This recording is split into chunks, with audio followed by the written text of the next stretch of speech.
Yeah. Yeah, lights on, shadow awake. What's the move tonight? Sweet pea in the room, yeah, you know the vibe, right? Quick, sharp mind cutting through the noise. Got the whole room laughing when she drops her voice. Eyes on the screen, yeah, she reads the whole room. From drugs to facts, she's ahead of the boom. Not just her talk, yeah, she bringing receipts. When Sweet Pea speaks, everybody hits repeat. She don't just show up, she sets the tone. One laugh from her in the chat's blown. Smart, funny feelings, yeah, that's the code. Main character energy fully in mode. Whoa. Sweet pea, say it louder when she enters the scene. Sweet pea, got the jokes, got the facts, got the mean.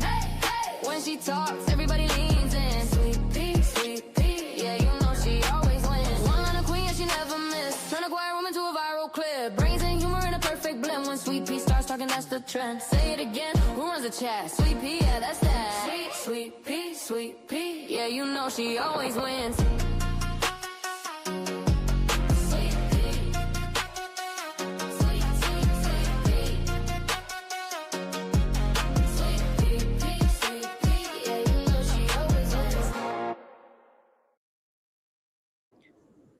Welcome, over, guys. Everybody got over here. And those that are leaving from, we were with Georgia versus Colin. We are now going to go into our day 6 of the Kouri Richins trial. She's on trial for, of course, poisoning her husband. Some of this stuff we'll be able to zone past.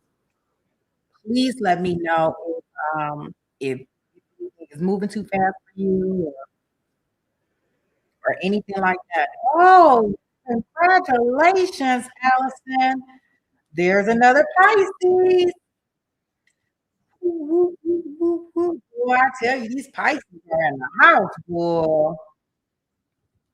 Thank you, Just Shamrock. Oh, wow. Well, happy birthday. I tell you, Pisces in the house. I sound like I'm up underwater. Ah, okay. It must don't like me.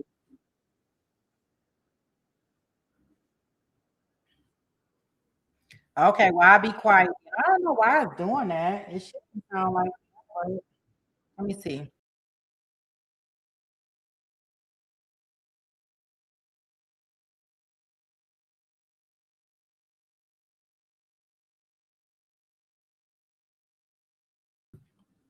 Does that sound any better, Marilda? I don't know why it does that. Sometimes it does it and sometimes it don't. Sometimes I feel like a nut. Sometimes I don't. I'm enjoy got nuts. No, no. Oh, I know why. I got it now. I know why. Okay, maybe I should sound better now. I hope. I think it's because I was playing it on two different. I was playing it on my YouTube too.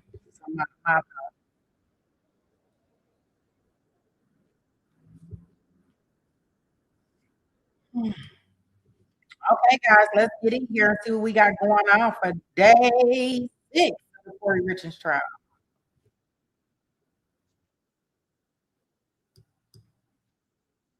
Yeah, it was my other stream. Do I sound better now?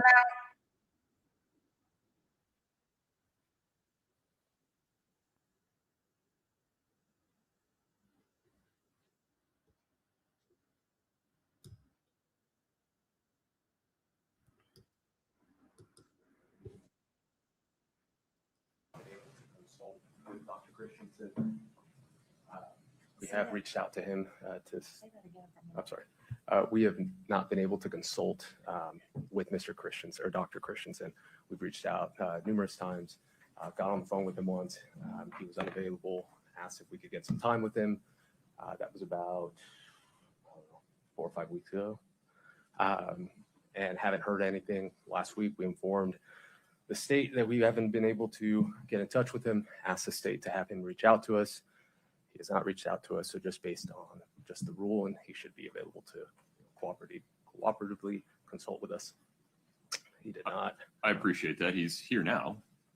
I understand. Mr. Burmester, if we flip the order of events, can we allow Dr. Christensen to consult with defense counsel since he's physically present, and then we can use the time for a different witness.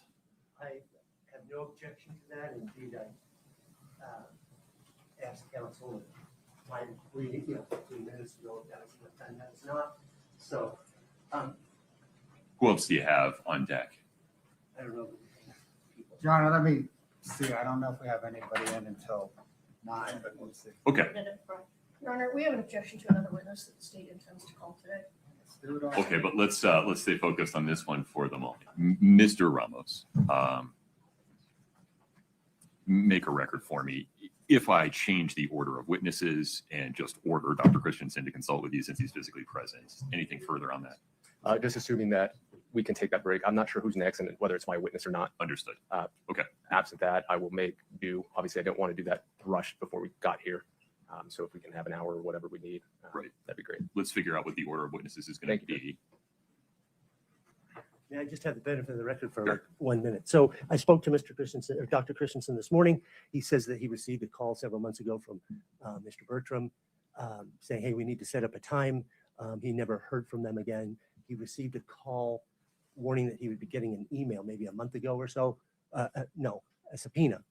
He subsequently received it by email. And then he received a call with no message this over the weekend. And that's where we are. We are where we are. We'll work it out. Mr. Bolero, talk to me about the other witnesses that are proposed for today. Your Honor, I think that other witness is going to draw a motion. Who is it?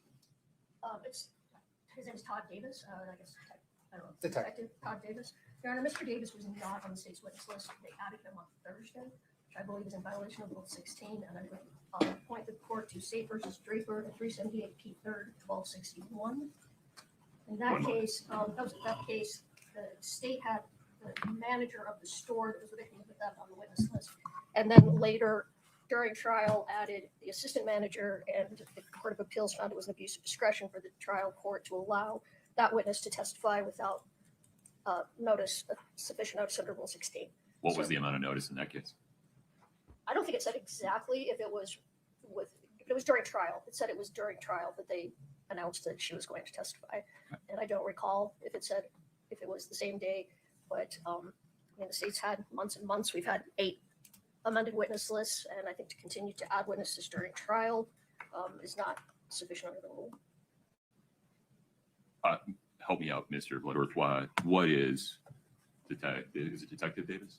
It's Lieutenant Detective. Okay. Lieutenant Davis, right? Sure. He, Your Honor, the state is calling him to authenticate the May 4th, 2023 interview video of Robert Crosier in rebuttal to Robert Crosier's testimony. All he's going to do is authenticate the video. Is that That's the first I've heard that that's all he's going to do. But is that issue in dispute? I mean, you reserve your arguments about whether there are other bases to bar the admission of that video, which I believe there are. but authenticity probably isn't one of them. Do we really need to call a witness, or can we just stipulate that it's authentic and then the parties will reserve their arguments regarding admissibility? I would agree it's authentic, but yes, we would have other objections.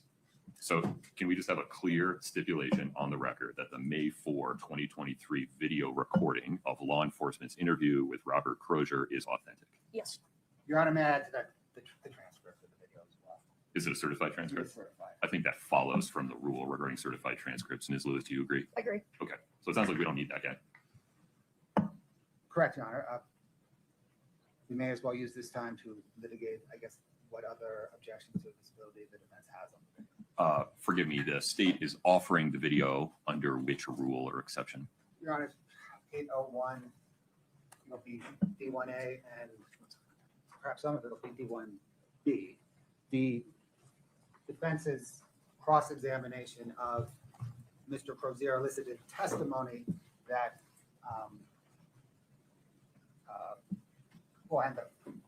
and the state's direct examination elicited testimony from Mr. Crosier that was inconsistent with his testimony in the video. The defense's cross-examination elicited testimony that he was kind of out of it because of withdrawal and pressure to say certain things. And the video, rebuts that testimony. The video itself is, I think, 13 minutes long, And from the state's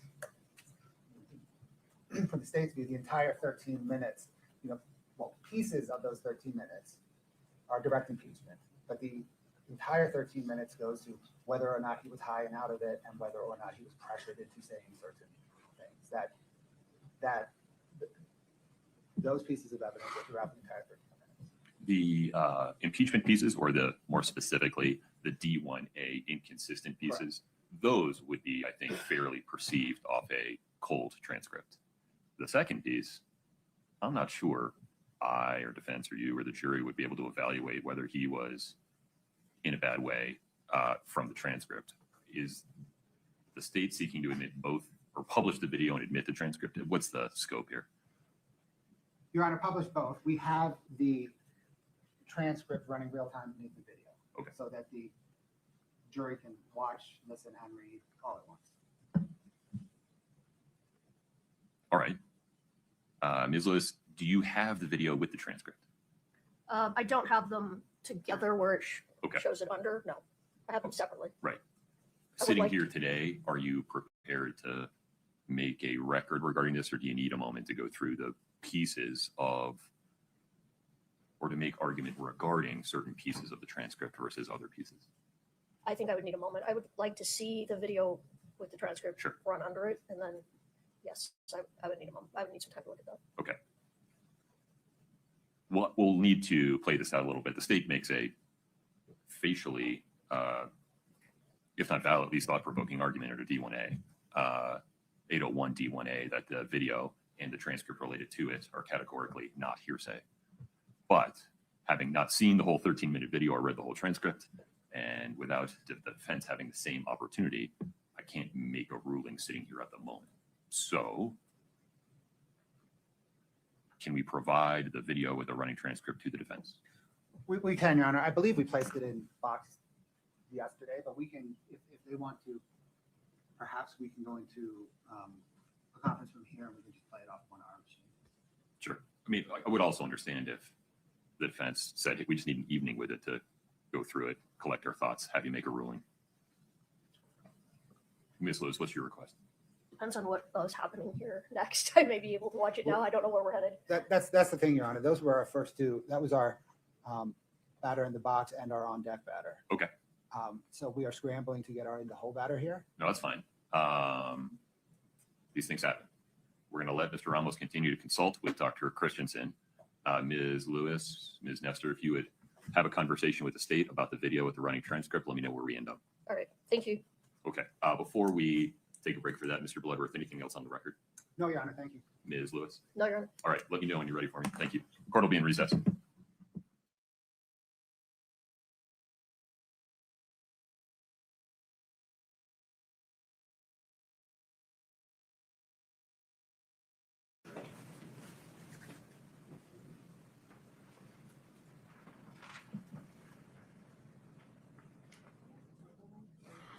I'm the state court mostly, yeah.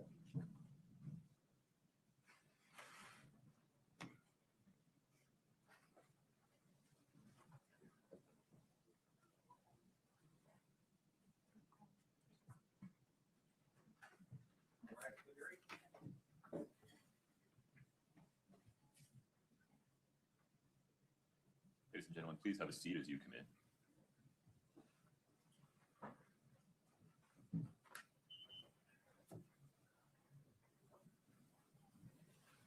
Please have a seat. Good morning. Thank you for your patience. We'll now proceed with additional witnesses in the state's case in chief. Mr. Burmester, the state's next witness, please. Dr. Eric Christensen. Let's invite Dr. Christensen in.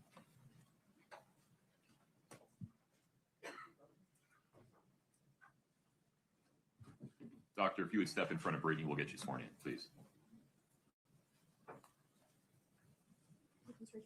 Do you solemnly swear the testimony you're about to give in the matter before the court to be the truth, the whole truth, and nothing but the truth, subject to the pains and penalties of perjury? Yes. Thank you. Have a seat. Drag that chair wherever you like. Thank you.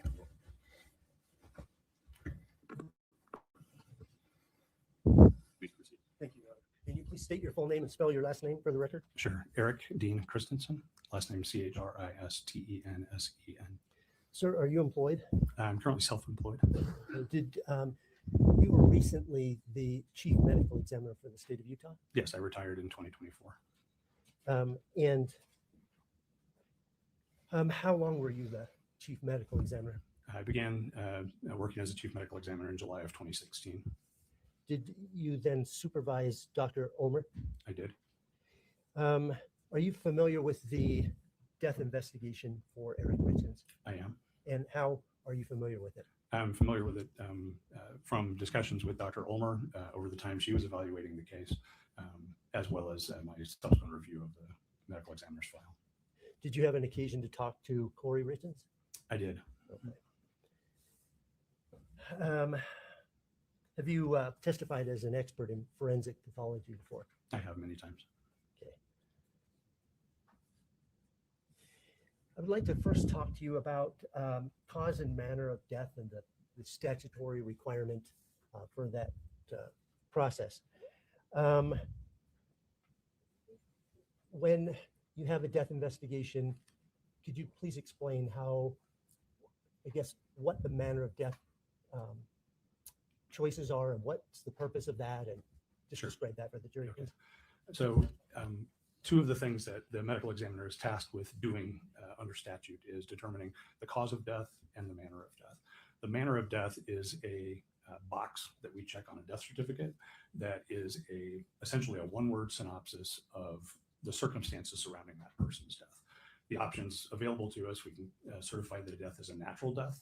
It can be an accident, it can be a suicide, it can be a homicide, or it can be, in Utah, the death certificate reads could not be determined, what most commonly is referred to as undetermined. And in those settings, undetermined essentially means we don't have enough information to decide which of those other four options best fits. What's the purpose of that whole exercise? Again, it's something that's on the death certificate, and so it's part of the vital statistics function that the medical examiner's office provides. All of the deaths that we investigate and deaths that we certify provide information then back to the state. Sometimes that's public safety, sometimes it's Department of Health.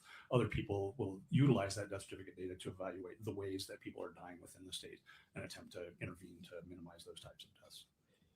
In this particular case, were you stuck between the first four you mentioned, such that you ended up picking undetermined or cannot be determined? Yes, again, and just to be clear, I didn't sign the death certificate, Dr. Ulmer did, but certainly was involved in discussions around that. And the determination, making a determination of undetermined means that we generally can't decide between two.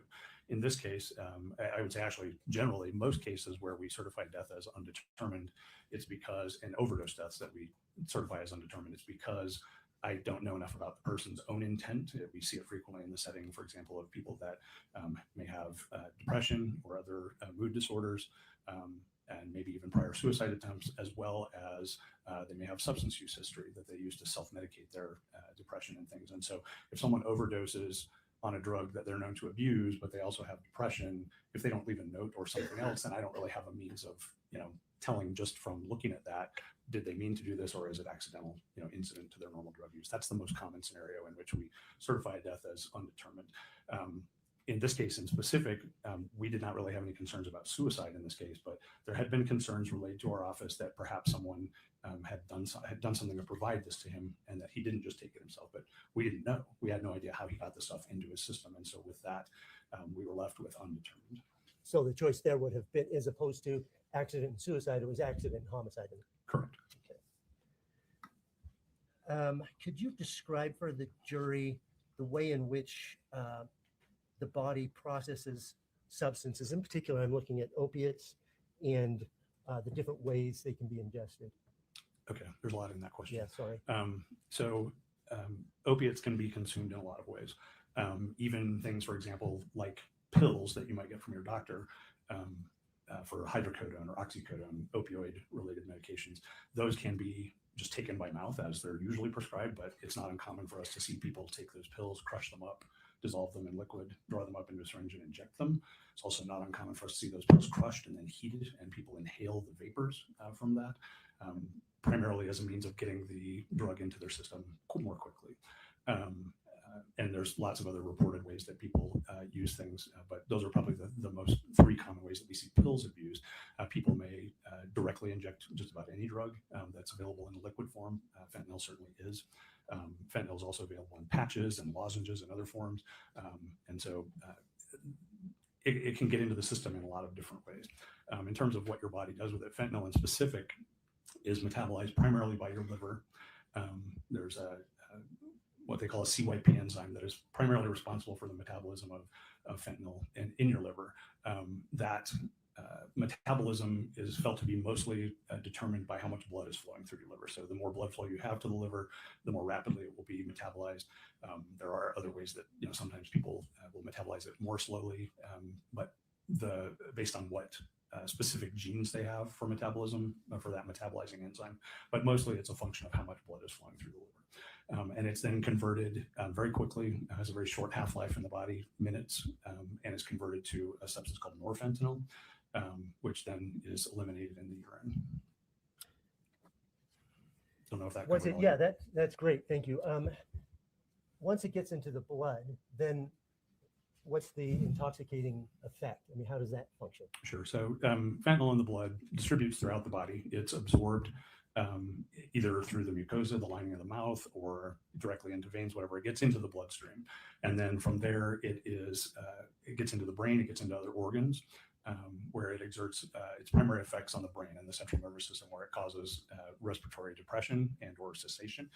Can also cause central nervous system depression, meaning it alters the way you think, can make you groggy or less than normally responsive and things. But its primary lethal effects are related to its effects on your breathing. And it is dose dependent, so a higher dose will do this more readily than a lower dose, but it will either slow or stop your breathing. And sometimes that has lethal consequences. The lethal consequences then are from stopping breathing? Yes. Okay. And when you stop breathing, death ensues. Does that metabolizing process continue to happen, or does that stop as well? Generally, it will stop.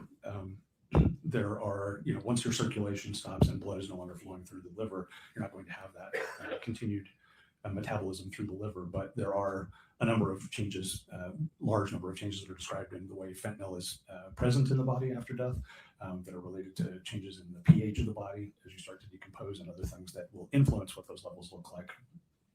When a person, I'm going to give you a hypothetical. So we have a decedent, and in the blood, you and the lab personnel determine that there is quetiapine below the threshold of their tools. There is fentanyl at 15 nanograms per milliliter. And then in the gastric fluid, there is quetiapine at about 16,000 nanograms per milliliter and fentanyl at 20,000 nanograms per milliliter. My question then is, based on that hypothetical, is there sufficient information for you to determine whether those two drugs were taken simultaneously or sequentially, and if sequentially, which one came first? I can't tell you that. There's just not enough information? No, you can't derive that information from those values. Okay.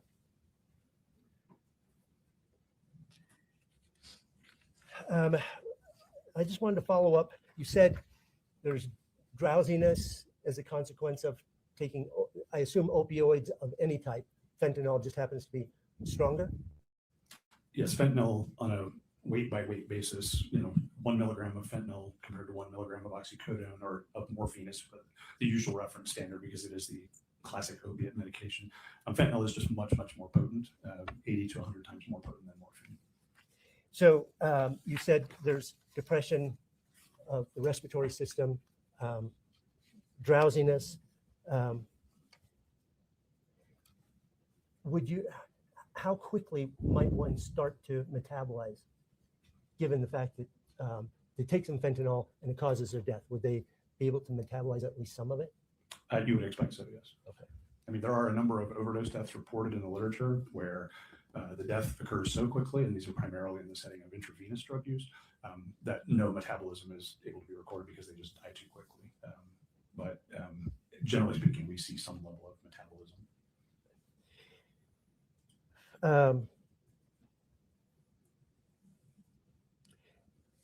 Let's see, I wanted to,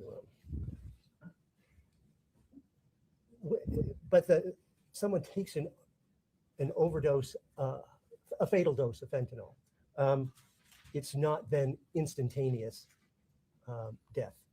It depends partly. I mean, generally speaking, no. It's a function of the dose and the route of administration. So it's going to get into the system more quickly as an IV, or smoking will generally get it there pretty quickly as well.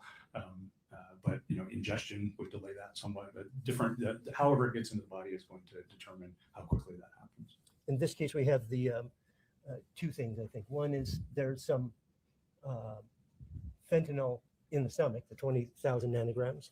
Yes. And also a measurement of, I know I'm saying it incorrectly, acetyl fentanyl. Acetylfentanyl, yes. Does that is that information help you determine how it was ingested in this case? It's suggestive that it's an oral ingestion. The presence of a large amount of fentanyl in the stomach, sort of the rough equivalent of several milligrams by volume is suggests that it was taken by that route, but there's not any way to definitely know that. There is some literature that suggests that the stomach will concentrate it, regardless of where it's from, but it is suggestive of that. And the presence of acetylfentanyl in the stomach is also consistent with, is more consistent with this being illicit fentanyl than otherwise. Acetylfentanyl is a variant of fentanyl that is, in our office, certainly we've only seen it in the setting of illicitly manufactured fentanyl. When a body comes in for autopsy, in this case, Mr. Richins' body comes in, is it routine to check for injection sites? Yes. And In this case in particular, there was visible pulmonary edema described at the scene, foam coming out of the mouth and that is most commonly in somebody who didn't drown or have a history of heart failure is concerning for an opiate overdose. And so we would, in that case, do a thorough check for those. Oh, for injection sites, and none found. Again, I did not do the exam. None are described and none were discussed by Dr. Ulmer. Okay. And I didn't see any in the photographs. When you, in cases where you've seen an overdose death, particularly an accidental overdose death where you suspected inhalation, what's the sort of evidence that you would expect to see? I'm not sure what you mean, inhalation of the substance? Of fentanyl or opiates. Yeah, they all kind of look the same from that regard. You may see evidence that they've been smoking. Sometimes you see little burns on their fingers or other things from heating it up to smoke it, because they're not actually smoking it in the same way that you smoke a cigarette where you light it on fire and then you're inhaling the smoke. What actually is happening is that drug is being heated up and vaporized and you're inhaling the vapors. So in those cases, do you tend to see evidence of that heating up? That is tinfoil or torches? Or certainly, yes, those things can be present at the scene. Okay. Commonly are seen at the scene. Okay. Now, is it common for the people who are left behind to call the ME's office to find out what's happening in the case of their deceased person? I wouldn't say it's common, but it's not uncommon. I mean, I spend a lot of time, most days I was in the office speaking with family members. Typically, that would be whoever did the autopsy would be talking to the person who's calling? Yes. Okay. Dr. Ulmer retired in January of 2023? Yeah, technically, her last day of work was the end of December of 22. Okay. And did you receive a call from Kouri Richins then?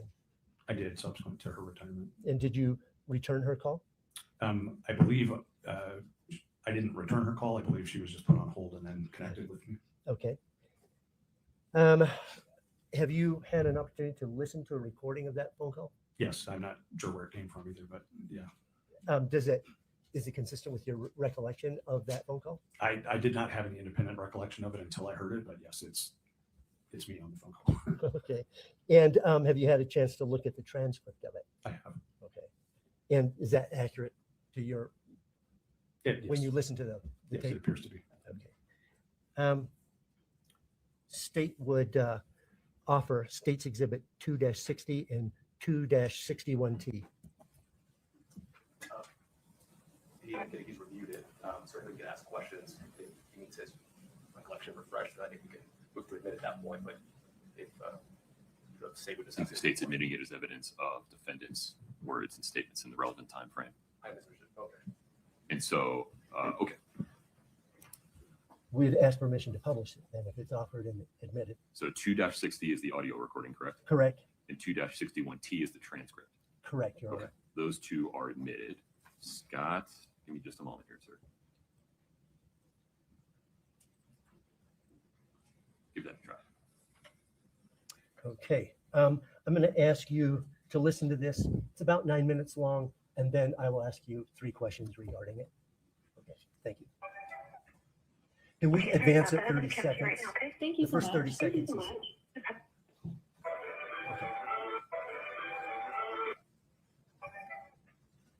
Okay, sorry about that. I'm going to catch you right now, okay? Thank you so much. Thank you so much.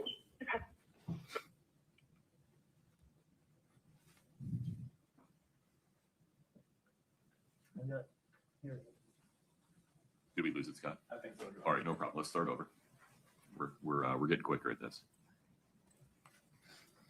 Scott, if you would disconnect and reconnect on your end, I'll do the same on mine.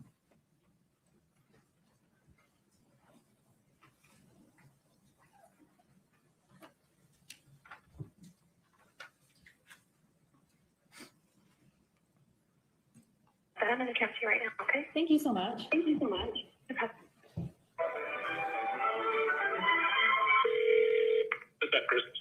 Hey, this is Kouri Richins. Hey, I just have some quick questions for you. I'm just trying to understand the toxicology report, and I promise I won't take up a ton of your time. Oh, you're fine. You're fine. Can you just kind of explain to me, I guess, she was saying that this kind of supplemental report, I guess, was left out of the first autopsy, and so nothing has really changed. Do you have it in front of Right. you?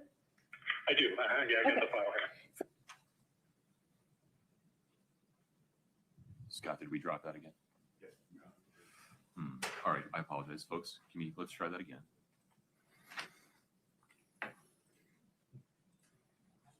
Scott, if you would disconnect from the system, thank you.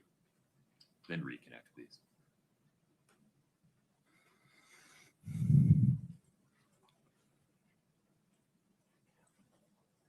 Seeing if we do any additional microscope.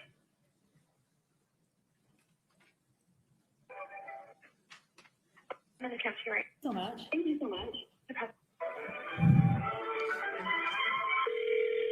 Is that Christensen?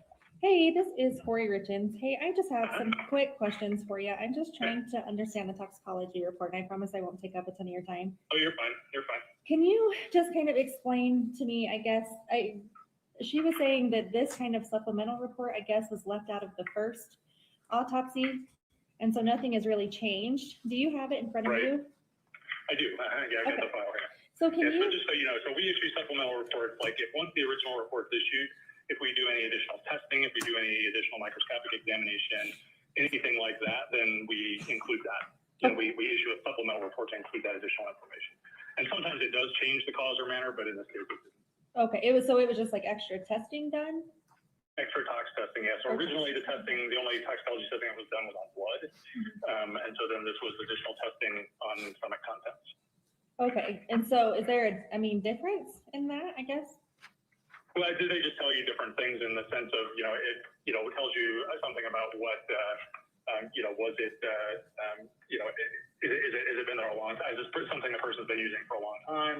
Is it Okay, something they ate? Is it something they, injected? Is it, whatever? And there's different things you can learn by looking at different substances. I mean, we fully expected to find it in the stomach. It's just a question of what was there.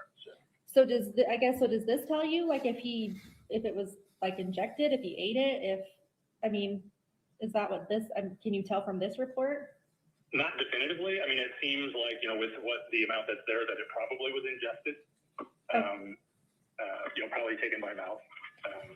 Okay, and so so the 15 ng, like, is that like a substantial amount? Is that like a trace? That's a lot of fentanyl in the blood. Yeah, and that's, people die with half that amount or less in their system.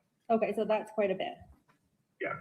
So Yeah. what's the next one down, the norfentanyl?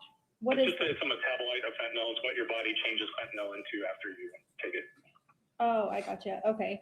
And then, sorry, just the third one, the acetyl, I don't know how you say that. Acetyl fentanyl. Oh. Yeah, that's just it's a form of, it's a variant of fentanyl that is usually only present in the setting of illicitly manufactured fentanyl. Illicit manufactured, like a pharmacy? No. Like, so like a lot of most fentanyl that we see that, you know, ends up leading people to die these days is related to, you know, fentanyl that's manufactured by drug cartels as opposed to by pharmaceutical companies. Oh, good Lord. So this is like more of like a cartel. No, I mean, that's not what it is. You call this the street fentanyl as opposed to, you know, Prescription. fentanyl. Okay, I see. And then is the ethanol, is that alcohol? That's alcohol. Mm-hmm. Okay, and is that like the 279? Is that kind of like a substantial amount, or is that like one drink? Is that 5 drinks? You can't tell how much it is. And in this case, you know, since this testing was sent, you know, quite a long time after the original autopsy, most likely that's related to, you know, postmortem change, but it could be stuff that he drank. There's not really a way to sort that out. It could be related to decomposition of the stomach contents, or it could be related to stuff he drank. But either way, you know, in the stomach contents, there's no way to know what that level means in terms of, I mean, if that was a blood level, that would be the same as a 0.28, you know, which would be, that person would be pretty substantially intoxicated. But because it's gastric contents, I mean, you know, you could in theory pull something out and it would be, you know, 100% ethanol, if, you know, depending on if they just drank a stomach full of, if they just drank a bunch of Everclear or something else. Mm-hmm. So it doesn't really tell you much about how much they drank or what they drank or anything like that. I gotcha. In the stomach. And it's not present in his blood, so. I gotcha. Okay. So it's not present in the blood, just the gastric or whatever. Right. Okay. Yeah. And then just the last one, what is quetiapine? Quetiapine? Quetiapine is an antipsychotic medication. It's called Seroquel. Okay. I gotcha. It's a prescription, mental health medication that's prescribed for different things. I gotcha. Okay. And it has like 16,000? 16,000 nanograms per milliliter. Mm-hmm. Okay. And is that, I mean, quite a bit? Like, can that? Yeah, I mean, that's a big number, but it doesn't really mean that much. Yeah, so a nanogram is a millionth of a gram, and a gram is not very big. So even 16,000 of them is not a huge amount. Okay.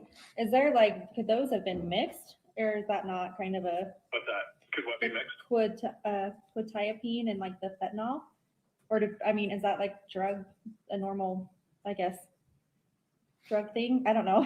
Like, it's not. I mean, you know, most of the time, if we see those together, it's because somebody was taking quetiapine as a prescribed medication and they were abusing fentanyl. But you know, there's, you know, do you have any indication he was abusing fentanyl? No, that's why all of this is just like, what the heck is this and going on? So I guess that's why I'm confused just about all of this, honestly. So I don't know. So, I mean, I know it doesn't mean anything now, but just kind of something for me to, you know, try and figure out, I guess. Yeah. And then I'm assuming the acetopin, is that like a aspirin or something? Acetaminophen, that's just Tylenol. Yeah. Oh, that's fentanyl too? No, that's Tylenol. Oh, Tylenol. I was like, holy shit. Okay. Yeah. So just like Tylenol, caffeine. And then the naloxone, I'm assuming, is just something that they gave him while he was here? Probably would be my guess. It'd be, you know, somebody that's unresponsive. It's a very common thing for EMS to give people. Okay. No, that works. So I was just trying to figure out, you know, if this is anything different, if we found out anything new with this. Oh, come on. Pause there. It's okay. We'll keep fixing it. Scott, don't change anything. It seems like if I do this, press play. Yeah, like she said, it doesn't change anything in the cause or manner of death. It's still, you know, definitely, you know, death from fentanyl intoxication, and we still don't know how he got it into him. Yeah. And I mean, is that anything you could ever find out if it was, I mean, do people normally eat that? Like take it? Like, is that something you like shoot? It's not usually something people eat. Well, that's not even true anymore. So with illicitly manufactured stuff, sometimes people take pills that have that. So yeah, these days you can't really tell. Yeah. All right. Well, I appreciate your time. I do. Thank you very much. And yep. If you have other questions, don't hesitate to give me a call. Okay. Awesome. What was your name? Dr. Christensen. Oh, Christensen. Okay. Perfect. Thank you so much. I appreciate it. Okay. Okay. Bye-bye. Yep. I'd like to follow up on a couple things there. You mentioned to her about if the gastric contents were blood, it would be 0.28 Yes. blood alcohol. But it's in fact not in the blood, it's in the gastric. And so there's no way of conveniently figuring out how much it is, much less its source. That's correct. Are you okay? Do you need I've got water. I'm good. Okay. You mentioned in that call, at first you said, we typically don't see it eaten, but you can't say that anymore. Could you expound upon that? How, in cases where there's pills, is it common to see them eaten? So yeah, okay, a few things about that. So over time, over I'd say the last 20 years, we saw a rather dramatic change in the deaths we saw related to fentanyl. You know, until the early 2010s, pretty much all fentanyl deaths were related to prescription fentanyl being used incorrectly, most commonly by healthcare providers and other people who would, you know, have access to it and would abuse it. And it was just not a common thing. We just didn't see a lot of deaths related to that. Once patches became available, which were designed, you know, primarily for, you know, treating cancer patients with bad pain and things of that nature, people became creative with how they use those patches as well. Some people would, you know, put on multiple patches, or they would put on patches and a heating pad to sort of drive it into their system more quickly. Seen people that would smoke them, people that would insert them into their rectum, people that would chew them up. Sometimes we'd find, you know, multiple chewed up patches in the stomach. And certainly other ways have been described as well with patches. But once the illicit drug supply and primarily the heroin supply came to be, you know, either augmented and or replaced by fentanyl, we saw, you know, we saw much less in the way of the, you know, prescription abuse and much more of the illicit stuff being used. And some of that was in the form of what was heroin. Most heroin in this area was black tar heroin, which then became ended up having fentanyl within it. So people that had been heroin users would still be using what they thought was heroin, and it would have fentanyl in it, many times mixed with heroin. Eventually, some cases was not mixed at all, but was just straight fentanyl. Counterfeit fentanyl pills, or counterfeit oxycodone pills. Fentanyl in pill form made to look like it was an oxycodone pill also became a fairly common thing. And as we discussed before with other pills, people will abuse those in different ways. Sometimes they can ingest them directly, but they can also grind them up and inject them or smoke them.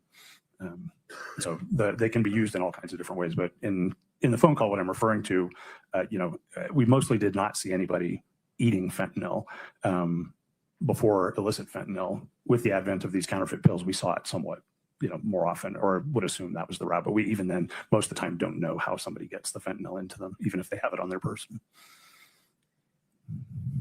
In this case, there certainly wasn't any injection sites noted. No.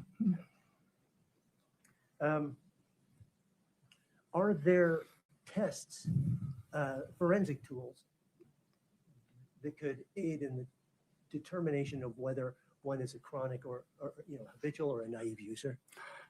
It's a good question. So there's been a lot published on the assessment of fentanyl levels in people that have died, and ways that you can try and parse some of those things out. The bottom line for all of them is you can't look at a number in isolation and make a determination based on, you know, this is a lethal level, so this level has to be the cause of their death. There are certainly people who you know, become tolerant. Most opioids, people will develop tolerance over time, and so they can have very, very high levels and not have the same effect as someone who doesn't take it all the time. We had no history in this case in particular to suggest long-term chronic use, but also didn't know. And there are things that could potentially be looked at to try and assess longer-term use. The only published data I've seen around that revolves around comparing the fentanyl to the norfentanyl level, and levels where that ratio is more than 8 are believed to be consistent with an acute intoxication. Ratios of 2.5 or less are consistent with chronic use. In this case, that ratio is about 4.6, so it's right in between, so it doesn't really provide us helpful information either way. That's the ratio between fentanyl and its metabolite. Correct. As you find it. Yes.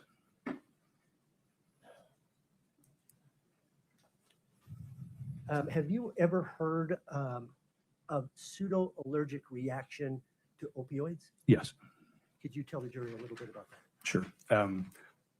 Most allergic reactions are because the body has developed an immune response to some specific protein substance, whether it's nuts or grasses or whatever, pollens of different types, and your body reacts to that and triggers a reaction through your immune system that elicits what we typically think of as allergy symptoms that can range everywhere from, stuffy head all the way up to anaphylaxis and death.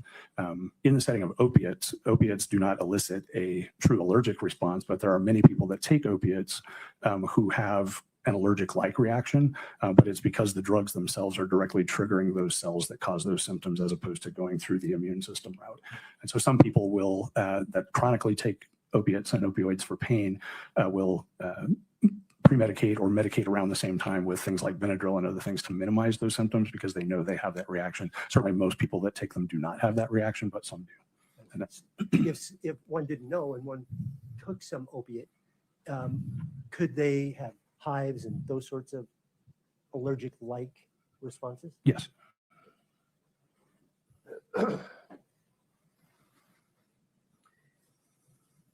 Given all the symptoms that you talked about, the lungs, the edema, and the data from NMS labs, do you have any concern about the cause of death in this particular case? No. And the 15 nanograms, as you explained to Kouri Richins, was a lot. Yes, it's well within the range of levels that we see in people that die from fentanyl.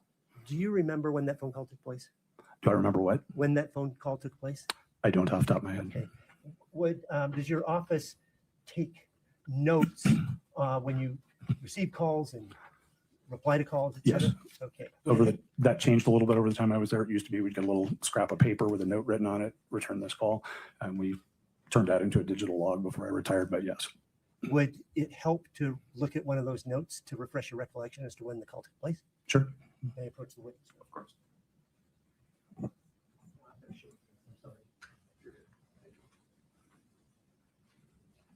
Do you recognize that, sir? Yes, this is from the log. Just said that an incoming call came to me from Kouri Richins, and she had questions, and that this is my notes. And so what day did that phone call? On January 12th of 2023, a couple weeks after Dr. Ulmer's retirement. Thank you. That's all. Could I get some more water? Of course.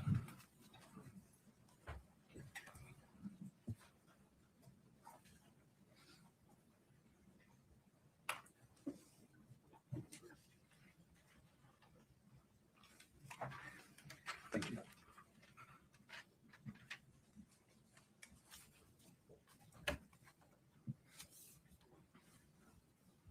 Good morning. Good morning.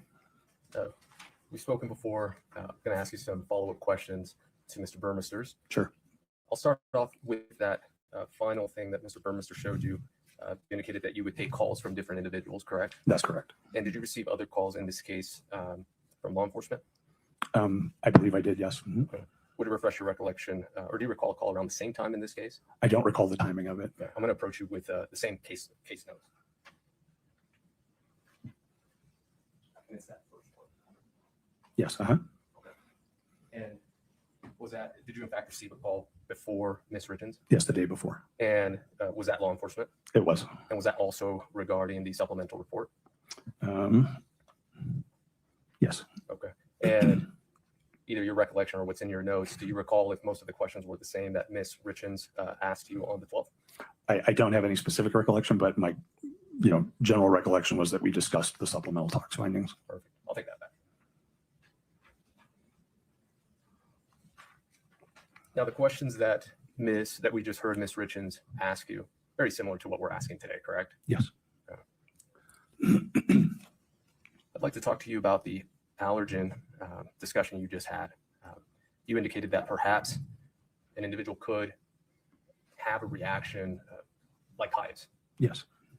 If someone is allergic, in this case to an opioid, as you indicated, does that allergy disappear?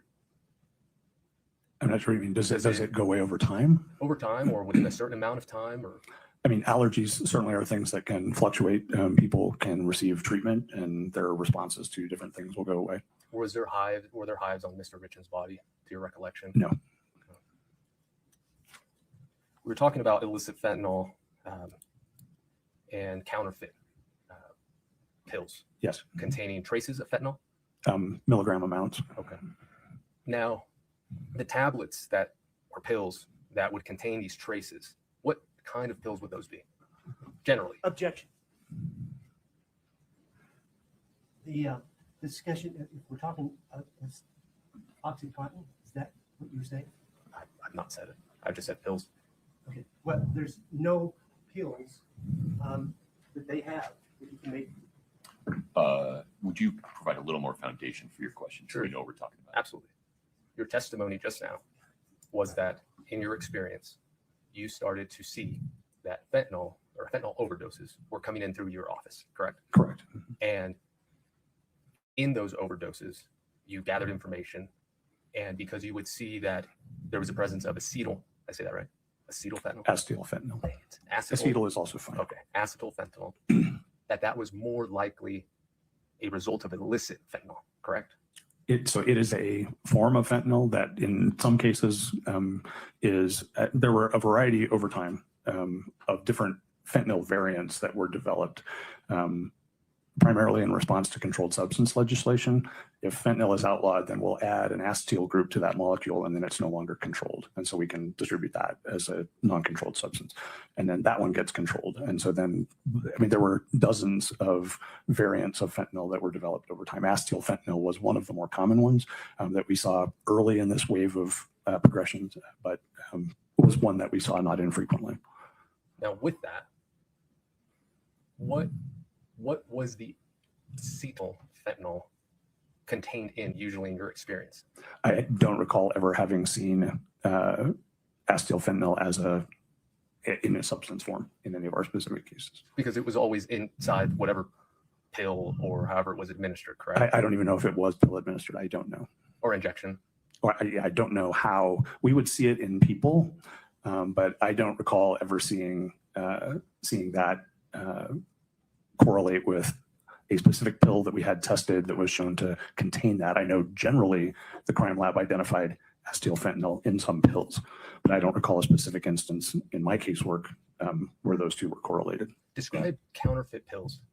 Counterfeit pills are essentially illicitly manufactured pills, and sometimes very sophisticatedly, where people will buy the same kind of a pill press that a drug manufacturer uses, and they put their stuff into it and press pills that look very, very similar to legitimate prescription pills. The most common counterfeit pills that we've seen have been fake 30 milligram oxycodone pills that when tested contained only fentanyl. And there are also some benzodiazepine pills, things like Valium and Xanax and other things where those what look like Xanax pills have also contained fentanyl.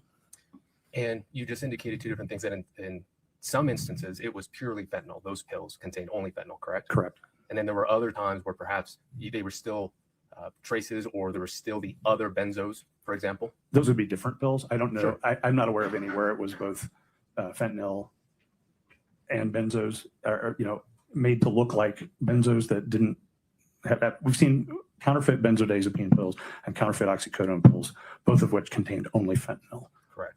Now, in this case, you were provided, or your office rather, was provided with a hydrocodone bottle, correct? Correct. Now, that bottle you keep in your office, correct? We do until the case is done. Eventually it's discarded, but yes.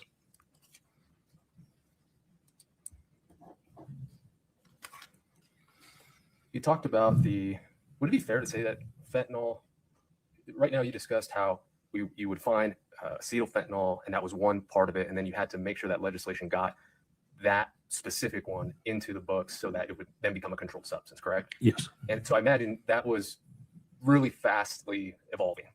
Yes. I mean, I was a member of the state's Controlled Substances Advisory Committee that would provide recommendations to the legislature to include in the Controlled Substances Act.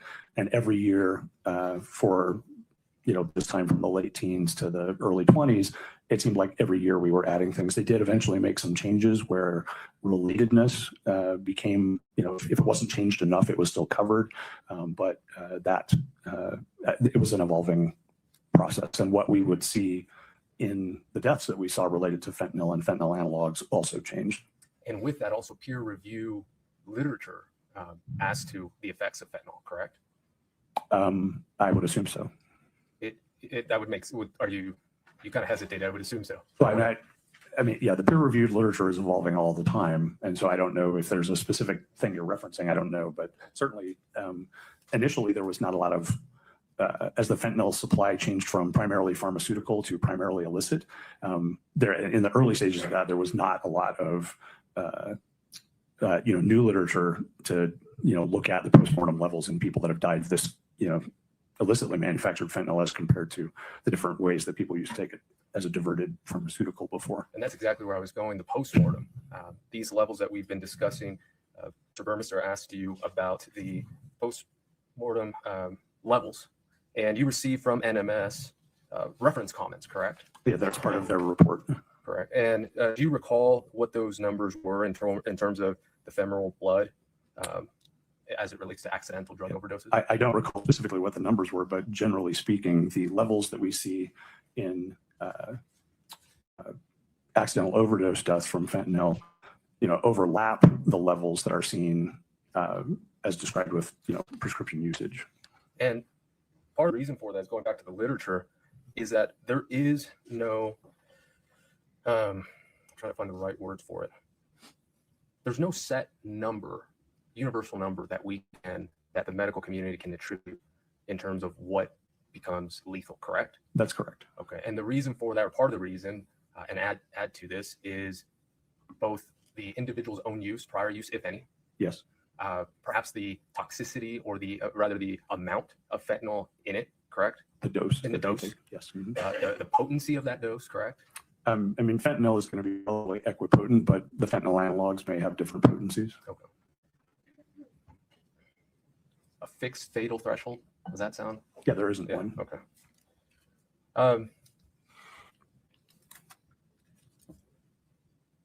You were discussing the ratio of fentanyl with norfentanyl with Mr. Burmester. Do you recall that? Yes.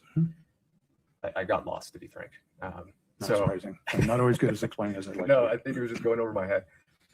But tying it together with the postmortem literature out there and this ever-evolving world that unfortunately we're dealing with now with fentanyl, is there any literature on how that ratio can be affected that you're aware of?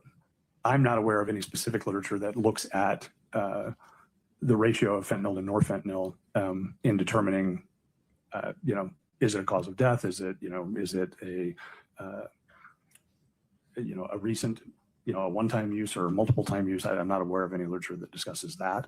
There certainly has been some literature added over the years to discuss comparing, for example, the amount of fentanyl seen in the heart to that seen in a peripheral site. We call it like something like from the femoral vein to try and assess, things. Or looking at other, what we would call substrates, other sample types, fluid from the eye, testing the liver, urine, other things of that nature.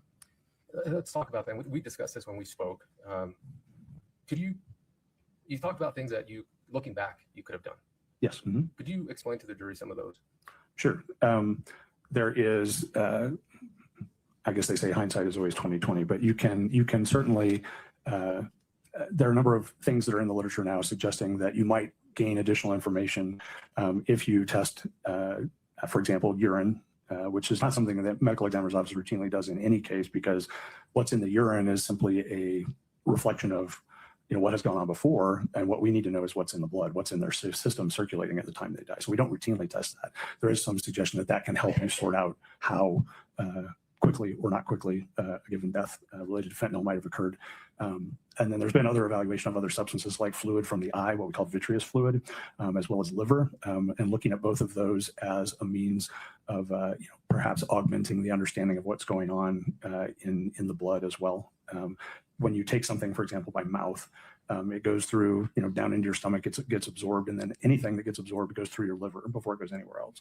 And so an oral ingestion, in theory, might show up as a higher level in the liver than if it's taken IV or something in some other method. So there are other things we could do that would certainly, potentially help our understanding of how the fentanyl played out in Mr. Richins' case. And you had also mentioned in our discussion, the brain, the heart, and maybe you mentioned blood. Are those also helpful? looking back again, hindsight. Yeah, so the brain, I mean, there's good literature that suggests the brain takes up fentanyl, and that is the cause of both the central nervous system and the respiratory depression. It's interacting with opioid receptors in the brain. There's not any published literature that I'm aware of that talks about what a given level in the brain would mean. Same with other solid organs. There's starting to be some literature discussing what a liver level might mean, but I'm not aware of any other specific organ sampling sites that might add light to that. What about hair follicles? Hair testing in the setting of drug use is primarily used as a means of evaluating drug use over time. Drugs do get taken up into the hair. And when we collect samples to send for hair testing, which pretty much we only do when we're requested to, but you tie off a bundle of hair. They want usually about a centimeter, so a little under half an inch bundle of hair. And we tie it off at the roots, cut it off, and then that gets sent to the lab, and they take sections of it starting at the root going back to see, based on how fast hair grows, how long has this person been exposed to this substance. And you indicated unless you're requested, I imagine, for example, law enforcement. Yes. Okay. That wasn't done in this case. That was not done in this case. Now, as we heard, Ms. Richins, she indicated that that Eric was not using fentanyl, correct? Correct. And there was, going back to the initial conversation or the initial testimony regarding the different categories, when you're trying to really determine what to put down on the death certificate, one of the unanswered question was, well, was he using, correct? Yeah, that was part of it, certainly. And in our prior discussions, you've indicated that, at times individuals didn't tell family, correct? But that would be not uncommon, yes. Okay. And certainly in this case, a hair follicle test, if it had been requested of your office, you would have sent it out. We would. I don't know, and I think as I told you, I don't know what the literature says about hair follicle testing for fentanyl specifically, whether that's a useful endeavor or not. I don't know. Fair enough. Certainly it wasn't asked of you, and certainly you didn't get the results back. No.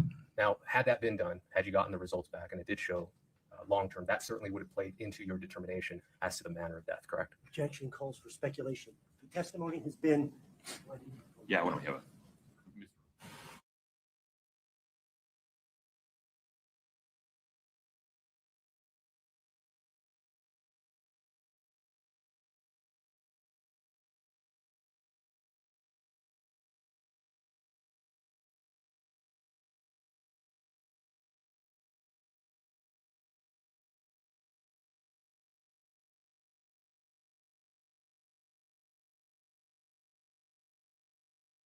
practice generally when you receive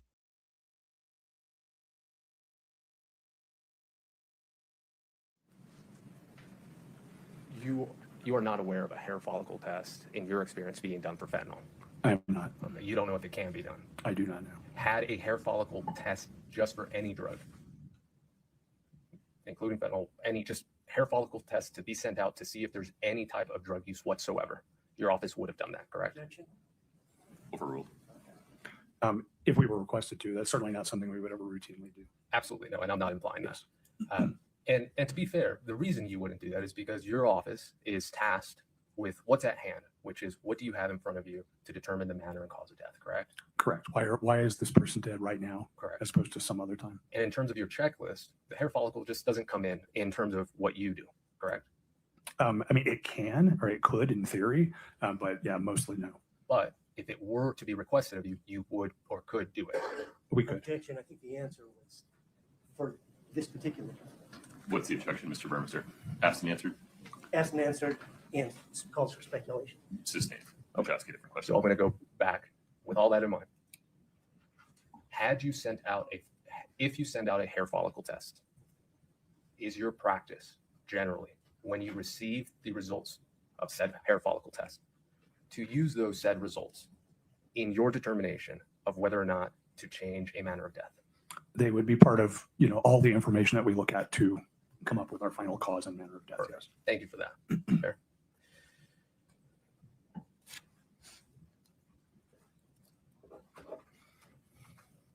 Mr. Burmester asked you about the sequence of items that were ingested or not ingested. You recall that? Yes.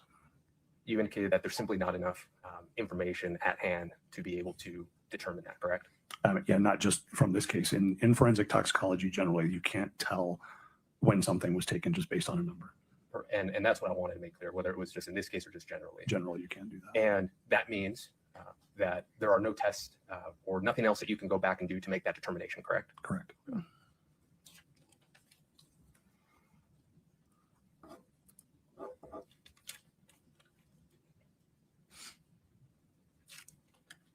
Bear with me, I'm almost done.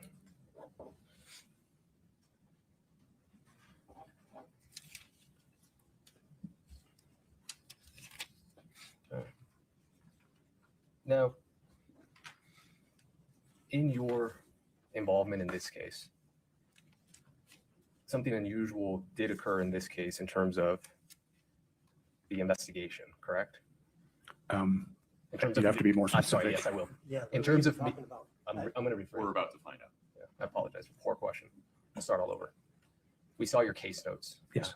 And there you spoke with one law enforcement officer, correct? Yes, Now, you also received other communications from other law enforcement officers, correct?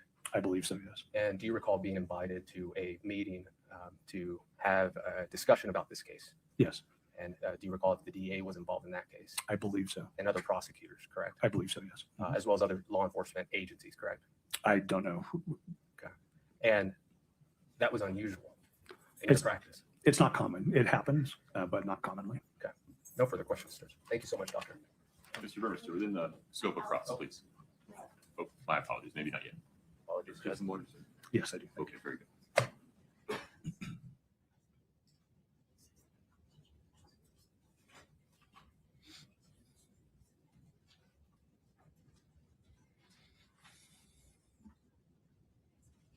We're good, Judge. Thank you, Doctor. Thank you. Mr. Burmester.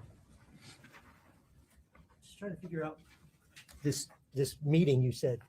Is it the one you testified earlier when you got a call from law enforcement? I believe so. From my notes that were in the log that I looked at, I was invited to a meeting. It was my recollection, it was some sort of virtual meeting. I don't know if it was WebEx or Zoom or whatever. And I believe it was with Mr. Hemingway's computer, but there were other people in the room who You were don't- introduced to me, but I don't recall exactly who was You there. don't know who that was. I don't know who. I couldn't get And who it was. when defense counsel says the DA, presumably the Salt Lake DA was not interested in this case. DEA. Oh, yeah, I don't recall. I misunderstood that. I thought I was asked DA as well. So my apologies. I want to make sure I don't get involved in any confusion here. Would you please clarify what this testimony is? I think you've said you received notice to attend a virtual meeting and law enforcement was there. Yes, And you don't know who specifically in law enforcement was there. besides Mr. Hemingway now. And this was the day before Kouri Richins called. That's what the log says. Yeah, I don't have any recollection of that specifically. Hydrocodone doesn't look like this M30 you talked about, imprint M30. No, I've not seen any counterfeit pills made to look like hydrocodone pills. In this case, there were no traces. That is, you testified there was a lot of fentanyl in the blood. Yes, And there was no traces of anything else related to fentanyl. in the blood. Yes, correct.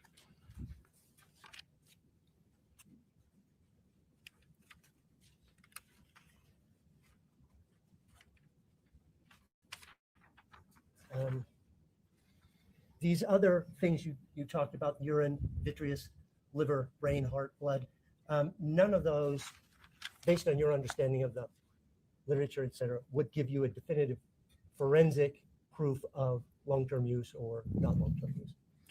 Definitively, no. I have no more. Mr. Ellis, anything further for Dr. Christensen? Yes, Judge. 1 second.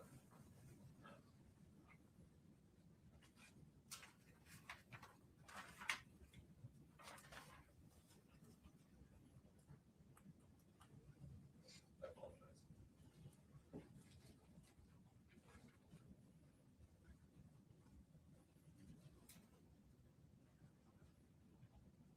We're good. I apologize, Judge. Thank you so much. Thank you, Doctor. Is this witness released, counsel? Yes. Yes. You're free to go, sir. Thank Thank you. Please watch your step.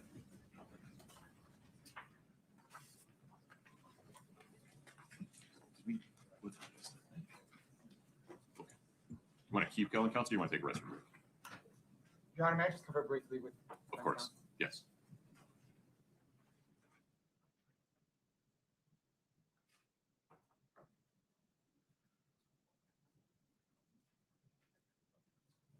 Your Honor, this might be a good time for a break. Okay, folks, let's take a restroom break. Please rise for the jury. I guess the one good thing about that is that we don't have to take restroom breaks, I don't think, but I think they may be talking about something in between here, so we'll listen in real quick.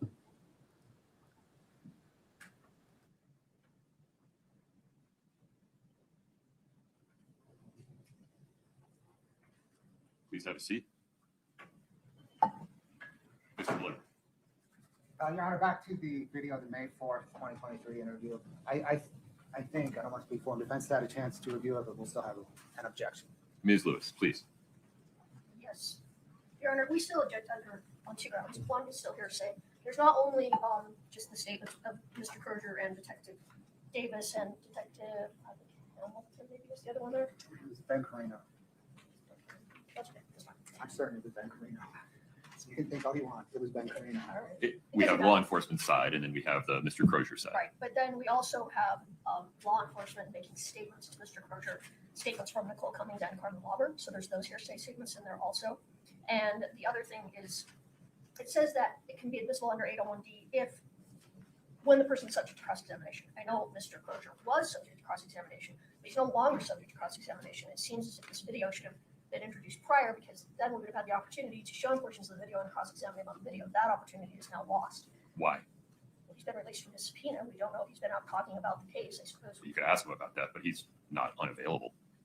Well, that's correct. We could subpoena him and bring it back in. That's true. And I just want to make sure I understand the procedural history here. Defense had the video, right? Yes. To the extent it had wanted to cross-examine him regarding the video when he was on the stand, he had the opportunity, and there may have been good reasons to not do it at the time. Well, the main reason was he had no memory of it, so that made it difficult. That's exactly the condition that triggers 801D1A.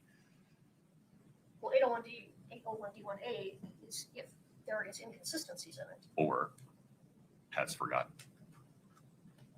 Yeah, I don't have it in front of me. I mean, I think that is the basis to have a discussion regarding admission of the video, his side of it, right?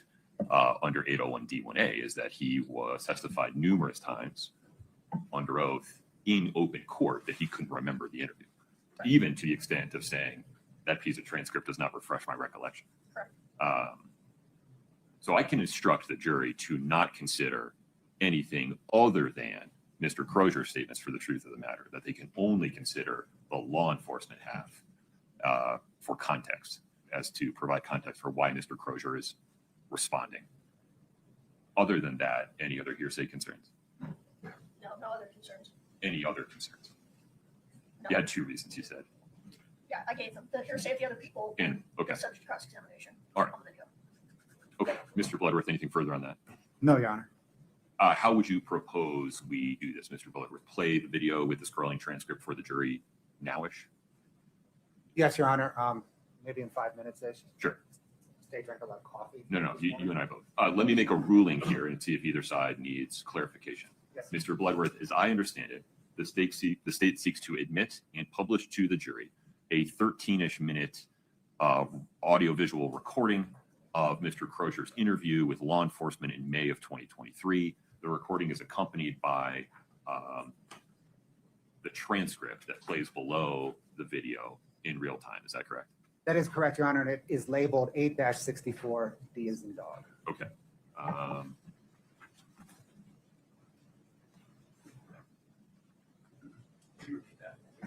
864. Having had the opportunity to listen to Mr. Crozier's sworn testimony in open court, and given that defendant had the opportunity to cross-examine Mr. Crozier when he was on the stand, has had the video, and that there's no evidence before the court currently that Mr. Crozier is unavailable to be re-subpoenaed and brought back into the courtroom by defense if they determine it's necessary to do so. The court determines that Mr. Crozier's half of that interview with law enforcement from May 2023 is admissible as categorically not hearsay under Rule 801D1A, because he testified under oath that he couldn't remember the statements he gave during that interview. And therefore, the statements that he makes in each interview qualify as statements regarding which he has forgotten, quote unquote. The court will instruct the jury that they cannot consider any portion of the law enforcement side of that interview for the truth of the matter, which resolves any hearsay issue with regard to the law enforcement half of the interview. Mr. Bloodworth, any clarification? No, Your Honor. Ms. Lewis? No, Your Honor. Okay. It will be. 8-64D, as in Delta, is admitted on that basis. Let's take a 10-minute break. This clock in here shows 20 of 11. We'll come back at 10 of 11. Thank you.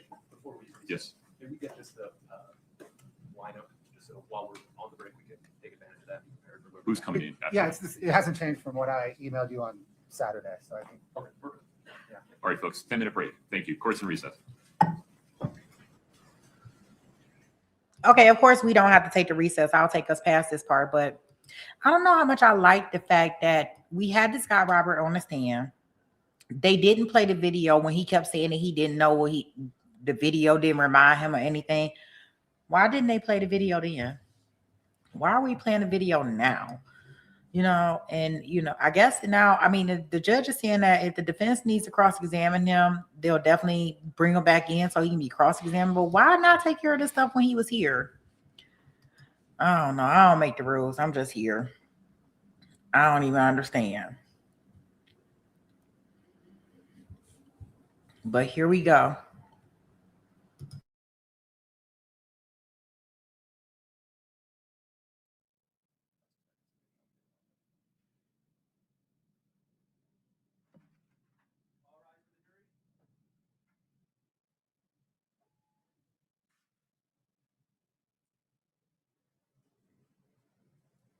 Please have a seat, folks. Thank you.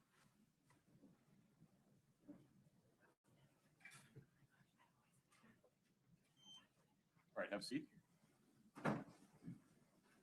We're on the record. Mr. Bloodworth, I understand, will be admitting State's Exhibit 8-64D, a recording of a May 2023 interview with Robert Crozier. Is that correct? That is correct, Your Honor. The state moves to admit and publish 8-64D. Ms. Lewis, any other objection other than the one I've already ruled on? No, nothing further. Okay. State's 8-64D is admitted. We'll get that queued up now.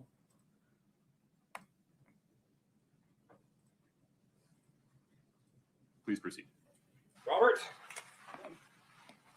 how are you? Confused. I imagine you are. We'll get to why we're here in just a minute real quick. Let me see over the basic information from you, okay? How about an address for you? East, 350 South. What city? Your Honor, I'm so sorry, but you were going to give an instruction? That is true. I appreciate that. Thank you for the reminder. Ladies and gentlemen, Mr. Crozier's side of this interview, this conversation, you may consider that for the truth, give it as much weight or as any as you determine it deserves. There are other speakers during this conversation. So the other side of the conversation, there may be 2 or 3 other people on the other side of the conversation. You cannot consider any of what they say for the truth. The only thing you can consider them for is to explain why Mr. Crozier is responding or to provide context for his responses. But the non-Robert Crozier side of this conversation is hearsay that cannot be considered for the truth. Anything further, Ms. Lewis? No, Your Honor. Okay. Please proceed. That's all right. I'll fix it.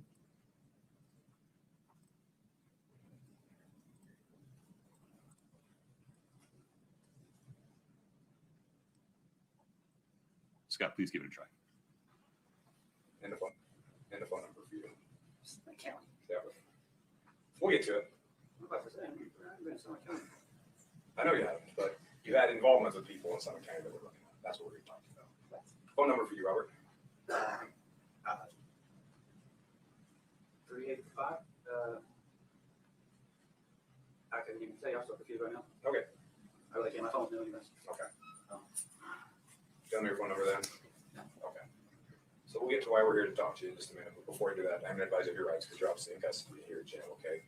So you have the right to remain silent. Anything you say could be used against you in court. You have the right to talk to an attorney with you during questioning if you wish. If you can't afford to hire an attorney, one will be appointed for you before questioning. If you decide to answer questions now that having a lawyer here, stop questioning anytime until you're spoken to. You understand the rights I've explained to you. Having the rights of you want to talk to us today. Okay. So we're here to talk to you about a transaction that you made a little over a year ago with a female named Carmen Waller that Nicole that you in touch with. You met her at a Maverick and Draper on 2 separate occasions in February of last year, so a little over a year ago. Okay. Ring a bell at all? Okay. Well, let me give you a little more information then. So we talked to Carmen, we talked to Nicole. We talked to Nicole yesterday, got her phone and downloaded everything we need off of her phone. You sold Carmen blues on 2 separate occasions there at the Draper Maverick.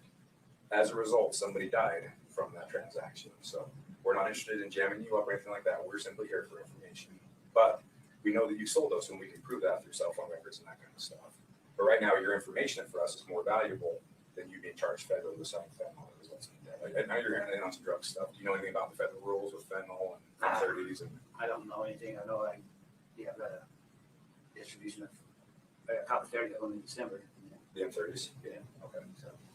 So tell us what you know. Like I said, right now, your information is more valuable, but at this point, we can prove, we know that you met with Carmen that Draper on 2 separate occasions, sold her fentanyl. That fentanyl was then used in a death case, basically. So we tracked it back to this point, but we're not interested in jamming you up. We're here to try and corroborate information. Validate. I know what Carmen and Nicole have both already told us. So you're in the position right now of either telling us what you know about it and basically not hurting anybody because Carmen and Nicole have both already talked to us. We're trying to be here and you're verifying information we have. Or if you don't want to talk to us, that's fine. We will pursue it federally because we know that you sold them with fentanyl that resulted in a death. So that's kind of where we're at. And I'm not trying to bullshit you. I'm just kind of laying it out exactly how it is right now. So I know who Nicole is. Okay. About a year ago. February 5th and 25th is when Carmen messaged Nicole. Nicole gave her your information. Then you guys set up 2 transactions at the Maverick and Draper. Of last year. Yes.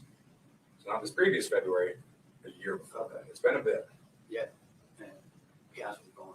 So quite good. So good. I'm not trying to be a douche about it or nothing, so it's hard. Remember that much time passed. And do you have a number that she bought for me? Was it a quantity? She said between 20 and 30 pills both times. Okay. Then probably, yeah. Do you remember going to that Maverick and Draper? Were you living down there at the time, or? She lives, I want to say she lives pretty far away. She was in Heber. Yeah, so like that was just where we were meeting. Where were you coming from? Where were you living at the time? I've been living a little bit everywhere. Okay. Maybe the last couple of years. So it's kind of ringing back. You're kind of getting a little bit more. Well, tell me what you can remember about it. I remember Nicole calling me and saying, "Hey, can you be my friend?" And I was like, "Yeah." So that, and she was like, "Oh, she wants a lot." And I was like, "All right." Is 30 a lot for you, or is that a lot for Nicole? I think it was a lot for Nicole. It wasn't a lot for me, but okay. I was like, "All right." I didn't know anybody died. You know what I mean? Yeah, and we didn't expect that you knew that. And like I said, that's why at this point, your information, we're not interested in jamming up or the distribution of it or anything like that. We're doing our investigation. You're kind of just on the edges of it a little bit as kind of an involved player, as being a hook basically for it. We're not interested in jamming you up or anything like that, but we are interested in the information you have to provide to us that validates what people have already told us. Okay, as far as I know, I met her just 2 times. I think I talked to her a couple more times after, but just to see, you know what I mean? Hey, you know, because somebody spending, you know what I mean, $500-600. Is that what 30 around about $500 or $600 bucks? Yeah. Okay. And did you hit her up afterwards to see if she wanted more, or did she hit you up afterwards? I think I asked her one other time, and then she's like, "Hey, you looking for any more?" Or something. Yeah, something like that. She just didn't respond to me. You know what I mean? Do you remember how you contacted her? Was it through text messaging, Messenger? I want to say it was through text messages, but I haven't had that. I haven't had it go for the longest time. What phone would it have been on? My phone. Fuck. Maybe a 333-6156 number. You still have that phone? Okay. The phone you have now is a newer one then? Yeah. Okay. Have you contacted that guy Carmen at all? Not phone or anything? Do you know where that old phone would have been that would have those text messages on it? No, I lost that phone. A while ago. Okay. Well, what did you think the phone number was? You said 385-333-615. Okay. So with these transactions, when Carmen hit you up, what did she tell you? She just told me she had a friend that wanted, you know. Did she ask for blue specifically, or fentanyl specifically, or did she ask for oxys, or what did she ask for? I think she might have asked me for blue. I can't remember. But you sold her M30s, right? Yeah, I told her what she knew what she was buying. Okay, so it wasn't like she's asking for oxys or something like that. She got the answer. Right, no. Okay, so she knew that there was fentanyl in those pills. Mhm. Okay. Remember where you got those pills from? I don't. I said the Okay. What else can you tell us about that? That's all we're here to talk to you about was that transaction, those two transactions, I guess, a little over a year ago. We don't care about anything else, but what else can you remember about those? She was with the older guy. You remember what kind of car they showed up in? No. One time it was like a truck. With a white truck. Okay. When you say she was with an older guy, do you remember about ballpark how old he would have I been? don't know. He's probably You thought maybe one time in a truck, but you couldn't remember the other one. They were in the car the other time. I don't remember what car. Okay. The first time she was in the truck for sure. When you guys would have shown up at Maverick, where would you go? You were out back in Maverick, or just right there at the box? Yeah. Just a quick hand to hand. Yes, there you go. And you said about $600 or so. What you charge for those? Something like that. Okay. Do you remember? So I think she would have ordered more the second time. Do you remember the quantity? I don't remember exactly. But you remember being there twice. Yeah. Okay. I really remember meeting her twice. She told me I did it twice. I would have said it once. But do you remember now? They're kind of Yeah. jogging your memory. Yeah. Okay. Do you think of anything else about those meetings with her or anything? No, that's the only 6 times I talked to her. Okay. How do you know Nicole? This dude named Cam. I was staying with him, Roy, for a while. And she stayed there for a while, and then she took off, and then Cam just fucking went home. We all picked him up one point or another. So, Okay. So Nicole just hit you up and said, "Hey, would you want to meet with my friend?" Yeah. You're like, "Yeah, that's cool." We were in the apartment. Did she call you or text you? Remember? I believe she called me. All the time, or just that one time? Or I think she was like, saying, like, she was taking, like, hey, what's up? And then one of us called the other one. like, hey, Mhm. I'm Nicole's friend or whatever. Yeah. Okay. All right. How long was your Like, hey, I'm Nicole's friend or whatever. Yeah. Okay. All right. how long was your I think she was like saying, like, she was taking, like, hey, what's up? And then one of us called the other one. Would you press pause? We'll fix that. Yeah. My apologies.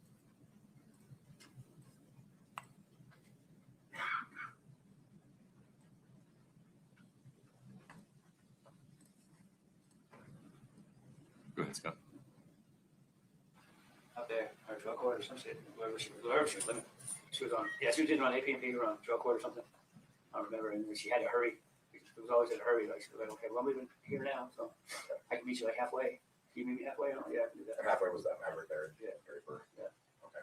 You said one time she came with an older guy. Do you remember if that was the first time or the second time? I believe it was the second time. First time, do you remember she showed up with anybody? I don't know. Okay, I think those are all the questions we had for you. If we have any more follow-up questions, you want to talk to us again as we kind of progress with this a little bit further? Yeah. Okay. I appreciate you talking to us, Robert. Like I said, we're not here to jam you up over anything. We're just here to try and get some information and see what you I got. thought one day, wake up with some fucking manslaughter charges. No, we're not going to pursue that. Like I said, if you didn't want to help us out or anything, we kind of have this view right now that the people we're interviewing, we've got enough information. We're just trying to verify it. You're kind of either helping us out or you're not. And if you're not, you might, honestly. But all you've done right now, so we've already talked, Carmen's already talked, and Nicole's already talked. So you're not telling us anything we didn't know. You're not protecting anybody by not talking to us. All you'd be doing is basically rolling the dice with your future if you didn't want to talk to us. Because when the deaths are involved, the prosecutors do get a little spun up over it. And with fentanyl in the federal system, if you don't know this, if you get caught dealing fentanyl that results in a death, you could potentially face federal charges. It doesn't matter if you intended to cause the death or anything else like that. They're cracking down on it. So I don't know how long you're in for with. I know you're on possession with intent stuff, but if you are still dealing, don't be dealing with that shit anymore because the feds are coming down hard on it, and it's only a matter of time, especially how nasty that shit is. Most of this is giving my name. Well, we already verified it through phone records. We already knew that they got it. It wasn't like they told us anything we didn't know either. Yeah. We've been able to find everything we need through digital evidence and all the contacts, all the messages on Facebook, and all that stuff. Yeah, we knew all of that before we made contact with anybody. Yeah. So it wasn't like they were diming out or anything. Yeah, but I don't think me and Carmen even were friends on Facebook. We actually were the ones that brought up your name to Nicole because we already knew that Nicole had put you in touch with Carmen, and we already knew all of that information. Oh, okay. So we're just trying to verify stories is all we're trying to do at this point. So do you have any questions for us or anything like that? Other than this isn't going to backdoor. Lynn, that is coming from I think that's coming from the court, from the body cam footage, and Law and Crime has it on top of they have their banner on top of it, I think. Let me see.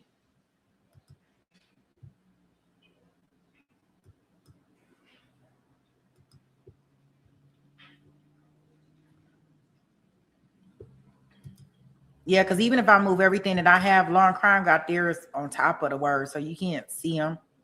And it don't have a closed captioning just yet. So I'm sorry about that, honey bun.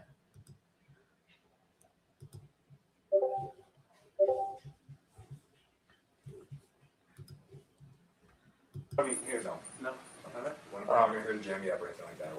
We don't give a shit about what's going on down here or anything like that. I was just going to ask you, do any of your people ever tell you what they're going to use it for themselves, if they're going to try to sell it to anybody else? What their intents are? Everybody that I deal with does it themselves. You know what I mean? Like, I do it myself, they do it themselves. You know what I mean? Okay. So it's, Carmen never mentioned anything about hooking it up for somebody else or anything like that. like I said, she was just, like, I met her twice. You know what I mean? Yeah, and I figured it was a long shot. Twice you met her a year ago. I knew it was going to be Yeah. a bit of a stretch for you to remember. But Okay. anything else you can think of, or anything else you remember? No. Okay. As you think about it, if you do think of something, let one of the COs know, or one of the investigators at the jail know. They'll reach back out to us if you think of anything else you want to talk to us about or anything like that. Okay. Any other questions or anything like that for us? Okay. Thanks. Anyway, then. All right. We'll go grab the CO and let them know you're ready. Okay.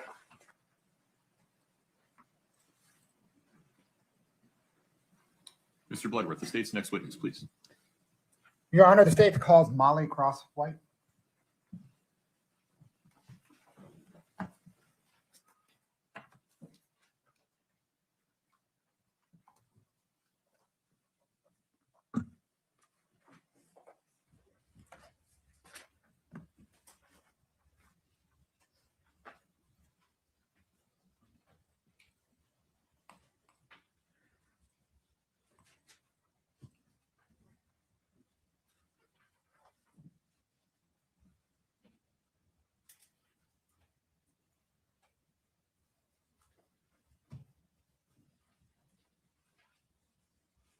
Miss, if you would step in front of Brittany, we'll get you sworn in, please.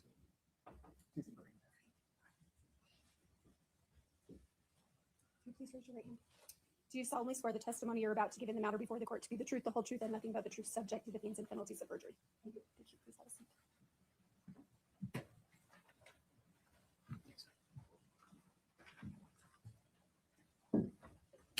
Please proceed.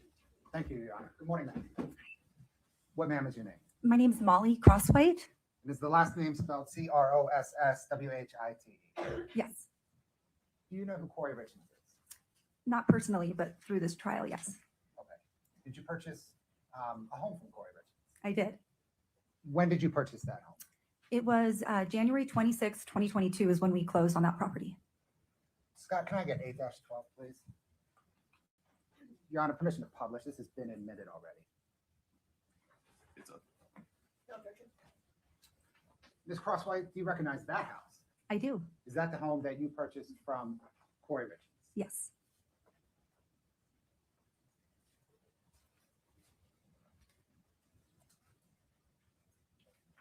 Did you ever move into that home? No, Did you rent that home? I did. When did your renters occupy that home? They moved into the property March 30th of that year. Their lease began March 1st, but they did not move here till the 30th. You said you closed on that home, I'm sorry, 26 or 27? I think it was January 26th. January 26th, 2022. Yes, And was that home occupied between the date of the closing and the end of March when your renters moved in? it was not.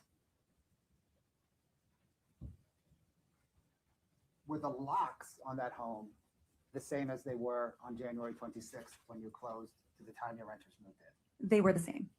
And did Kouri Richins rehab that home for you? Prior to us purchasing it, it's our understanding she had done a renovation. And did she have the keys to that home throughout that renovation process? I would assume so.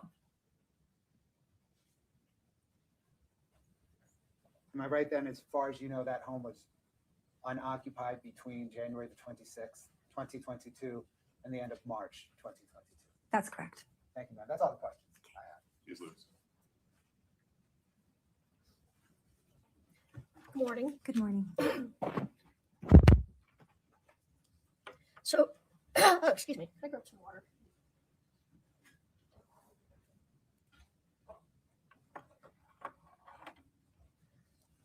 So before you closed on the home, you entered into a real estate purchase agreement.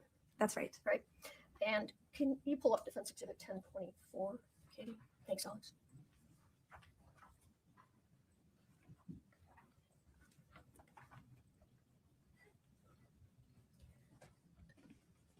Ms. Crosswite, do you recognize that as the real estate purchase contract that you entered into? Yes.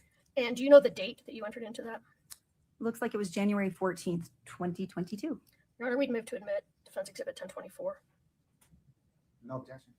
Defense 1024 is admitted. Would you like to publish? Sure. Okay.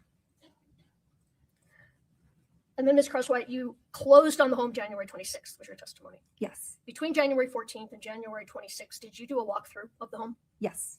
And what was in the home at the time that you did the walkthrough? The home had been staged when they were marketing it for sale. So at that time, there was furniture in it. I think by the time we did our final walkthrough, which was a couple of days before we closed, all of the furniture had been removed from the property. Was there anything else in the home once the furniture was removed, such as boxes? Not that I recall. I don't remember exactly what was still there, but I do know that we had wanted the home to be fully vacated and all of the debris, and there was some garbage and things on the premises, like old cars even, that we had asked to have removed. So do you recall if there were any boxes or cups or any items left in the closet of the home? I don't remember. Had there been, would you have asked that that be removed when you did the walkthrough a couple of days before closing? I think that if it was something significant that we would really notice as a bunch of garbage or something that was going to be troublesome for us to remove from the property, we would have asked for it to be removed. Like a small item like a cup, I can't say would have stood out. All right, that's fair. Now, you said the renters, their lease began March 1st. They didn't move in until the end of March. But was there work being done on the home during the time you closed and the time the renters moved in? There was. And particularly, was there work being done throughout February of 2022? Yes, I think I provided a list of dates that was on record with our contractor. I think there was maybe 7 different days in February when there were contractors working on the property. Okay, would some of those dates have been February 10th, 11th? Yes, that sounds familiar. 12th, 13th, and 14th. Does that sound familiar? Yes. All right. And you think there were additional dates other than those 5? I think there was 2 more dates the following week, maybe that the 19th and 20th, if that's, I'd have to look back at the records, but according to my contractor's records, there was 2 more dates in addition to those 5 that you named. Okay. And when they were working on the house, do you know if they were there all day, most of the day? I don't know how long they were there. We were having things like insulation added into the attic and mortar added to the pot rock because there was animals coming into the home and things like that. We need to get it ready for the tenants. Okay.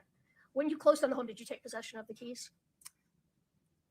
I think that the key that was provided for us to access the home when we toured the property and made our offer remained at the property. I can't remember if it was hidden underneath, like somewhere at the front door. And we left that same key there for our contractors to use while they were working on the property. All right. Did they keep the home locked? I don't know. Did you ask that they kept the home locked? I would expect for them to. I mean, that's the point of a key. Right. And the key wasn't in a visible spot. True. No. I remember us having it hidden somewhere near the front door, maybe under a pot or under where anybody would think to hide a key. Probably not a great place to hide a key. And it was your expectation the home would be locked throughout that time? Yes. Is that fair? All right. After you closed on the home, did you have any further conversations with Ms. Richins? No, I never had any conversations with her directly. She was represented by another real estate agent. Did you have conversations after you closed on the home with that agent? I doubt it. I can't remember, but I would be surprised if I did. Would you have been, would you have told them the work that was going on in the home and who was in and out of the home? Would they have been aware of that? I think that prior to us closing on the property, we definitely communicated our plans. It was part of our negotiations because we discovered quite a bit of work needed to be done in addition to the renovation that Ms. Richins had done. So I definitely had communicated, hey, we're not going to be able to rent this out the way that it is. We need, I think it was a $10,000 credit so that we were able to, complete the renovations in a way to make the home habitable. Okay. And is there any reason they would have known the Ms. Richins or her agent you were talking to when, in fact, renters were moving into the home? I don't know. I don't know if we shared that or not. I know that we definitely communicated we could not rent it out right away. Okay. And we had to take care of quite a bit before we felt comfortable having people move in. All right. About 1 moment.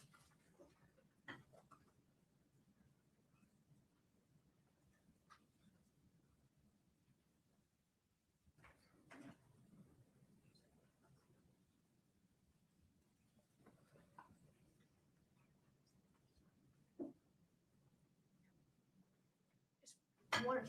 Do you recall Ms. Crosswite being interviewed by Mr. Bertram? In this case, the defense investigator. Yes. And do you recall telling him that when you took possession of the house, there was nothing in the house at that time? Yes. All right. And do you recall telling him at that time that you actually turned the key over to the contractors? I don't remember. I never met the contractors on site, so I'm sure I did communicate to them where the key could be found on the property. All right. Nothing further. No, Your Honor. You may step down. Is this witness released, counsel? Yes, Your Honor. Yes. Okay, you're free to go. Thank you. Mr. Blubber. Oh, Ms. Sherman, I shouldn't make assumptions. I apologize. Allison Wright, Your Honor. Let's do it.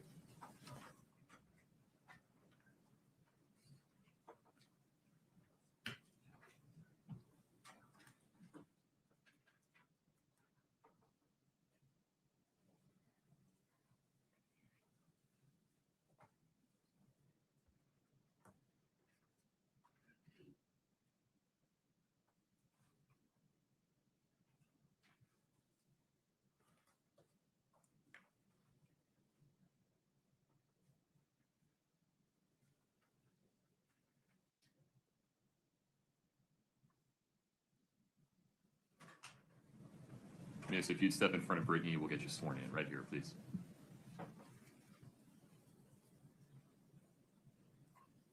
Do you solemnly swear the testimony you're about to give in the matter before the court to be the truth, the whole truth, and nothing but the truth, subject to the things and penalties of perjury?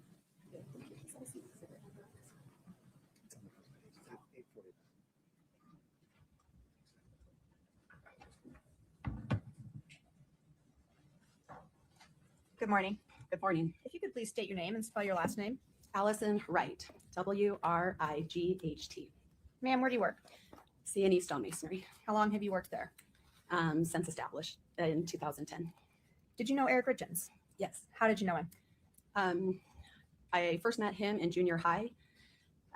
He was a friend of my sister's. They were both in high school. He spent time at our house, and eventually we ended up in high school at the same time. And is your husband was his business partner? Is that Yes. correct? Did you know Kouri Richins? Yes. How did you know Kouri Richins? When I met her when she was dating Eric. I want to talk with you about a couple of handwriting items before I ask you a few other questions. That states Exhibit 8-49 for the record.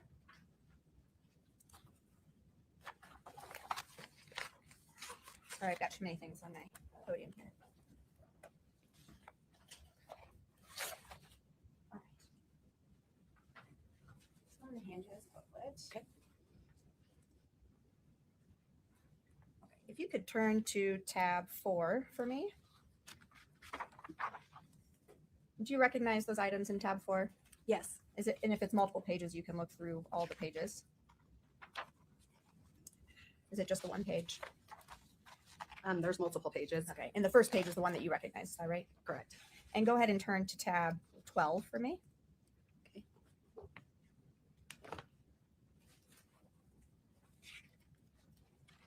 And do you recognize those items? Yes. What are in tab 4 and in tab 12? What are those items? They are returned checks from C&E Stonemasonry's banking account. And are those checks that you gathered and gave to Katie Richins Benson? Correct. And you gathered those from C&E's accounting books and things like that, their bank records? Correct. The check on tab 4 was collected on an online banking, and the other ones were printed checks from our files. What do you do for C&E? Admin and bookkeeping. Okay. So I want to switch gears. I want to turn your attention to February of 2019. Do you recall that time frame? Yes. Was there a time in February of 2019 that you took a vacation with Eric Richins and Kouri Richins and your families? Yes. No, just the adults. Just the adults. Okay. No kids were there. And do you remember a conversation during that trip with Kouri Richins that stood out to you? Yes. Go ahead and describe for the jury what you remember about that conversation. On our vacation, Kouri and I ended up alone for a moment and just talking about our families, life, kids. Your Honor, objection, can you approach? Yes.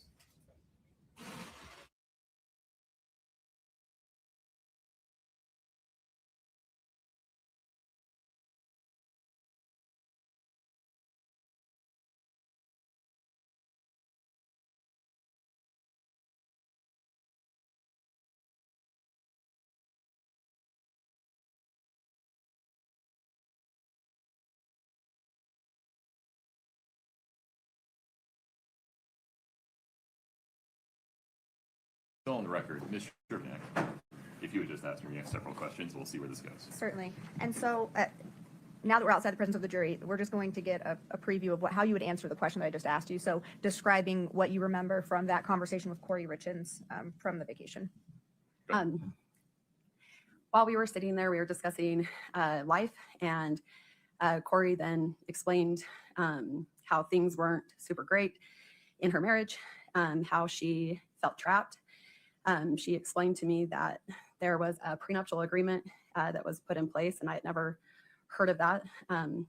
She continued to say how I think the trapped was mostly due to financial, is Eric would, because of the terms of the financial agreement, Eric would end up benefiting financially and continue to live as they currently were, where she would be in a different circumstance. She explained how she feared that the kids would be drawn to Eric's life and felt like she was unhappy in there, but feared what it would look like if she ended the marriage. And is it okay if I ask a follow-up question? Of course. Did that conversation kind of give you context or inform you about Kouri, kind of what she was doing with her business at that time? Yeah, things started to make sense. Like I was impressed that she went and got a master's degree. Kouri's motivated, hardworking, and I always admired that. And she was very motivated, it felt like, to become financially independent. Your Honor, this conversation, can we get a foundation of exactly when in 2019 this conversation took place? Sometime in that year? Mid-February. Okay. I think the trip started on the 17th. And I'm not sure what day. Do you want to have this discussion with the witness I presenter? do, outside that, if she could step down and step out. Do you want any more of her recollection before we have the conversation? No. Okay. Do you mind just waiting out in the lobby for us for a minute? Thank you.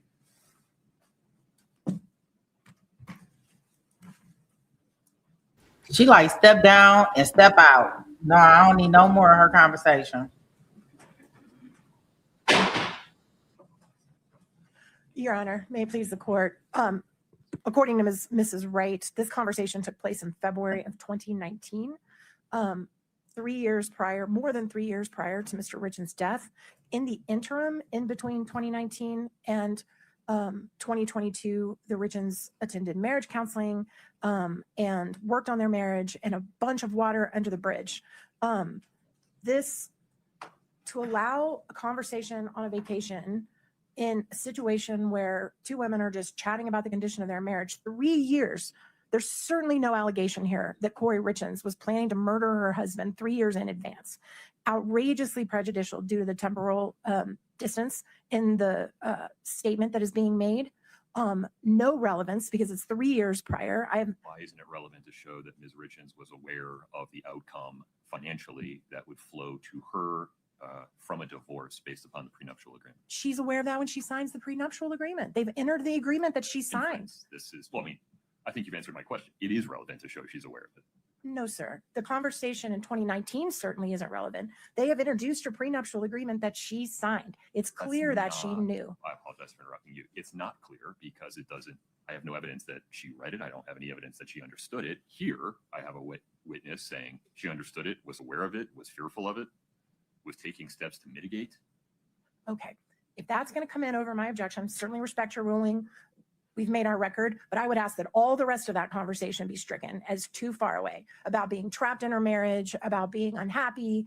Everything about that is utterly irrelevant and outrageously prejudicial. And we would ask that it be stricken and only be allowed to say that she discussed her prenuptial agreement, and that's it. And we also would like a continuing objection to any questions of this witness about any conversation in 2019. We respect your ruling on that. Okay, so defendant's objection to this series of questions of Ms. Wright is overruled. The testimony that was put on the record through the voir dire requested by defendant is relevant because it shows defendant's genuine subjective awareness of what she believed were the financial consequences that would flow to her if she and her husband divorced. It provides additional probative value because it shows that she was concerned about having less money than her husband if they divorced by virtue of the prenuptial agreement. She was taking steps to mitigate that potential those potential financial effects. She was concerned about how her children might associate more with her husband by virtue of the lifestyle that he would be able to maintain in a post-divorce financial environment. That is all probative to the issues in this case, and it is not substantially outweighed by the danger of unfair prejudice. Your Honor, can I also get a ruling just to avoid having to take another break when the jury comes back? Obviously, I have a right to go into her credibility and bias at this point, no matter what's being asked on direct, correct? That's a very broad statement. You can certainly go into potential sources of bias. Thank you. That's all I need. Okay. Okay. Folks, let's take a 10-minute break. We'll come back at 10 of 12. Thank you. It's getting hot in here. To Ms. Wright during this break. Please give her some space. Thank you. Court's in recess. All right. It's getting hot in here. Don't take off your clothes. It's not that necessary. But I'm just letting y'all know it's getting hot in here. She came to the mic like, mic check, 1 2 1 2. Like, I got some things to say. Like, she came in hot. Like, hell to the no. Like, she can't be talking about this stuff from 3 years ago. Kouri was not planning on unaliving her husband in 2019. She was doing stuff that she needed to do in order to better herself. Now, to let this testimony come in, I thought she was gonna blow a gasket, because she was like, she came in hot on that mic and walked away before the judge did his ruling. Like, whatever you gonna rule, just rule it. I'm done. So let's see how this hits. Yes, Your Honor. Okay. Yeah, they can come in when they're ready. Yeah, thank you.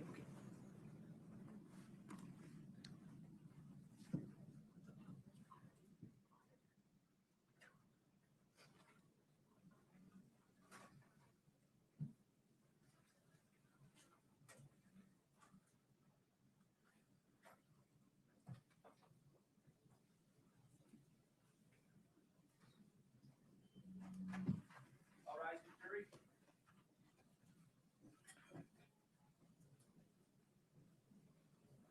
Please have a seat as you come in.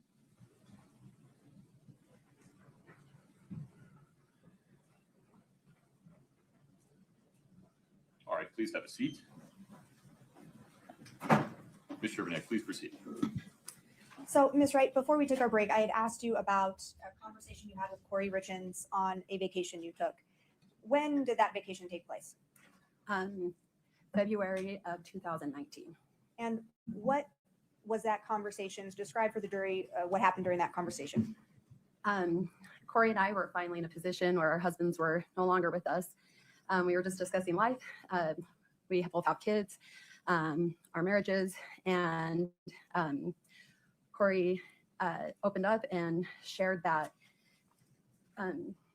things were difficult at home. And a word I remember is that she felt trapped. At this time, I learned that their marriage had a prenuptial agreement, and she explained that she felt like she was frustrated in the relationship, but also it would be difficult to leave.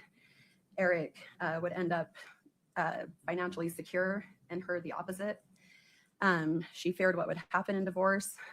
She mentioned that maybe the kids would prefer him with the lifestyle that they had, four-wheelers and toys and opportunities, where she would have less. She feared how she would be represented by him in the community. I felt for her. It was a hard conversation. I knew that things had been hard since their youngest child was born, and I was tender towards her current circumstance. Thank you. And did that conversation give you any context to what was happening in terms of Kouri's business at that time? Yeah, Kouri is super ambitious. She went back to school and got a master's degree. I was impressed. I had young kids. I wasn't sure I could do that. She then went and got a real estate license and was trying to build that business. That conversation kept playing in my mind as I think this is a way to become financially independent and secure. Thank you. Those are all my questions for you. The defense may have some. Thanks. Thank you. May it please the court. Good morning. Good morning. This conversation you're talking about happened in Hawaii, didn't it? No. Where was it? Costa Rica. I'm sorry, Costa Rica. And the reason you all were talking about her marriage, there was a reason she was upset in her marriage at that time, wasn't there? Not that I know. Think hard. I think she was upset. What I understood from the conversation is things were frustrating at home. And that's because she believed he was having an affair with a coworker. Is that right? Is that right? She and I never discussed her thinking about an affair. Is that the context of the conversation you were having that day, that she believed he was having an affair with a coworker, and that's why she was upset with her marriage and talking about divorce? I don't recall that. Were you aware of it at that time, that there was an affair going on between Eric and a coworker? I don't recall that conversation versus when I found out. When did you find out? Or wait, I'm sorry, will you repeat that question? When did you find out that Eric was having an affair with a woman that worked with him? These are facts, not evidence. Assumes facts, not evidence. Foundation. You got to lay foundation for this. I'm not sure this witness knows anything about it. What do you ask? You just testified that when you found out, you weren't sure if it was during this conversation. So when did you find out? That's not accurate. You have to ask it open-ended. Okay.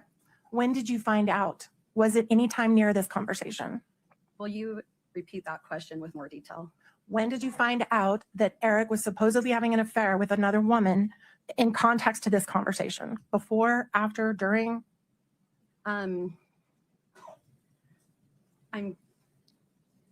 having a difficult time understanding because help me understand affair. Because like, I think there was a friendship with a lady, but I don't know exactly what was going on. Understood. That's fair. So let me rephrase it. Did you become aware that Eric had intimate feelings towards a woman that he was working with? Your Honor, assumes facts, not evidence. She's Argument on the asking question. whether this person ever became aware of it. Overruled. It's a yes or no question. This way could we start there? Can you repeat the question? Did you become aware that Eric, at around this time, 2019, had intimate feelings towards a woman, that another woman that he worked with, that was causing problems in their marriage? I don't remember when I became aware of it. Ballpark.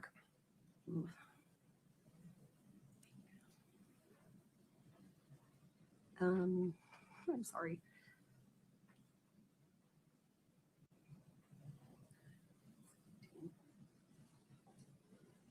I think I'd heard of it like twice, and I don't remember.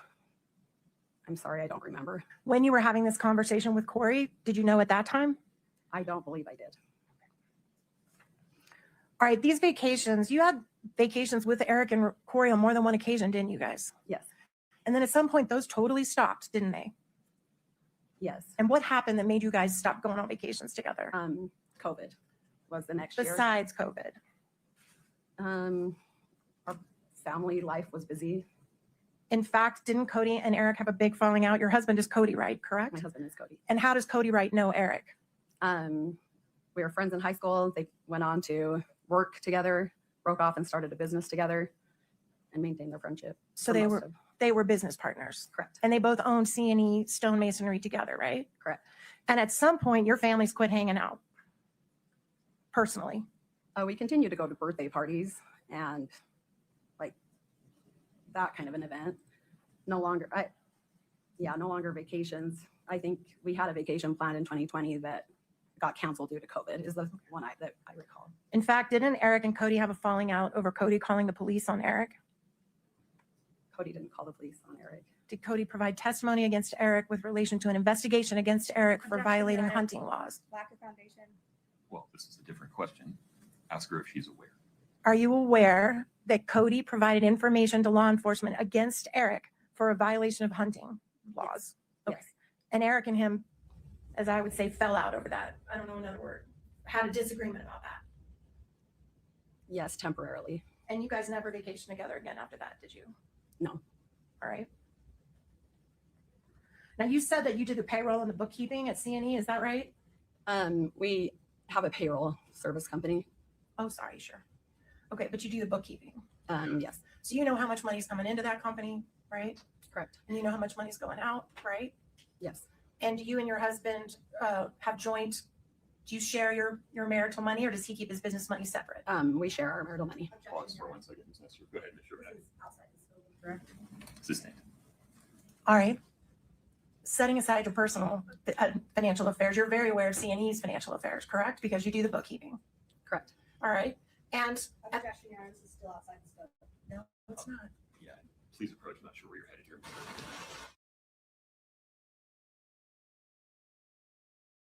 Oh, they trying to the defense like, oh, she couldn't wait. She can't wait. She firing these questions. She asked the judge, she said, is it okay if I attack her for her credibility? And that's what she doing.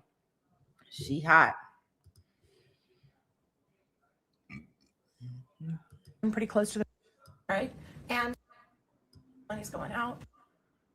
Right. Did Cody provide testimony against Eric with relation to an investigation against Eric for violating hunting? Wait a Money's minute. going out, right? Yes. And you and your husband have joint, do you share your marital money, or does he keep his business money separate? We share our marital money. Pause for 1 second, Ms. Nestor. Go ahead, Mr. Burnett. Outside the scope, correct? Sustained. All right. Setting aside your personal financial affairs, you're very aware of CNE's financial affairs, correct? Because you do the bookkeeping. Correct. All right. And This is still outside the scope. no, it's not. Yeah, please approach. I'm not sure where you're headed here.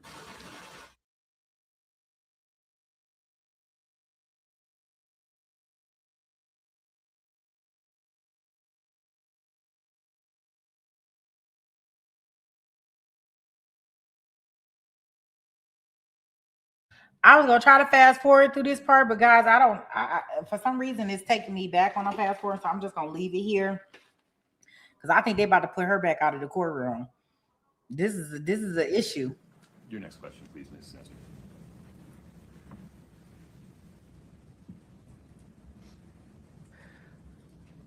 Since Eric's death, you and your family have grown pretty close to the Richins family. Is that fair? Objection, Your Honor. Goes to Outside the bias. scope. Goes to bias.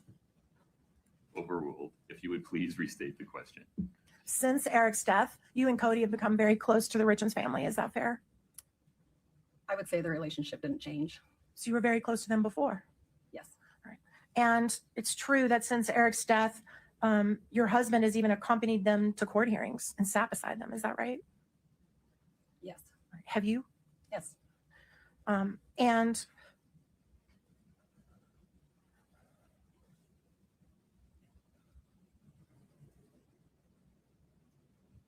I think everything else is going to be when we recall. Ma'am, we're going to recall you later. We would ask that you're not releasing your subpoena, and the judge will instruct you about that. That's all we have at this time, Your Honor. Okay. Anything within the scope of cross, Ms. Sherman? I could just have a moment. Of course.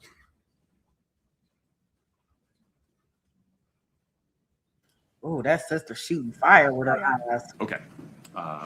Ms. Wright, you're free to go today. You're still subject to the subpoena that you were served with. You may be called back. Between now and then, please do not speak to anybody about your testimony, including your husband. Okay. And please don't watch any coverage of this case. Judge, that is not happening. She is about to You agree go to do off those the things? pillow Yes. talk. Very good. You're free to go. Thank you for your time. I mean, I don't know how she not Time for a going lunch break, with her counsel? husband. Or do we have another short witness you want to get on and off? Your Honor, we can break. I understand there's some legal issues to address too, so. Understood. Okay. Any objection to a lunch break, No, sir. counsel? All right, please rise for the jury. Folks, quick reminder, you know what I'm going to say. Please don't discuss the case. Don't read, watch, or listen to anything about it. Please don't do any research. Enjoy your lunch. 12:40, counsel. Kotromos is going to testify. The case doesn't mention 902 at all.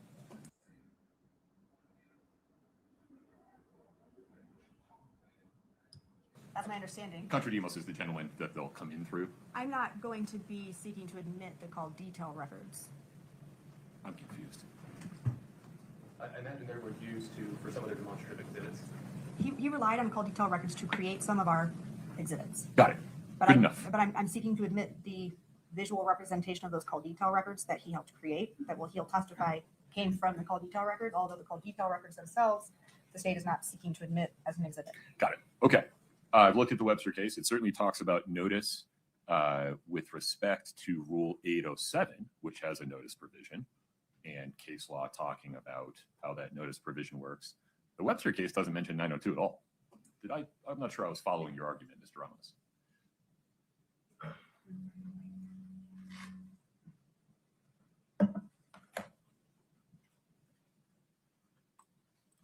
Here comes Sparky Jr. Judge, the 902, 803 rules and those identified in the residual exception in Webster, they reference the same language, which is the notice language. That's what we were focusing on. I think Your Honor has enough to make a ruling. I understand your position. Got it. Yeah. All right. So under Rule 902, subsection 11,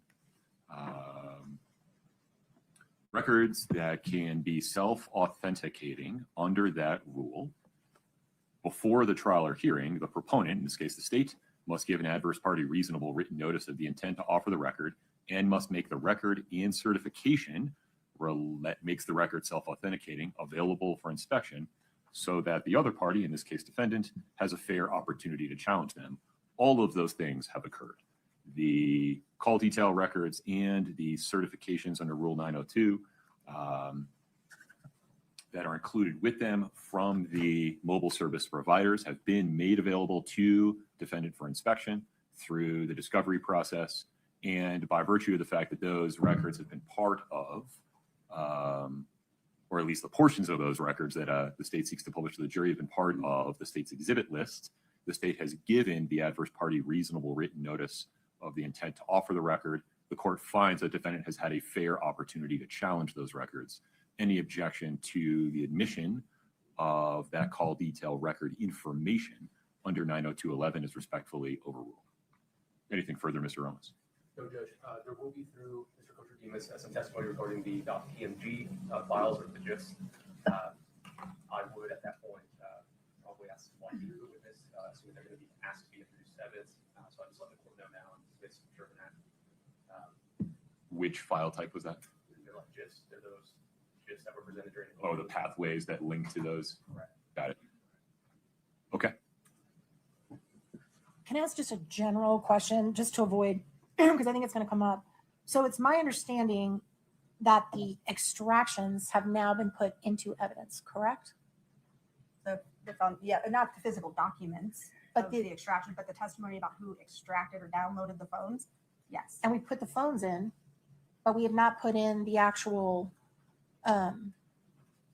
we've not put in the report, the data that's been fed into the Celebrate software platform. Is that in? The raw data is not readable. I know. The raw data is in through the phone, but is the Celebrate data that has been extracted by Ingtao, was that put in? Not yet. Okay, so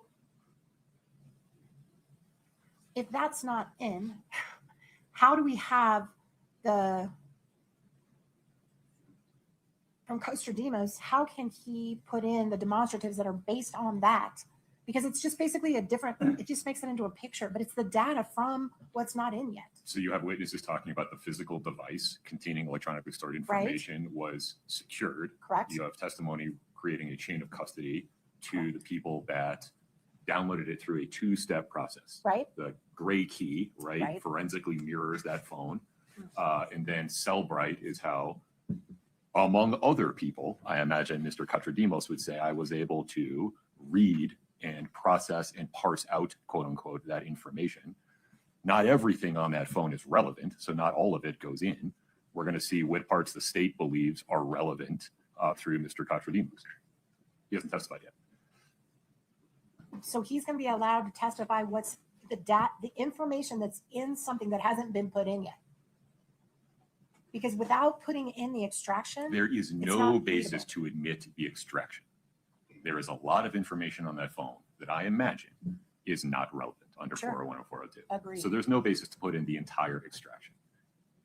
So it's this not is- like an encyclopedia. Okay. Well, then this is getting to the core of what my concern is. Yeah. And I'm just, I'm just thinking out loud to try to avoid wasting Kotromos's time. But let's say, hypothetically, we want to get some of the extraction information in at a later time. Do you have an expert that has looked at those extractions with Cellbrite and can testify and lay foundation? We do. Okay. No problem. But my question is whether our expert can do the same thing theirs is doing, which is relying on data they saw in Cellbrite and parsing it out without the Cellbrite extraction coming in. Because as long as we can do it too, I'm totally fine with this whole process. But what's worrying me is we're going to get to my side and they're going to say the extraction's not in, your expert can't testify. So I guess I just want to make sure we're all on the same page. The extraction doesn't have to come in as long as our expert has reviewed the extraction and they've laid a foundation for authenticity of the extraction, which, by the way, I don't think either side is challenging the authenticity of the extraction ultimately. But the same thing's going to apply when our side gets up and our guy says, this is what I pulled out of Cellbrite. I'm going to use this in what we're going to present. Are you talking to me again? I'm talking to you. I'm not sure what you're asking for. I'm asking if we need to have a hearing now about whether the extraction has to be admitted for all this to come in, or if the extraction doesn't have to be admitted, there's no problems. The only reason we've talked, as I understand it, about the extraction process at all is to lay foundation for the expert testimony of people like Mr. Cotromos. Perfect. So you will not require for Cotromos to testify about the data that he read from the extraction.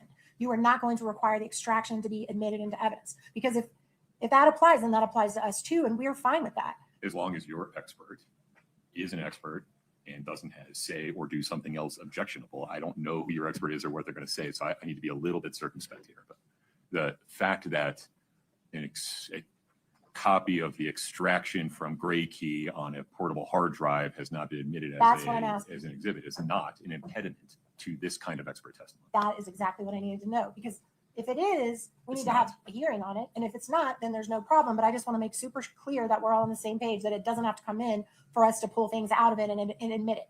Yeah, I think we need to keep in mind the life cycle of these things. There's information gathering, there's chain of custody and information preservation, and then there's what's admissible and how it comes in. Sure.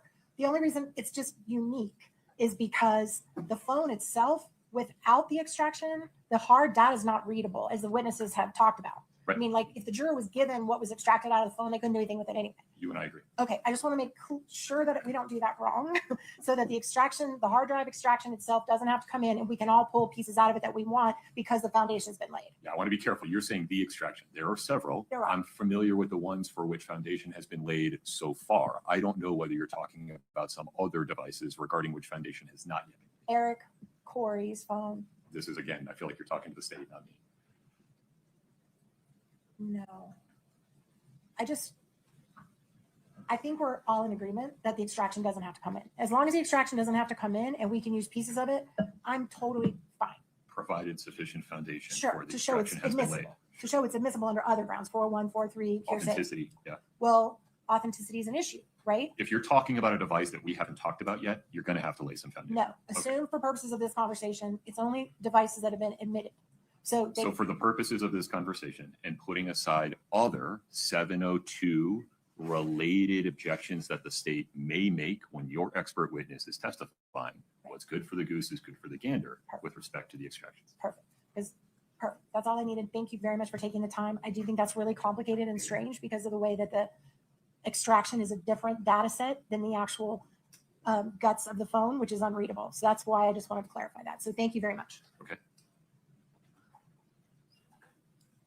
I forgot how that began. Oh, the juror issue. We got to talk about the juror issue. We can switch to that. Anything else regarding Mr. Cotromos before he takes the stand? Ms. Shervanet? Nothing from the state. Mr. Ramos? Okay.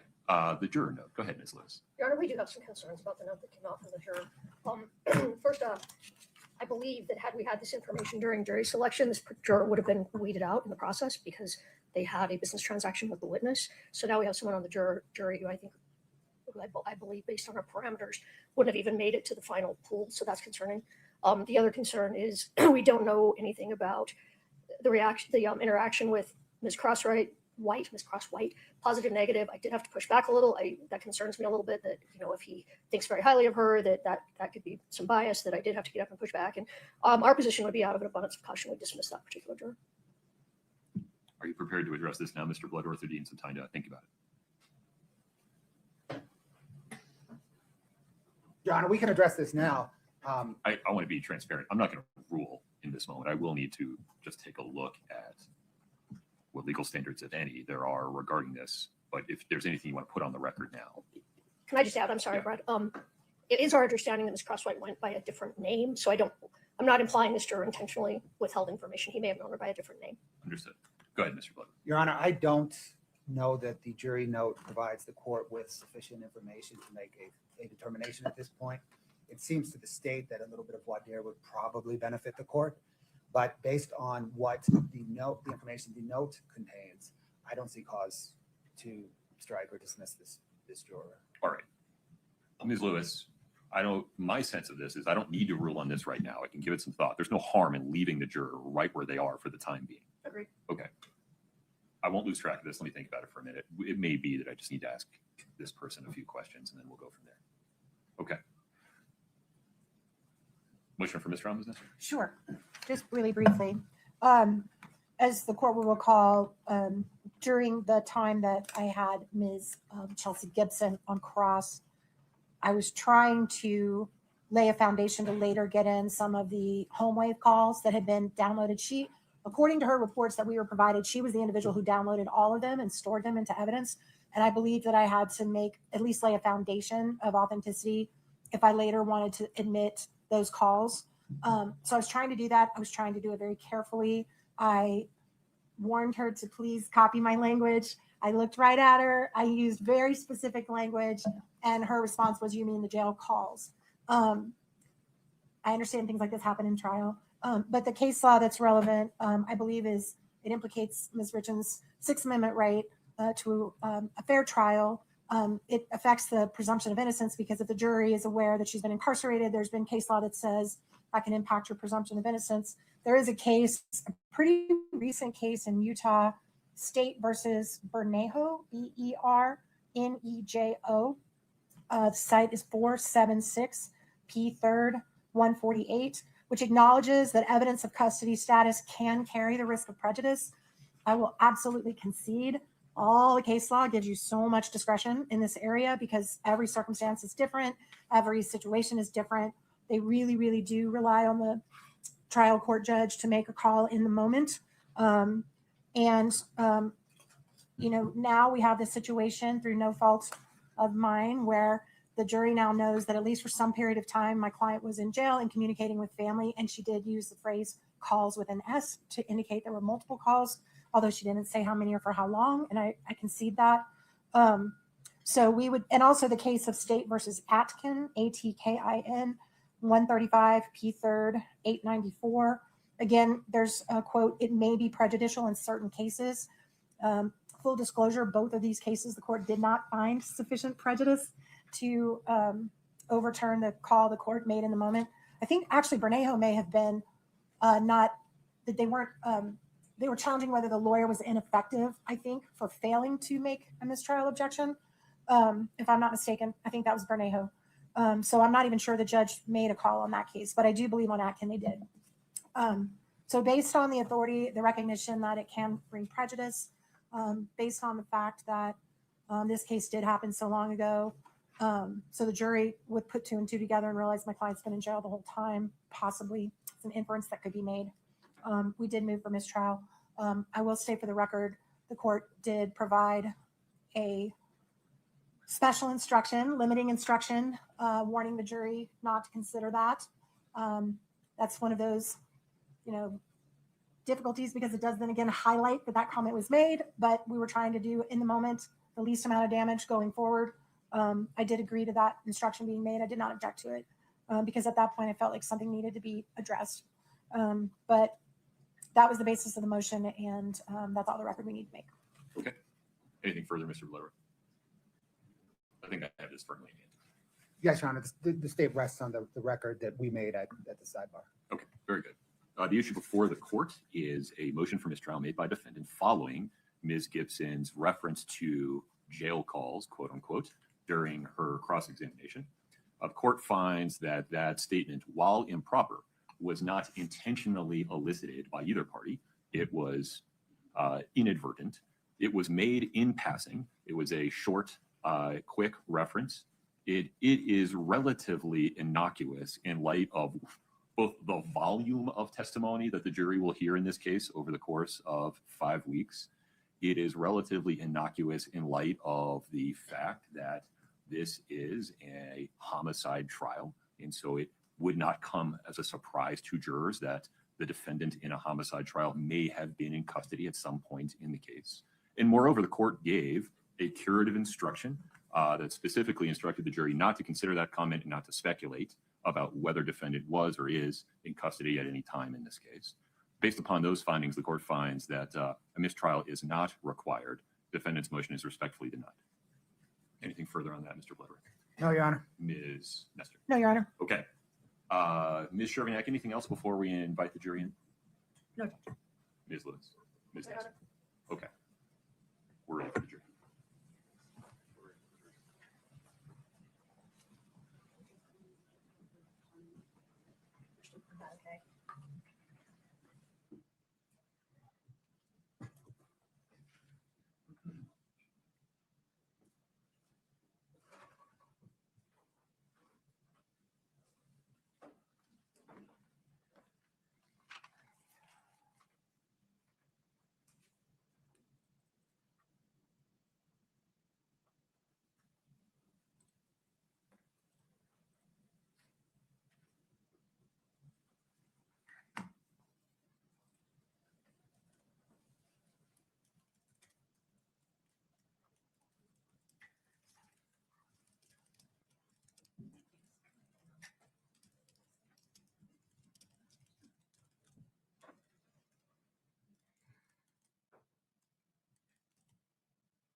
Folks, have a seat as you come in, please. Thank you.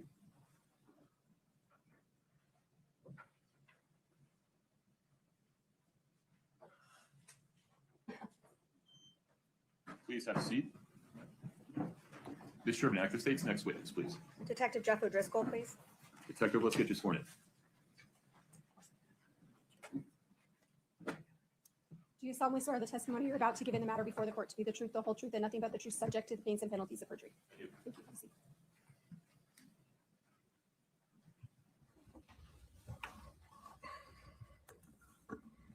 If you could state your name and spell your last name, please. Detective Jeff O'Driscoll, O''DRISCOLL.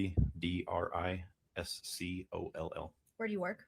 Summit County Sheriff's Office. How long have you worked there? 10 years. What's your assignment with the sheriff's office? I am a detective in the Major Crimes Investigation Unit. During your investigation of this case, did you seize a cell phone belonging to Miss Carmen Lauber? Yes, I did. Was that in April of 2023? Yes, it was. Was that a black Samsung phone? Yes, Was the phone number on that phone ending 6127? I believe so, yes. Did you book that phone into evidence at the Summit County Sheriff's Office? I think it was collected by crime scene technicians on the scene and they booked it into evidence. Did you later retrieve that phone from evidence and with the help of Miss Chelsea Gibson, download that phone? Yes. Was that done using the Celebrate software? Yes, it was. Those are all my questions for you.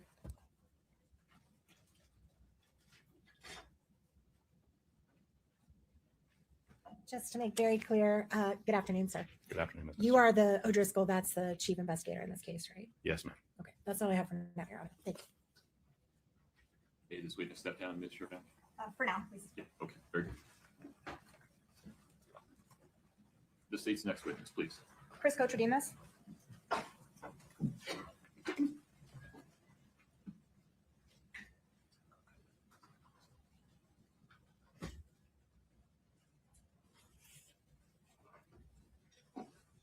if you step in front of Brittany, we'll get you sworn in. Mr. Drayton, do you solemnly swear the testimony you're about to give in the matter before the court to be the truth, the whole truth, and nothing but the truth, subject to the pains and penalties of perjury? Thank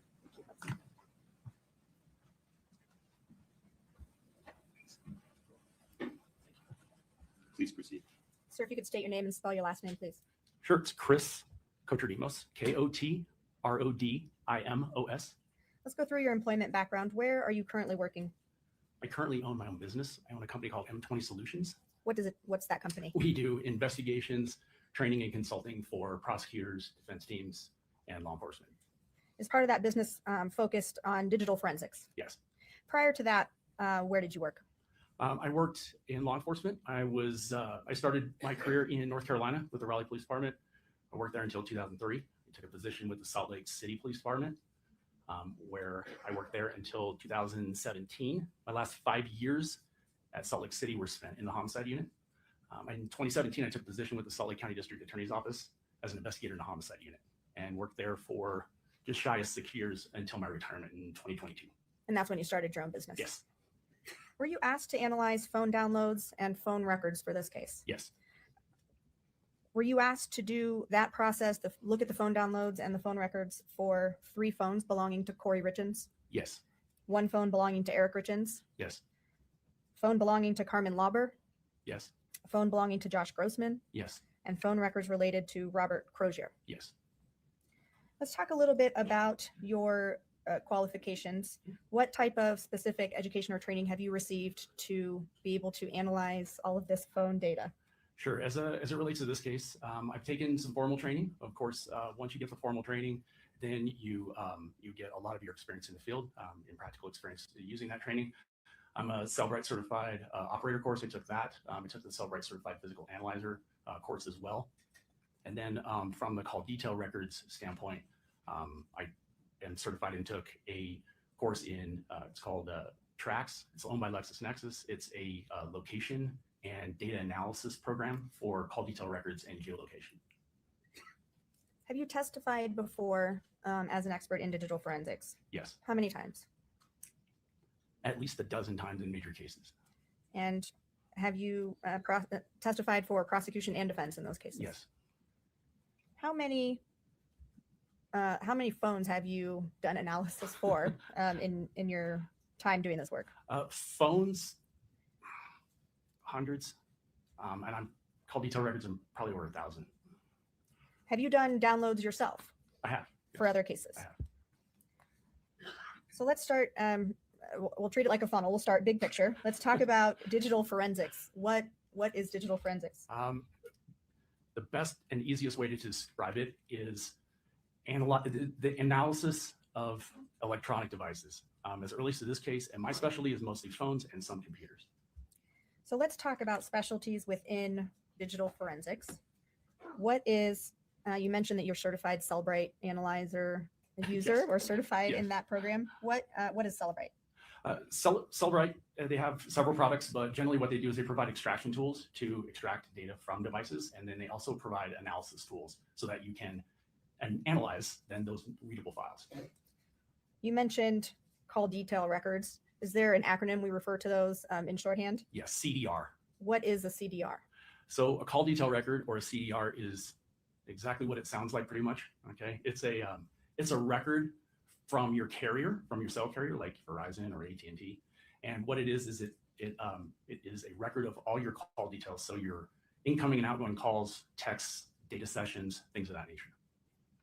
You mentioned location analysis. How do you perform something like location analysis using cell phone data or CDR data? Yeah, so you can map both, but prevalence is call detail records. So law enforcement can obtain call detail records that include location data with them. And location data is essentially, the carrier reports and maintains a record during their normal course of business, which towers you're using, where that tower is located, and what antenna or sector of the tower that you're utilizing for that communication. When you're analyzing phone data, what are the 2 main sources of that information? Oh, so like for phone data, like in general? Yeah, when you analyzed phones for this case, what were the two main sources of the data? So the phones themselves, which is the content of the device, and then the call detail records, which are the communication records associated with those devices. So when we're talking about call detail records, I think most people understand the phone contents that comes from the actual device, correct? Correct. And the call detail records, you said they were stored by the carrier, is that correct? Correct. And the call detail records, would those be located on anyone's device, or are those solely maintained by AT&T, Verizon, T-Mobile? Yeah, the records themselves are maintained by the carrier. And what is contained in a call detail record? There's a lot of information in there.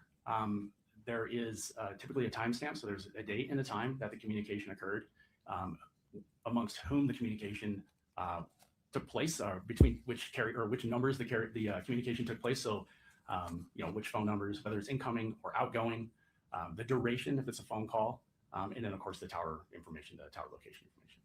Would a CDR record contain, for example, it would say a text is incoming or outgoing? Would any of the content of those messages be in the call detail record? No, not in a call detail record. How do you start or how do you analyze the contents of a phone? What do you use to do that? So in this case, I used Wright Physical Analyzer. And how do you use Wright Physical Analyzer? What does that provide you to allow you to analyze the contents? So Wright Physical Analyzer is a software package, and what it does is it allows you to analyze readable files from the extraction. So the phone is downloaded, a readable file is created, you load that readable file into Analyzer, and then you can analyze those results. How often is, are there other programs besides Wright that can perform that There function? Are, yes. Is Wright the most commonly used one? Yes. Why is that? It's very popular because it's got a very user-friendly interface. It's widely known, it's widely regarded. Analysts and people that do extractions and downloads and have learned that they can rely on the results of those. They're pretty good, and so it's commonplace in this industry, particularly in law enforcement. So now you testified that you've done downloads yourself of some phones. Yes. Can the person doing the download, extracting that raw data from a phone, can they change the contents of the phone when downloading it? No. Can they manipulate it in any way when it's going from the raw data into the Wright reader format? No, I don't know a way to do that. Why might a cell phone be downloaded or extracted more than once? Usually it's different products are being applied to the phone. There are software updates, but more importantly, there's different products that might be available to obtain more data versus the other, particularly. When you receive the download report from the phone in the readable format, what is contained in that report? In the report is going to be all the system files. So there's going to be, most importantly, is the calls, texts, the web history. There can be biometrics. There can be like activity, movement of the device, biometric information, web searches. There's pretty much everything that is contained in the phone that a user might utilize or it would be available in that download. Can a download report show if there have been things deleted off of the phone? Yes. How does it show that? Yeah. In Physical Analyzer, if the extraction software recovers something from a database that has been set for destruct or for deletion, it can find that and then repopulate it within the phone as to where, actually into the report for where it belongs. And when it does that, in the program, it signifies that with like a small red X in a column next to it to let you know that it had been previously deleted from the device as an active user or by the active, the active file. But the software has been able to go in, find it in the database and repopulate it. So if a user deletes an item, it might still be stored on the phone that can be pulled by that report. Correct. They may not be able to see it and think it's gone, but it may still be within a database that can be retrieved and repopulated. Now, is that possible for all items that a user deletes? No. Why not? Some of those deletions are system files, and so they're maintained in the background. The average user would not or probably be able to delete system files. They're just, they literally run the phone. So if I'm a common user of a phone and I delete a photo, how long would it be kind of in the background of that phone and able to be downloaded by this report before it's gone forever? Well, it kind of varies, and it varies by, there's a lot of variation there. But typically, when an item like an image is deleted, the image itself, that process, the original, like if it was sent to you or whatever, and you deleted it, it would be gone from your view in the phone, but it would be in a deletion file. And so that deletion file eventually has to make room for more deletions, so that it pushes deleted files out to make room for more deletions, so that it can it can refill it. It only has so much room, so it has to purge that at some point, and that time can vary. More deletions are going to make that process typically happen more rapidly than less. So if items have been deleted by a user and that phone gets downloaded in maybe that sweet spot where it's still somewhere in the background of the phone, right, that could be in the report. It could be. But if you miss that window and then the item is gone for good and can't be found in one of those extraction reports. Pretty much once it's deleted from the system file, it's a process called a vacuum. Once it's vacuumed out and those files are reduced, it's essentially, you're probably not going to find it. Now, if a user deletes a text from a phone, from their own phone, does that affect how the text message would show up on the receiving end? No. Shifting over to the CDR, the call detail records, you kind of described what that is and that it's stored by the cell phone carrier. How long is that data stored by the different major cell phone carriers? They're all different, so they maintain their records for varying amounts of time. Verizon typically will keep call detail records for 18 months to 24 months, but they will only keep the associated location data for about a year, whereas AT&T and T-Mobile will keep that information for a much longer time. Now, because this data is maintained or kept by AT&T or Verizon, can a user access that information? No, those are business records maintained by the carrier. Okay, I feel like we have a good groundwork now, and I want to turn your attention to what you did, what you did in this case. When were you brought on to work on this case? I came on in May of 2023. And in general, what were you asked to do for your part in this case? Analyze phone downloads and analyze call detail records for pertinent information related to the case. And so you analyzed phone downloads for this case, and you talked about the process for doing that. Did you perform any of the downloads for the phones in this case yourself? The downloads, no. And in viewing the download reports for the phones you analyzed, did you learn who the phone belonged to? Yes. How do you do that? Well, besides the record or file being designated as belonging to that person, when you open the physical analyzer report, it gives details about the phone number, the IMEI number for the phone, and whatnot, and that can be matched to the user, whomever was using it at the relevant time. As you analyzed phones for this case, did you generally become familiar with the people? One another. Those were spot checks and looking at the device patterns.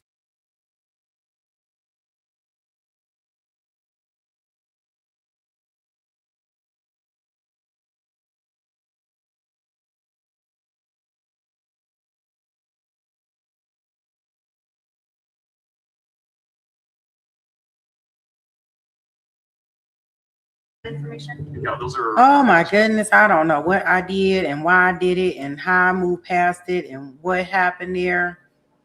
Oh my, wait a minute, y'all. My bad. Yes. Did you find anything in Eric Richins' phone about illicit drug use? No, outside THC, I didn't find anything. Any communications on Eric? Files, they're just, they literally run the phone.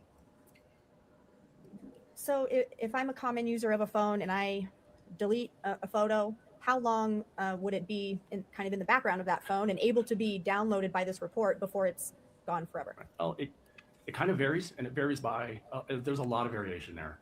But typically, when an item like an image is deleted, the image itself, that process, the original, like if it was sent to you or whatever, and you deleted it, it would be gone from your view in the phone, but it would be in a deletion file.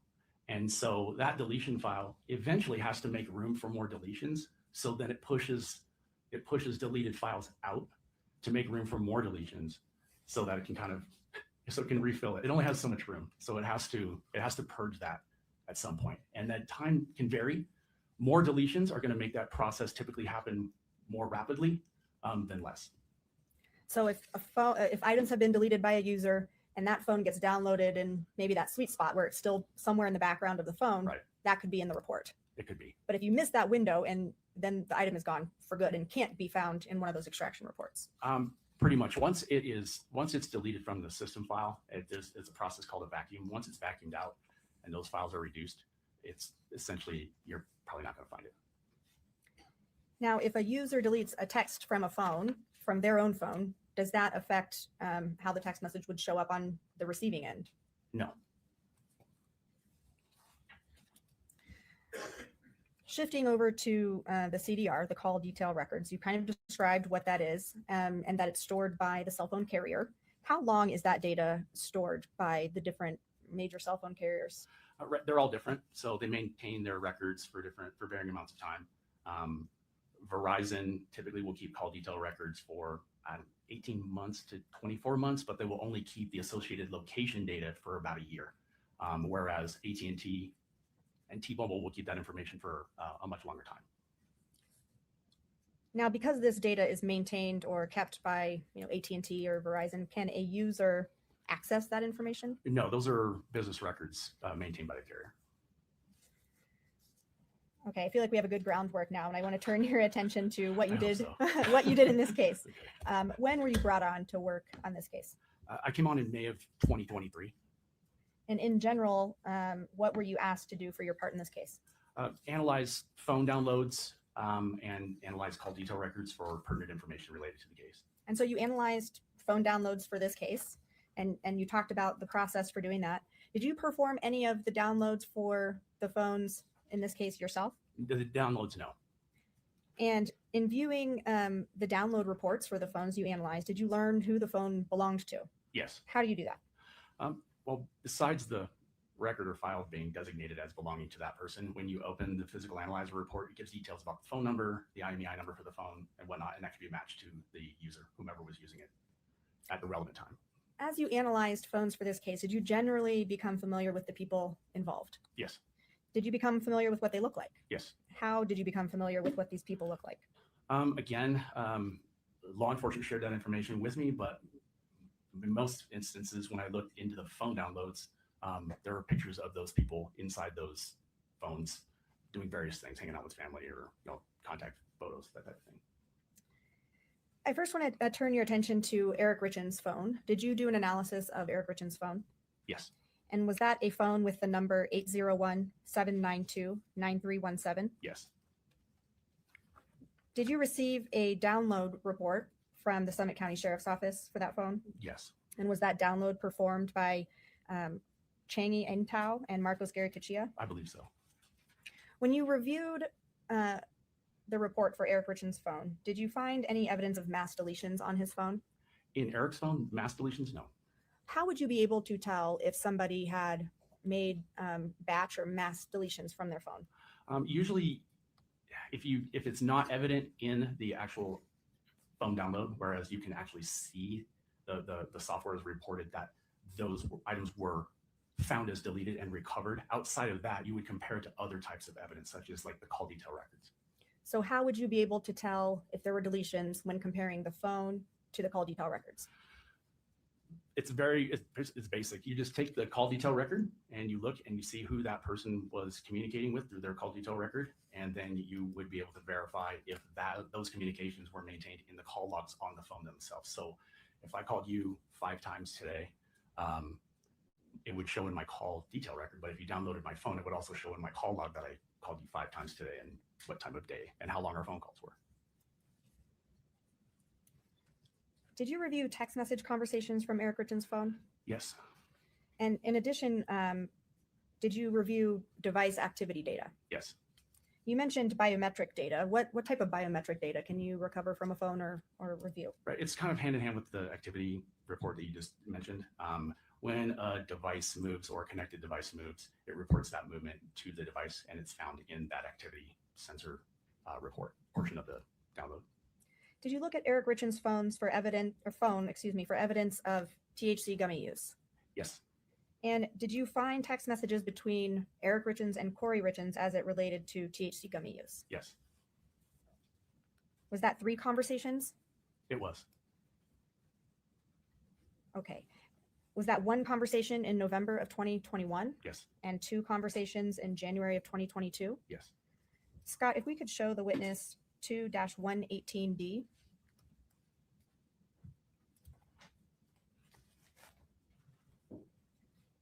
Is it on your screen? It's not. I got Okay. the desktop. You have Blueberry Law showing. Oh, my apologies. That's okay. 1 second. Counsel.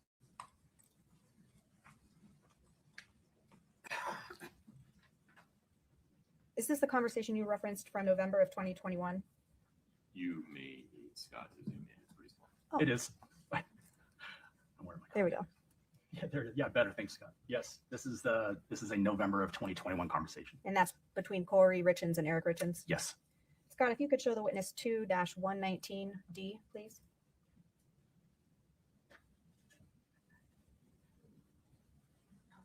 Is this a conversation between Eric Richins and Kouri Richins in January of 2022? It is. Thank you. And Scott, if you could show the witness 2-124D.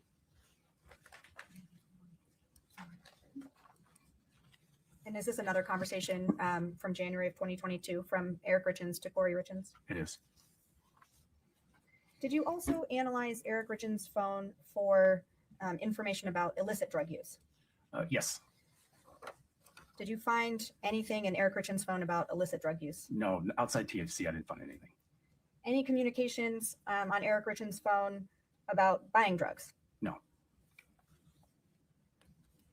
Now I want to talk about Kouri Richins' phones. Did you analyze 3 phones that belonged to Kouri Richins for this case? I did, yes. Scott, if you could put up 3-37D, please. Do you recognize this? I do. What is it?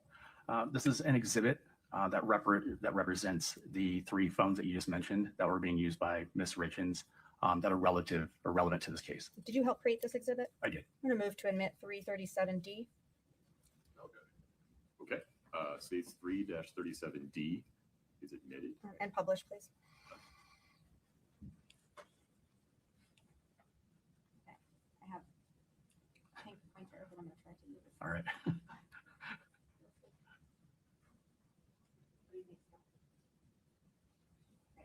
Let's start at the top. All right. What phone is at the top of this exhibit? Okay, so the phone at the top of the exhibit on the left-hand side is Ms. Richins' white iPhone.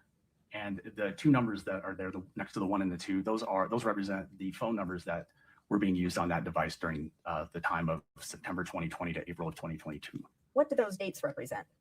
That's the duration of the time that phone was being utilized.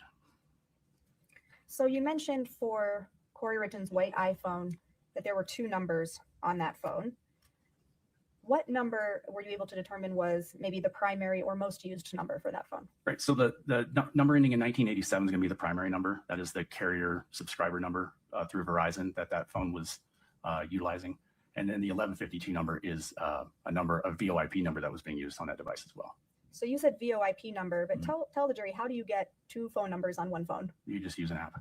Okay. How is, in this case, the number 1152, how is that different than what you called the subscriber number, the 1987? How is it different? Right, so that number, a VoIP number, it uses the internet to make calls, make and receive calls, make and receive texts. You can use that number like you would your normal carrier number. The difference is it uses data, and so it typically doesn't show up on your call detail records when you use it. Did you view a download from Kouri Richins' white iPhone? I did. And that came from the Summit County Sheriff's Office? It did. And that download was performed by Cheney Engtao and another download by Marcos Gary Cuchilla? I believe so, yes. Did that download contain text messages, call logs, web searches, things like that? Yes. In addition to that, were you also able to view what we were calling activity data or device sensor data for that phone? Yes. When you did the analysis for that white iPhone, was there evidence of deletions? Yes. Was there evidence of text message deletions? Yes. Evidence of call log deletions? Yes. Describe what time frame you were able to recognize those deletions happening. The time frame essentially for that device is mid-March So specifically as it relates to some of the other items I looked at related to this case, we're looking basically January 1st through middle of March 2022. What was missing from that phone for January 2022, February 2022, and March 2022? Hundreds of text messages at least. They were also missing most of the web history artifacts in that device. Call histories as well? Call logs, etc. So turning your attention to the middle phone here. What are the dates for the use of that phone? April 14th, 2022 to May 8th, 2023. Now I noticed that silver iPhone has the same number as the white iPhone. How did that occur? So this is a new device that Ms. Richins began using on April 14th, and she basically just had her old number assigned to this new device. Were you able to view a download for this phone? Yes. And that was performed by the Summit County Sheriff's Office? Yes. Now, comparing Kouri's silver iPhone that she began using in April of 2022 compared to the prior phone, the one that she was using leading up to that point, were there patterns of deletions in this phone similar to the white iPhone? There were some deletions noted, but not in the same manner as the previous phone. No. What do you mean not in the same manner? Meaning there were not big chunks of hundreds of text missing from the device that I noted, compared to the new phone did not have that type of deletion in it. So now let's talk about the third phone on this exhibit. It says Kouri Richins' blue iPhone. Did you also view an extraction for this phone? I did. Or I guess extraction and download. I'm using them interchangeably. Is that so okay? That's fine. They're the same thing. Yeah. And that download came from the Summit County Sheriff's Office? Yes. Now, similar questions about the blue iPhone. It seems that the date ranges for that are the same as the silver iPhone. Is that correct? Correct. So based on your analysis, Kouri Richins was using the blue iPhone and the silver iPhone at the same time? Correct. Same question for the blue iPhone. Were there mass deletions on the blue iPhone when comparing it to what you looked at for the white iPhone? No. Now, you did an analysis of a phone belonging to Carmen Lauber, is that correct? Correct. And that's the phone with the number ending 6127? Yes. Did you analyze CDR data for Carmen Lauber's phone? I did. And did you view an extraction or a download for that phone? Yes. And that came from the Summit County Sheriff's Office? Yes. On Carmen Lauber's phone, were you able to tell if there were deletions on that phone? Yes. What were you able to note about items being deleted? Essentially in the same manner as with Ms. Richins' original phone. When comparing Ms. Lauber's call detail records, there were hundreds of texts and dozens of calls contained in those call detail records for that period of time, but they were no longer contained inside the device. Like there was pretty much all of those gone. Did you also look at call detail records for Robert Crosier's phone? Yes. And was that for a phone with a number ending 0540? Yes. All right, turning your attention to Robert Josh Grossman. Did you analyze a download for a phone belonging to that person? Yes. And that download was given to you by the Summit County Sheriff's Office? Yes. One download that was performed by Marcos Garicachia. Is that correct? Yes. And that phone had two different numbers associated with it, 1260 and then 0904. Correct.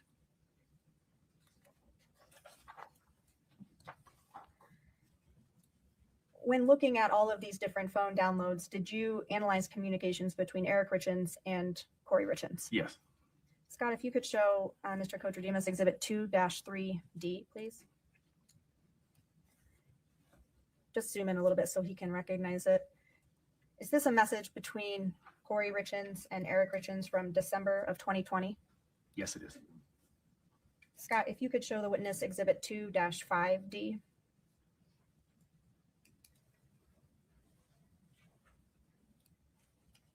Is this another message between Kouri Richins and Eric Richins from June of 2021? Yes. Scott, if you could show the witness Exhibit 2-17D. Is this a text message between Eric Richins and Kouri Richins in January of 2022? Yes. Yes, it is.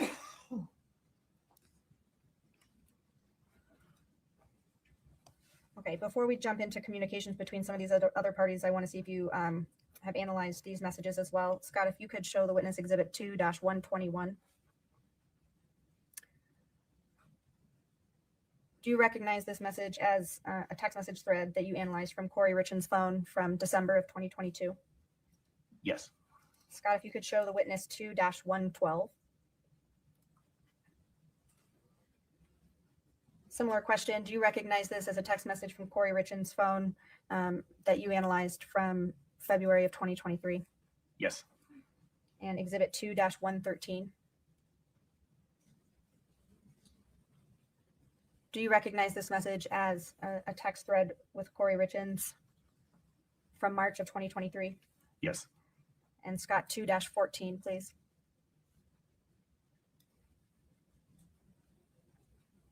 Do you recognize this as a message from Kouri Richins' phone from March of 2023? Yes. Thank you, Scott. Did you analyze communications between Kouri Richins and, I know he goes by Josh, but Robert Josh Grossman? Yes.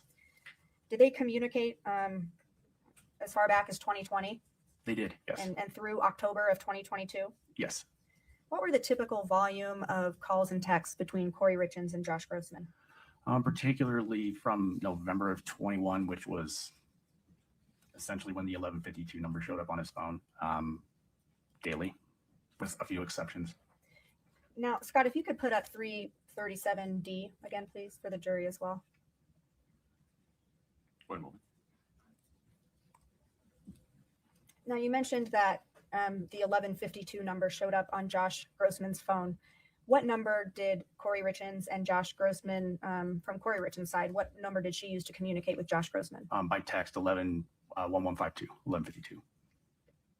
Were you able to tell if she communicated with other people using that phone number, or was it mostly Mr. Grossman? Mr. Grossman. Did you find information on Kouri Richins' phone about these communications, or was that mostly from Mr. Grossman's phone? I found none on Ms. Richins, and everything I found was on Mr. Grossman's. In analyzing Kouri Richins' communications with Josh Grossman, did you locate documents that pertain to this case? Yes. Scott, if you could show the witness exhibit 3-1. And then if you could, I believe there's a second page, if you could show the subsequent pages. Do you recognize this? I do. What is it? This is Generally speaking, is generally it a speaking, document you found? Yeah, it's a vacation reservation made, or that was located inside Ms. Richins' device. I'm going to move to admit 3-1. Can you zoom out for a second, Scott? Go back to page 1 for me. It's a 2-page document, is that right? I don't know if there's a third page. There's a third page that's the... Fourth. Okay. 4 pages. Mr. Roman.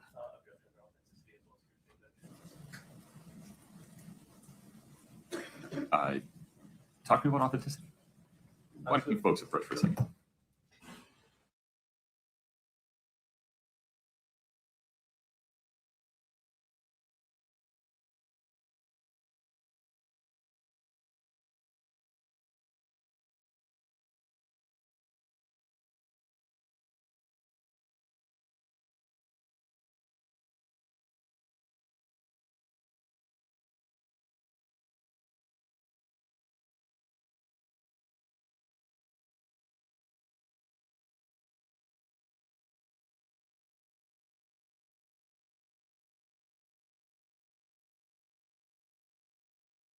To admit 3-1.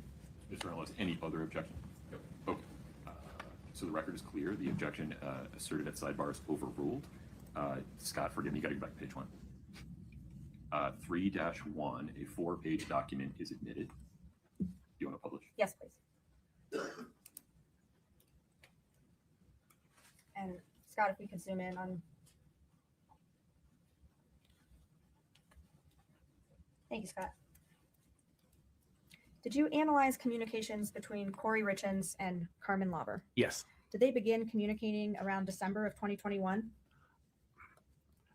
They communicated prior to 2021, but in relation to this case and in relation to the cell phone, CDR records, in relation to that extraction or her phone download, yes, 2021, December. From January of 2022 to say March 15th of 2022, what was the volume or approximate volume of text messages between Kouri Richins and Carmen Lauber for that 3-month period? Between the two of them, about 800 text messages. Doing some quick math, that's about 11 per day. Yes, about 10 or 11 a day on average. So from March 16th, 2022 to the end of that year, so March, April, May, June, July, August, September, October, November, December, approximately how many text messages between Kouri Richins and Carmen Lauber for that 9-month time frame? About 600, 650. Okay, we're going to do some quick math. Is that about 3 per day? It's about 3 per day. Now, to be clear, I'm not asking you if they communicated 3 times a day, right? Just doing the average, that's about what it would come out to. Right. It's about a 70% decrease if my math is right. Where does that data come from? The call detail records between Kouri Richins and Carmen Lauber. And because it's a call detail record, we don't have the content of any of those messages. Correct. They've been deleted from Kouri Richins' phone. Yes. They've been deleted from Carmen Lauber's phone. Yes. We don't know what they said. Correct. I want to turn your attention to February 11th, 2022. Did you analyze CDR records for Kouri Richins from that time frame? Yes.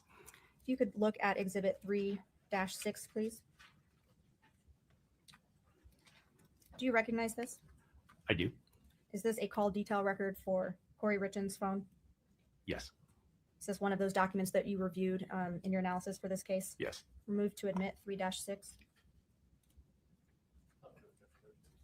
States 3-6 is admitted. If we could please publish that document. Okay, we've been talking about call detail records. Is this a call detail record? Yes, this is the billing version of it, but yes, this is a call detail record. Why does it say Eric Richins at the top? He's the subscriber, the Verizon subscriber, so it has his name on it. Now, when we're looking at the phone number at the top, this clicker is not liking me, but I wanted to point it out. It says 1987, and that's the number that belonged to Kouri Richins, correct? Yes. So when we're looking at each of these individual calls on this particular document, how do you know if it's an incoming or outgoing call? On destination, so there's, what is that, about 7 columns over where it says destination. There is it denotes that in there. So it'll say incoming. If it's got a switch location on there, like Salt Lake, Utah, that typically is an outgoing. Does this call detail record show the duration of a call?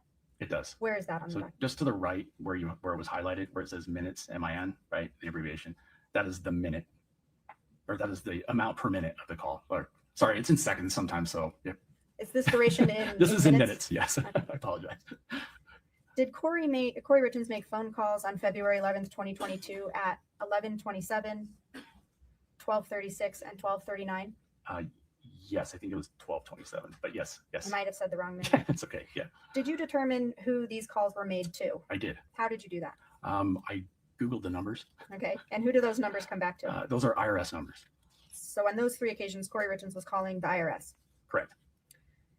Still talking about, thank you, Scott, for that. Still talking about February 11th of 2022. Did you analyze communications or CDR records for Kouri Richins and Carmen Lauber from that day? Yes, And did they communicate that day? they did. And do you know that from the CDR data? Yes. For February 11th, 2022, do you have location data related to Carmen Lauber's cell tower use on that day? Yes, from her device. Yes. And did that come from the call detail records? Yes. Scott, if you could show the witness exhibit 3-8D, sorry, 38D. You could zoom out just a little bit so that we can see the whole. Oh, it's my screen. I see. Everyone else can see the whole thing. Okay. Do you recognize this? I do. Did you help create this? I did. And did you do that using the CDR data we've been talking about? Correct. I provided the call detail information to the graphic designer that created this exhibit. Does exhibit 3-8D accurately depict the raw data that you analyzed? Yes. Move to admit 3-8D. States 3-8 Delta is admitted. If we could please publish. So what are we looking at here? Describe for the jury. And if it's easier for you to step down, you can. But what's at the top? You know what? Yeah, maybe I will step down actually. Because I have this clicker, but maybe it will Gotcha. work better for you. It's You can try to use this. It's just a little-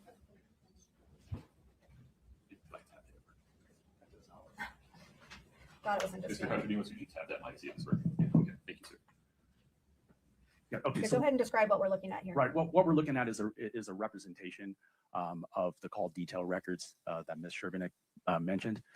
What you have on the right-hand side is going to be the text communications between Ms. Richins and Ms. Lauber for February 11th, 2022. There's just a photo so you know whose device we're referring to. A photo of Ms. Richins, a photo of Ms. Lauber. The blue bubble with the 3 dots indicates that this is a text message, and then the arrow is going to depict which direction that call. So, for instance, the very first one at 3:22:44 is an outgoing message from Ms. Richins to Ms. Lauber at that time. And so these are on the right-hand side. These are going to come up so that you can see when they communicate, when the two communicated, the volume of the communication, and then also the direction. Okay. On the left-hand side is a representation of essentially the Davis County and Salt Lake County Valley areas. And you're going to see locations pop up on these on this map as we move through the record chronologically. What those, for instance, there you go. Thanks, Scott. So this is a tower location. It's pointing to the location of the tower. That's important, not the device, but the tower of that Ms. Lauber's device is utilizing at 4:11 p.m., for instance. Okay. Mr. Crosier's record was also populated into this as well. And at the same time, at 4:11 p.m., Mr. Crozier is pointing towards a tower location in the Davis County area. So you know which tower their devices are using. On the left-hand side, these are going to move. And what that depicts is the movement of the device as they reacquire different towers. Okay. And then on the right-hand side, as we go through the slides, it's going to start populating. So Scott, you can start populating. So at 4:11, this represents a phone or a communication between Ms. Lauber and Mr. Crozier, and this is their respective locations. You can see on the right-hand side through the 4 o'clock and the 5 o'clock hour, beginning in the 5 o'clock hour, Ms. Richins and Ms. Lauber continue to communicate via text. At 5:05, Ms. Lauber is still in the Heber Valley area. And that picture that you just saw was a photo from that time frame that was recovered from Ms. Lauber's cell phone device. All right, so you can see at 5:05, Ms. Lauber is now, her device is now hitting on a tower in the Provo Canyon area out near the reservoir. And Mr. Crozier's device is using a tower at 5:20 p.m. up in the Davis County area. And on the right-hand side, you're going to see Ms. Richins and Ms. Lauber continue to communicate with one another. And Ms. Lauber's device is traveling down Provo Canyon and into the Utah County area. That device is now heading into roughly the Utah County area. It's utilizing towers in those locations. And eventually it's going to move north. And you can see Mr. Crozier's device has now jumped significantly. I want to explain this to you, the jury, because this is important. Mr. Crozier's carrier is T-Mobile. Okay, so his carrier does not provide location data for these records for text. It's only calls. So the only time Mr. Crozier's location is going to appear to change is when his device is utilizing a tower for a call. Ms. Lauber's was more detailed. This isn't all of every single pinpoint of every single tower, because every single text she made utilized the tower. But for the sake of not cluttering this up with a bunch of repeats on top of each other, you can assume that from the previous point to the next point, she was utilizing the tower before it. So she was utilizing the tower near the reservoir for several texts, and then now she's using this one in the Utah County area. All right, Scott. Yep, so Mr. Crozier's device is now moved a little bit farther south and utilizing a tower there. In the 6 o'clock hour, Ms. Lauber and Ms. Richins are communicating via text, and Ms. Lauber is now arriving on a tower at or near the area of, it's in Draper, Utah, near the area of a Maverick store that's there. Mr. Crozier is heading in the same general direction, utilizing a tower in the same area. You can see on the right-hand side, Ms. Richins and Ms. Lauber are continuing to communicate via text. And then at 7:21, we have Mr. Crozier and Ms. Lauber utilizing the same tower. They're on different, they're not talking to each other, but they are utilizing the same tower near that Draper location. And this is that location. So On the left-hand side, you can see there, Mr. Crozier and Ms. Lauber at 7:21 are making their respective communications. Their devices are using this tower, which is located across the freeway from this Draper, from this Maverick store in Draper right off the freeway. Ms. Lauber and Ms. Richins continue to communicate into the 7 o'clock hour. This photo was recovered from Ms. Lauber's phone download, depicting her with another woman during this time. There's another photo. And by 8:20, Ms. Lauber's device is now moving south and utilizing towers south of that Draper location. And by 8:47, Mr. Crozier has made or received a phone call, because we know that's the only records his denote towers, and he's moving back north towards the Davis County area. And then Ms. Lauber by 8:56 is utilizing a tower in the Heber Valley area. Ms. Lauber remains in the Heber Valley area, and then on the right-hand side, sorry, Scott, but if you can go back one slide, Ms. Richins and Ms. Lauber continue to communicate into the 9 o'clock hour via text. Yeah, so from 3:42 to 9:02, the defendant, Ms. Lauber, communicated 34 times via text. During the same time, Mr. Lauber or Ms. Lauber and Mr. Crozier communicated 50 times via text and 6 times via voice call.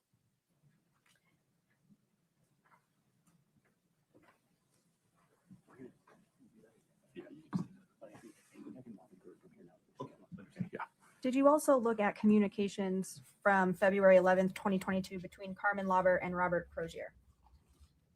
Yes. Did they communicate on that day? Yes. And is that information from the call detail records? Yes. Scott, if you could show the witness exhibit 3-33D. Do you recognize this? I do. Similar to the last exhibit, something that you helped to create Yes. and using the call detail records that you were just describing? Yes. Does exhibit 3-33D accurately depict the raw data that you viewed in this case? Yes. Move to admit 3-33D. Your Honor, no objection. If the following testimony is going to be similar to the last one, perhaps we can ask some questions. I think we all understand where they're traveling and what it means now. Just to move things along. 3-33D is admitted. Would you like to publish? Yes, please. Okay, so similar to the last exhibit that we looked at, is this one laid out the same way? It is, yes. And the last exhibit was depicting communications between Carmen Lauber and Kouri Richins, and this one is between Carmen Lauber and Robert Crozier. Is that correct? Correct. Otherwise, the different indicators, the bubbles, the arrows, those things remain the same as the previous exhibit? Yes. The map that we're looking at, the area of the Salt Lake Valley remains the same? Yes. And then similarly, as we see the different pictures of the people moving, that is the cell phone towers that their device is utilizing at those different times. Correct. Scott, if we could move through this exhibit, and Mr. Kotromos, if there's anything that you want to note regarding the communications between Robert Crozier and Carmen Lauber. Right. I think if we just, for the sake of time, like Mr. Ramos just said, we can just slowly click through those, Scott, and I can just describe to the jury what they're saying. It's the Ms. Lauber and Mr. Crozier are communicating at 11 p.m., almost noon, and then into the 5 o'clock hour, and then again you see Ms. Lauber's device move out of the Heber Valley area into the Utah County area, where it will ultimately end up in the south end of the Salt Lake County area, and I believe utilize a tower at or near the Draper once again. And Mr. Crozier's device is moving south out of the Davis County area once more. They're located in at or near the exact same location for a period of time, and then they return. Mr. Crozier returns back to the Davis County area, and Ms. Lauber returns back to the Heber Valley area. Yeah, there's another. That's that representation of that 721 phone call.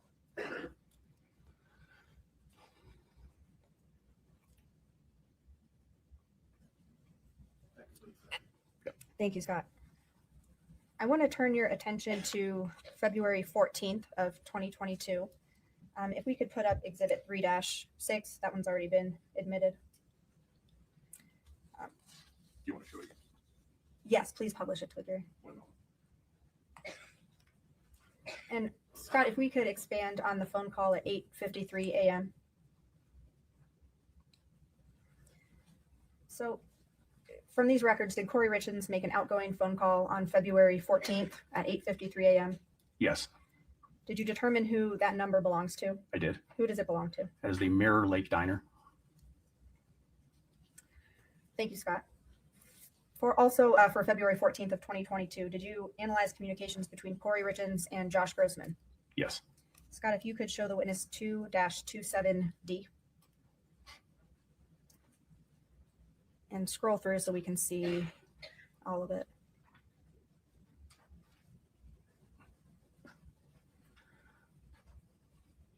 Do you recognize this? I do. Did you help to create this, or did you create this? I created this one. And does Exhibit 2-27D accurately depict the raw data that you analyzed for this case? Yes. I'll move to admit 2-27D.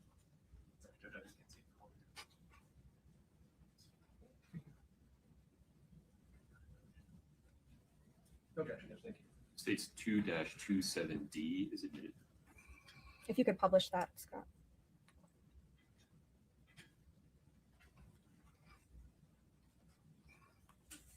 And if you could scroll through the pages, and then I'll ask Mr. Cotromos about the last page.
What are we looking at that's depicted here on the last page of this exhibit? So this is an image that was contained within that text thread that was sent by Ms. Richins to Mr. Grossman. And it was sent approximately an hour before that arrival time. Is that correct? Correct. This follows the text in which Mr. Grossman asked Ms. Richins about an hour, and she sent this photo. Thank you, Scott. Did you also analyze communications between Kouri Richins and Eric Richins on Valentine's Day, 2022? Yes. Okay, let me rewind and try to see if I can read it. Yeah, like what is the point of this if you ain't gonna let us see what it is? Okay. Let me see if I can blow this up. Wait a minute. Okay. Okay, this is the picture of the map.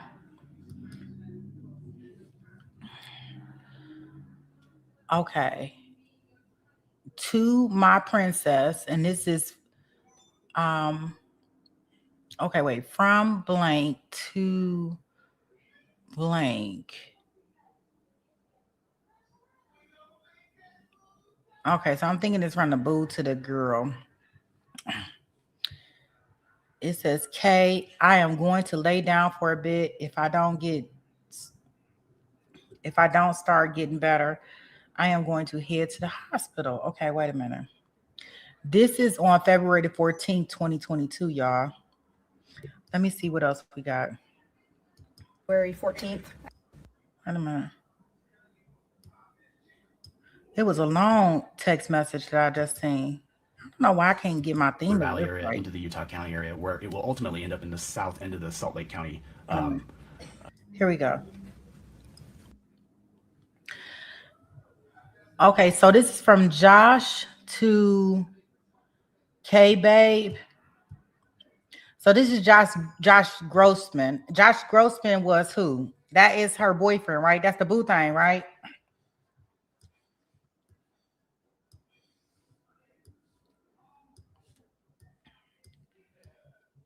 Okay. So it says, my heart is smiling. When those 3 words come from you, it is very unique, different than any time I've ever heard them before. Those feelings, when coming from you, they bring up different feelings in me. Your love reminds me of how much God loves me, reminds me that I, my mom's son, am secretly the luckiest man on the face of the earth. Gives me immense amounts of appreciation, gratitude, and honor. I wouldn't trade your love for a million of it. You name it, whatever is next best. Darling, you better believe that I'll be the one of your Valentines. Will you be my Valentine tonight? I was writing this on the way to Salt Lake. I know you feel the need to apologize, but just so you know, I like to see you on phone calls. I like to watch you text and to hear you read out loud. I see beauty, intelligence, quick wit, cuteness, and authenticity. It's like seeing a white tiger in a tropical forest. Rawr. Instead of remembering one at the zoo. I love it. What the hell is this shit? Who is this mess from? Oh, good grief. They got me over here sweating. What is this mess? This is from Josh the K-Babe. So is this from him to her? Ew. Did he know she was married? Because they had been dating a long time. Like they had started communicating back in 22. So did he know that she was married? I mean, I ain't never seen it. He said it's like seeing a tiger, a white tiger in a tropical forest instead of remembering one at the zoo. I don't know. Did that mean like she real different? I don't even know what that means. Okay, wait a minute. Do we miss any other texts?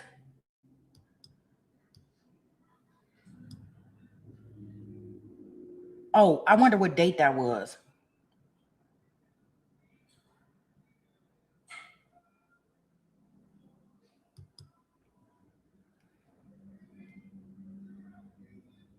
So this is the one I believe what Eric is telling her on Valentine's Day. You know, this is the first time that they claim that she poisoned him. This one is from Eric on Valentine's Day, kind of telling her that he want to lay down.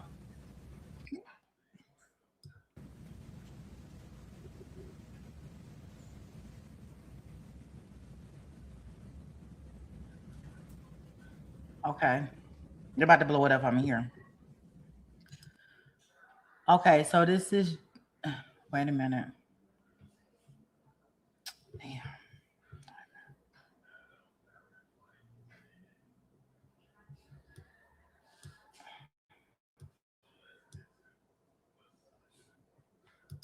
Okay, thank you. States 2-27D is admitted. If you could publish that, Scott.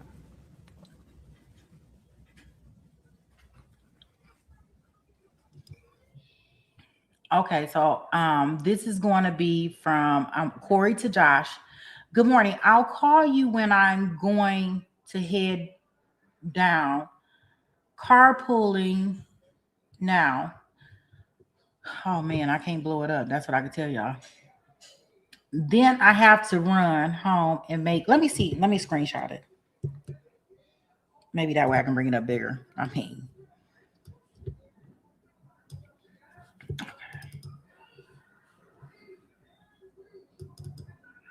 Yeah, because I'm nosy and I would really like to know what they saying. Okay, so this was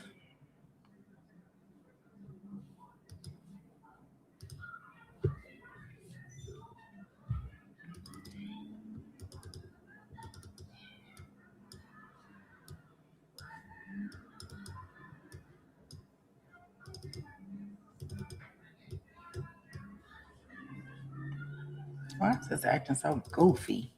I can't stand goofy stuff.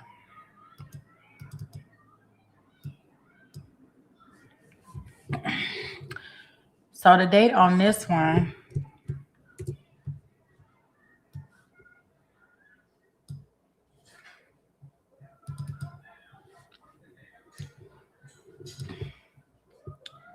let me get my magnifying glass out so I can be nosy. Y'all know I want to be real nosy.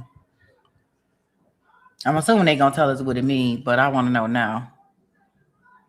Okay, this is February 14, 2022. It says, good morning. I'll call you when I'm going to head down, carpooling now. Then I'll have to run home and make a quick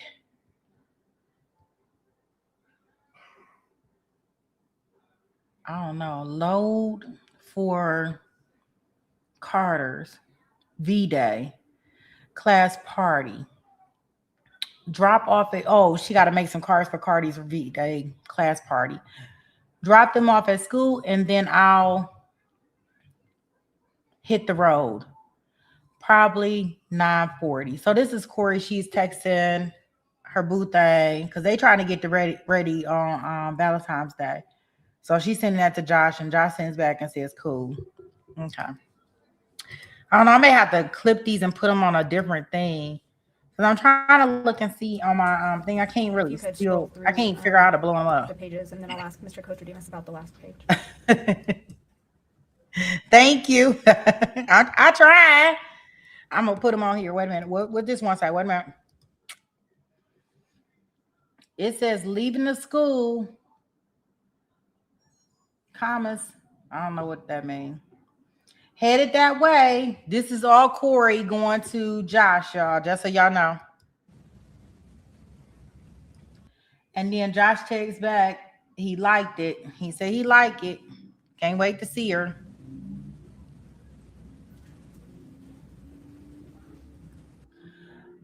Hour-long ride. That's Josh to Kouri. She texts back, yep.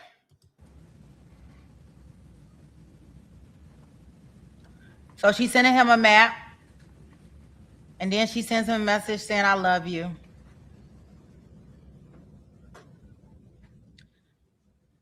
I love you. I want to be my Valentine's. I love you.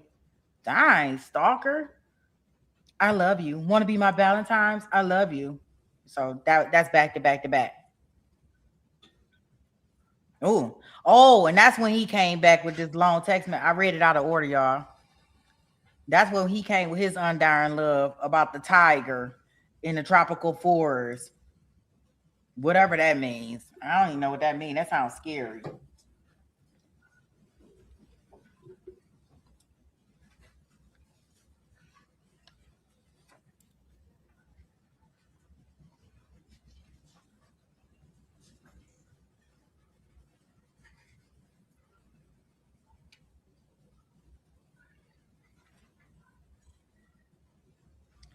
I love you most.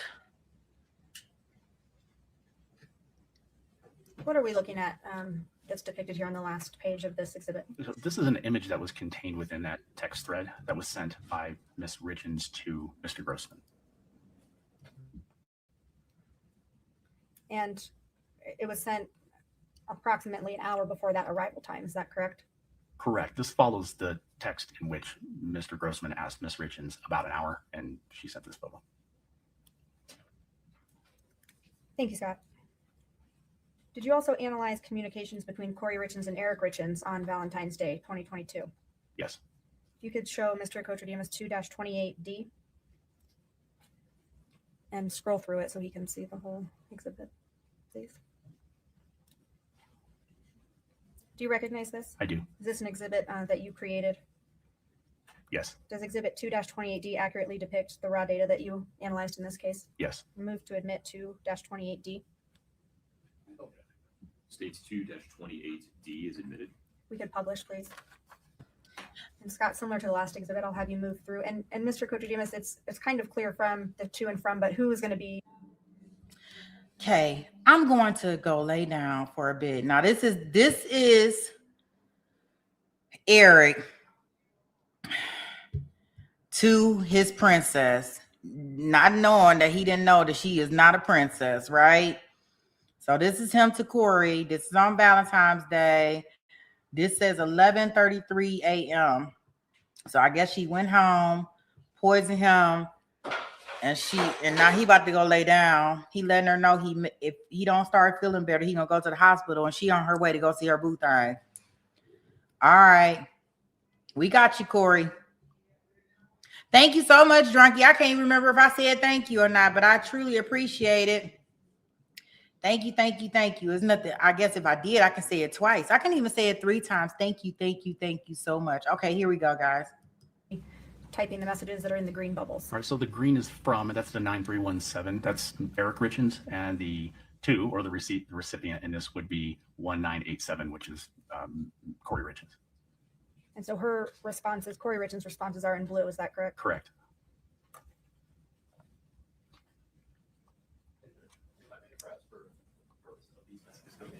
Give the instructions and what that you've done in the past as to the, if you're safe, as to Mr. Richins. Maybe we just do it once. We all know that it applies to all of them. So, fair reminder, the statements by Ms. Richins on her side of that conversation, you may consider those for any purpose. You may give them the weight you deem appropriate. Your Honor, may we approach? Sure.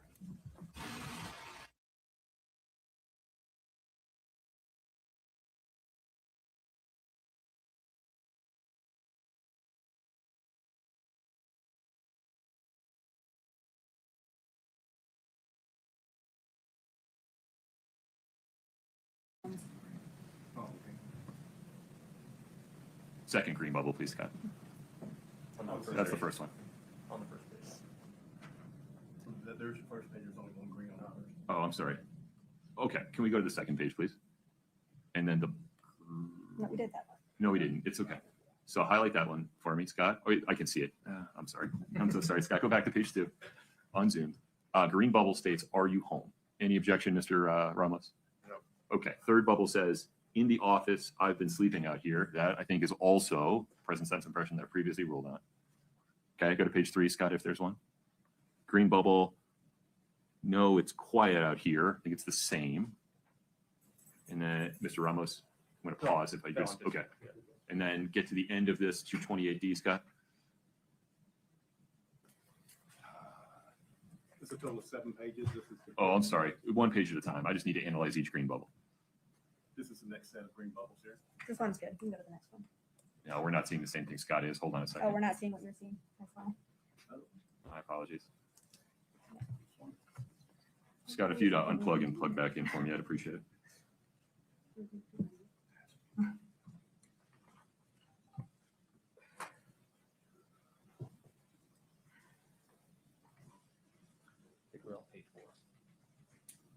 Page 4, Your Honor, didn't have Just- the green just bubble. blue. Understood. Let's go to page 5. Okay, wish you were here. And then a question mark. Mr. Ramos, any objection? No. Okay, go to page 6. Thanks for answering. Any objection?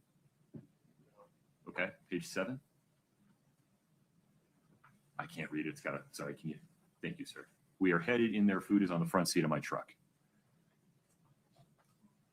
Any objection, Mr. Ramos? No. Okay, so with respect to 228D, there are no hearsay issues. We've already admitted certain exhibits. Ms. Sherbanek makes a fair point at sidebar. We'll need to be a little bit precise about these going forward. So we can just slow down. If there comes a time when you need to make a specific objection regarding a specific part of a conversation, just say objection, may we approach. If we can go slow through them, and then I'll just. Yeah, we'll be fine. Okay. Anything further on that, Ms. Sherbanek? Yes, Your Honor, only that, can you give the jury an instruction now that what you told them before? I didn't complete the thought, but I can clear it up. If we could just clarify for them that that blanket rule Yeah, I does not can- apply to this exhibit. Well, no, and also I shouldn't call it a blanket rule. So that they may consider both sides of 228D for any purpose. Okay. Thank you. Thank you. What we'll do is we'll meet with them during this break real quick and see if I can just go through them. appreciate that. All right. Let's come back at, to allow you time to do that, 2:40. Thank you. Court's in recess. You're welcome to use the restroom. Don't talk.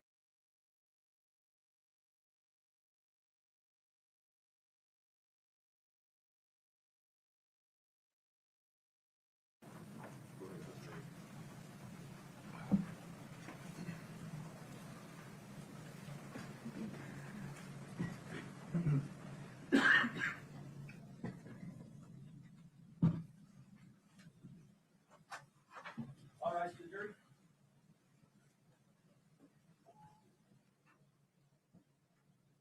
Folks, feel free to have a seat as you come in, please.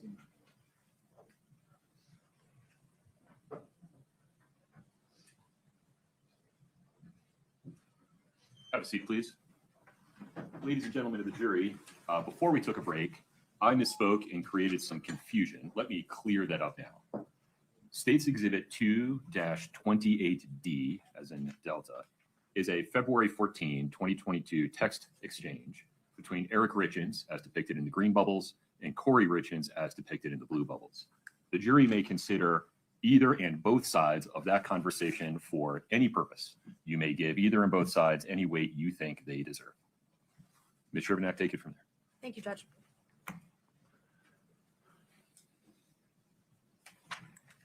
If we could put 228D up on the screen. I don't know if we got through the whole conversation before. I forget where we left off. So I'm going to have Scott go through this conversation for the jury with that new instruction in mind.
In addition to these text messages, did you also analyze Eric Richins' device data, sensor data, I guess, for February 14th of 2022? Yes.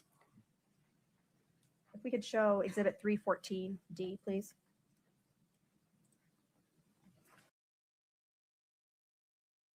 Okay, here I come. I didn't know how many they was gonna show. Let me see.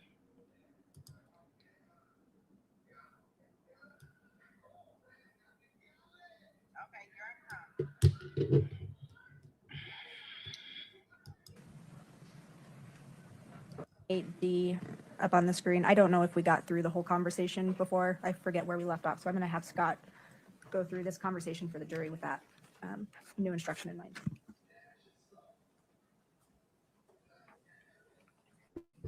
Okay, here we go. Geez, it's that bad? Need me to come home? Go take a nap. Shit. And call me when you up. That's Kouri. That's the princess back to the husband. This is 2/14/2022. And make it so bad. This is at 1:41. He originally texted her like at 11 something, like, babe, my stomach is hurting so bad I may have to go to the hospital. She texted him back like, geez, is that bad? Shit, you need me to come home? Man, go take a nap and call me when you up. Ain't nobody got time for that. I'm with my boo. I don't have time for that.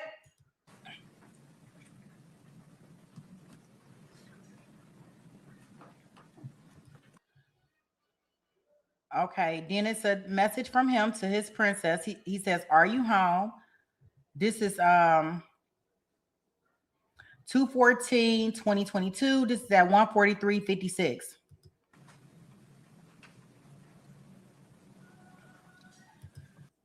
Then she texts back to him, "No, improv, waiting for my cabinet installer guy. Are you home?" This is on 2/14/2022. This is at 1:45.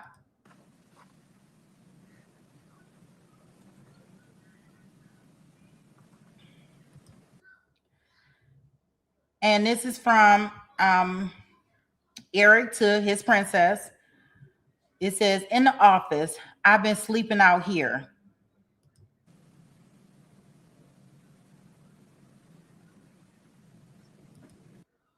Weirdo, go in our bed. You doofus, basically is what she's saying. So she called him a weirdo. She told him to go get in their bed. This is at 2/14. This is 2/14/2022 at 1:47.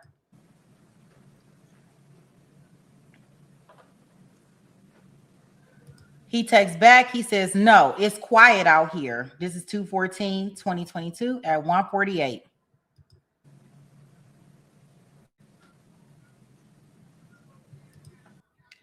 She texts back, "It will be quiet in there if you lock the door. You sleep through anything." I guess Anya. I don't know what that means. This is 2/14/2022, and this is at 1:48.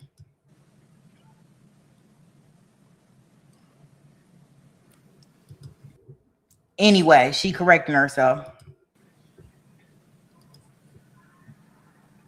How are you feeling? Okay, I wish you were here. He wanted his princess home. I would cuddle with you. I'm heading back in 20. He just got here. Question mark. Question mark, question mark. Thanks for answering. Did you call? You didn't call. We are headed in there. Food isn't on the front seat of my truck. I don't know what the hell that means. I don't know what that is. Text messages. Did you also analyze Eric Richins' device data, sensor data, I guess, for February 14th of 2022? Yes. If we could show Exhibit 314D, please. Do you recognize this? I do. Is this an exhibit you helped create? Yes. Does Exhibit 3-14D accurately depict the raw data that you analyzed from Eric Richins' phone? Yes. Move to admit 3-14D. Okay. States 3-14D is admitted. If we could publish, please. When you analyzed the movement data from Eric Richins' phone on Valentine's Day 2022, we're looking at a graph here. What does this graph depict? The graph depicts travel, so in distance in blue, and in energy exertion basically in green, and the in frequency hour to hour on February 14th, 2022. Was there a gap in Eric Richins' movement and the other data that you just referenced during the middle of that day? Yes, Is that denoted here in the blown up portion? What do we see? it is. There's a data set on the left-hand side for flights climbed, distance traveled, and steps depicted. So this is a portion. Well, actually, this is the 12 o'clock hour. And then on the right-hand side, there is device activity for depicting steps and distance traveled at 1:32. And so from this data, we can tell that from approximately 12:05 to 1:32, there was no movement data recorded on Eric Richins' phone. Correct. Did you analyze his phone for similar types of movement on other days? Yes. And did you compare the data from Valentine's Day to those other days? I did. Was it unusual for Eric Richins to have an 87-minute gap in his activity in the middle of a workday? It wasn't typical, no. Thank you, Scott. I want to turn your attention to February 26th of 2022. Did you analyze communications between Kouri Richins and Carmen Lauber on that day? Yes, Scott, if we could show Mr. Cotromos 3-16D. Do you recognize this? I do. Did you help create this? I did. Is this using the CDR data that you analyzed for this date? Yes, this is essentially the same type of exhibit that was created for February 11th. Does Exhibit 3-16D accurately depict the raw data that you viewed for February 26th? It does. Move to admit 3-16D, please, States 3-16D is admitted. and publish to the jury, please. So we saw an exhibit like this before for Yes. February 11th. Yes, we did. Are we looking at information now pertaining to February 26th? We are on this. This exhibit is text communication between Ms. Richins and Ms. Lauber on that day. And similar map of the same area, Yes, arrows denoting who sent the message. yes. The times they were sent and received and direction, yes. Now, these pictures are kind of small, but similar to the last exhibit from February 11th, Ms. Richins is denoted with the red background. Is that correct? Correct. She's on the left side there. And Ms. Lauber is denoted with the green background. Correct. And then we also see Robert Crozier on these exhibits, and he's in the yellow background. Is that correct? Yes, he will come up. There he is. He'll come up on the map there on the left-hand side. And again, Scott, if we could move through this exhibit, and Mr. Kotromos, if you could describe what we're seeing as we go through this Sure. process for February 26th. Sure. On the right-hand side, similar to the other day, there was text communications between Ms. Richins and Ms. Lauber through the 2 o'clock hour. It picked back up in the 5 p.m. hour. And at some point during the 5 p.m. hour, Ms. Lauber's device started utilizing towers in those same locations from the previous day, Provo Canyon, Utah County area, traveling north until it finally stopped in the area of the southern end of Salt Lake County. Same thing with Mr. Crozier's device, beginning once again in Davis County and moving south and utilizing towers along the way. So Ms. Lauber is now on the left-hand side. You can see by 7 p.m. or so, she is utilizing towers back in Provo Canyon, heading back to the Heber Valley area where she ultimately ends up. Mr. Crozier has returned back into the general area of the Davis County area by 8 p.m. And then you saw all the communications between Ms. Richins and Ms. Lauber, 71 texts between 2:25 p.m. and 10:33 p.m. that day. And Mr. Crozier and Ms. Lauber, 65 texts and 3 phone calls.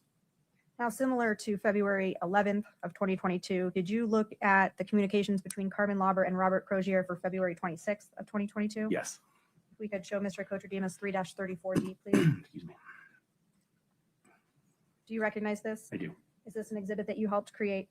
It is. And does 3-34D accurately depict the raw data that you analyzed for that date, February 26th? It does. Move to admit 3-34D States 3-34D is admitted. and publish to the jury, please. Okay, we've seen one of these before. Yes, we have. We know the data that's on here. If we could, Scott, move through this at Mr. Kotromos, as you just described. Yeah, so there's the 4:01 p.m. Call from the previous slide. Mr. Crozier is in Davis County. Ms. Lauber is in the Heber Valley area. To the right, those are the communications between the two. There's text and some phone calls. You can see the date stamps next to those. Essentially, what this exhibit shows is the other side of that communication or that incident or event between Ms. Lauber and Ms. Crozier. Mr. Crozier and Ms. Lauber. Sorry. The two devices appear to travel in the same direction until they come to the same generalized location, utilizing those towers, and then return back to their respective starting points. And that location that they're meeting up at, same as February 11th, 2022? Yes, it's consistent with that, with the Draper area near that Maverick. Thank you, Scott. Did you analyze, moving now, sorry, to March 2nd of 2022, did you analyze CDR data for Kouri Richins' device from March 2nd, 2022? Yes. Scott, if we could show Mr. Kotromos 3-17, please. Do you recognize this? I do. Is this the call detail records for Kouri Richins that has March 2nd? Yes. We'll move to admit 3-17. 317 is admitted. And if we could show the call from 10:22 a.m., please, from March 2nd.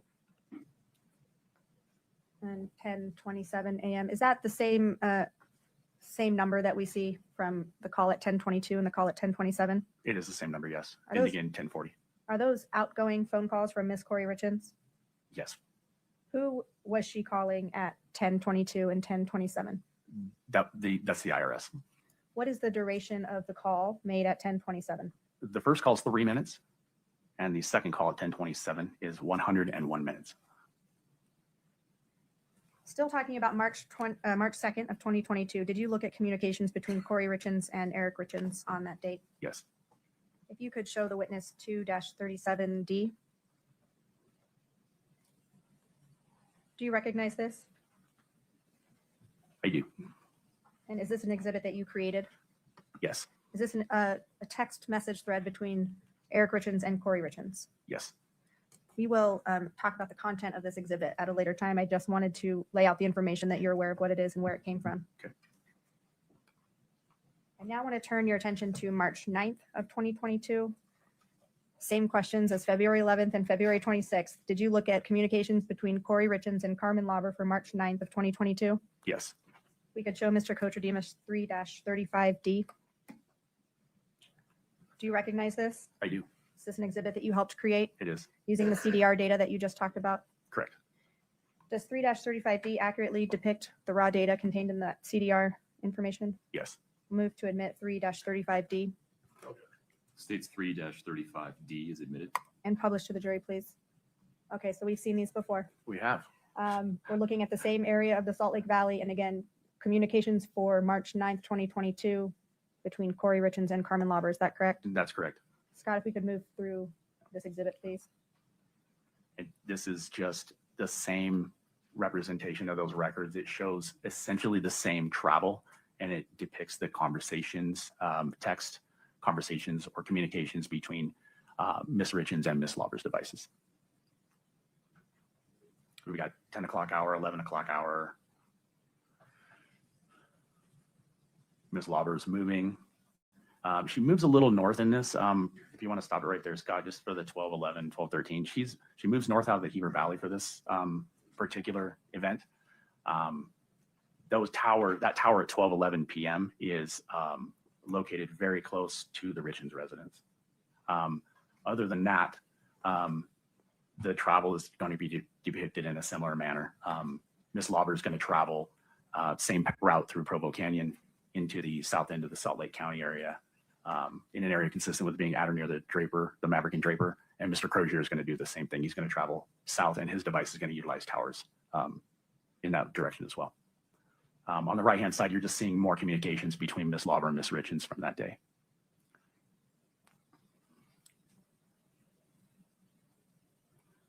So Mr. Crosier and Miss Lauber's devices are coming together, utilizing the same tower in that area. Again, that's the tower across the freeway from the Maverick and Draper. Then the two will depart, or presumably depart, and their devices are utilizing different towers until they return to their respective starting points. Did you look at communications between Carmen Lauber and Robert Crosier from March 9th, 2022? Yes. We could show the witness 3-36D. Do you recognize this? I do. Is this an exhibit that you helped create? It is? Is it using the raw data from March 9th, CDR data from March 9th, 2022? Yes, Does 3-36D accurately depict the raw data you just described? it does. Move to admit 3-36D. 3-36D is admitted. Again, we've seen this before. Yes. This is for March 9th of 2022. And this exhibit, who are the communications between in this exhibit? This is communication between Mr. Crosier and Miss Lauber for that day, March 9th. And Scott, if we could move through this exhibit, please. And you've essentially seen the map before on the previous slide between Miss Crosier and Miss Lauber. The thing that's different on this is the communications are just between Mr. Crosier and Miss Lauber, or Mr. Crosier and Miss Lauber. Again, 11 o'clock hour, 12 o'clock hour, they're communicating. The devices essentially come together into the same general location, utilizing a tower there.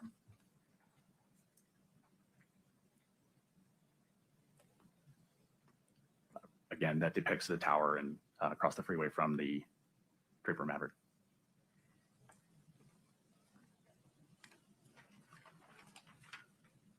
The two parties continue to communicate until they returned to the Heber Valley area and the Davis County area, respectively.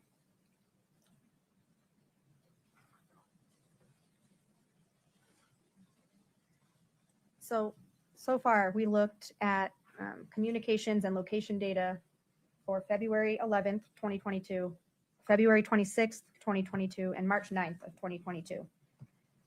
Other than those 3 occasions, did Carmen Lauber ever visit that Maverick and Draper in all the data that you reviewed? No, her device never was never in that general area. Did she ever meet up with Robert Crozier? Did their devices come together at any other time other than those 3 occasions that we've talked about here? No. I want to turn your attention to March 3rd, 2022. Did you analyze data from Eric Richins' phone from the night he died? Yes. You looked at call records Yes. and you looked at text messages and web searches. Yes. We could show the witness 3-39D. Do you recognize this? I do. Is this an exhibit that you helped create? It is. Does it accurately depict the raw data that you reviewed from Eric Richins' phone? Yes. Move to admit 3-39D. 3-39D is admitted. You could publish this to the jury, please. So you might want to step down for this so we can just describe for the jury what we're looking at here. Sure. So this is at the top, the heading is Eric Richins' phone activity, March 3rd, 2022. This is from 8:30 p.m. that evening until midnight. It's basically just a moving timeline. So you can see what Eric's device was doing during that time period in context to text messaging and web searches, that type of thing. So at 8:30, there's a text to a contact named Pedro Sonora. And then there's a text from like 9 seconds later. Those continue. There's a few of those. And then there are texts between Eric Richins' device and a contact named Scott Wagner in that device. Those continue into and through 8:30. There is a discussion going on between Mr. Richins and Scott Wagner, kind of back and forth during that time. And then at 8:50 p.m. on that day, Scott Wagner calls Eric Richins and they talk for 8 minutes and 32 seconds. At 9:45 p.m., a Google search is made from Eric Richins' device. There's a misspell in it, but it is basically searching how far is it from Scottsdale to Nogales. And then at 10:18 p.m., there's an incoming text from a contact titled Raul C&E. Thank you. For that last text message that's listed in the 10 o'clock or 10 p.m. hour, was there any indication that that message was opened by Eric Richins? No. During this time frame from 8:30 p.m. to 12 a.m. on March 3rd, how many phone calls were made on Eric Richins' device? 1. That's the phone call that you talked about to Scott Wagner. Correct. No other phone calls made on that device that night. No, between 8:30 and midnight, no. Talking about same time frame, the night of March 3rd, 2022, did you look at Kouri Richins' phone for that same time frame? Yes. Did you analyze the data and device events for that phone? Yes. If we could show 3-18D1. Do you recognize this? I do. Is this an exhibit that you helped create Yes. using the raw data from Kouri Richins' phone? Yes, Does 3-18D1 accurately depict the raw data that you reviewed? it does. I'll move to admit 3-18D1. 318D1 is admitted. We could publish this, please. Similar to Eric Richins' device, I guess not showing communications, but what are we looking at here for this device data? So there's an activity sensor and device events for that device. When you say device events, what do you mean? So there are certain events that are captured in a device in the system files that detect various things. One of those things is locks and unlocks, meaning when you locked or unlocked your phone. The activity sensor is device movement. So there are accelerometers and gyroscopes and whatnot inside your device. And when it moves and it detects movements, it reports that to the system files and it retains that.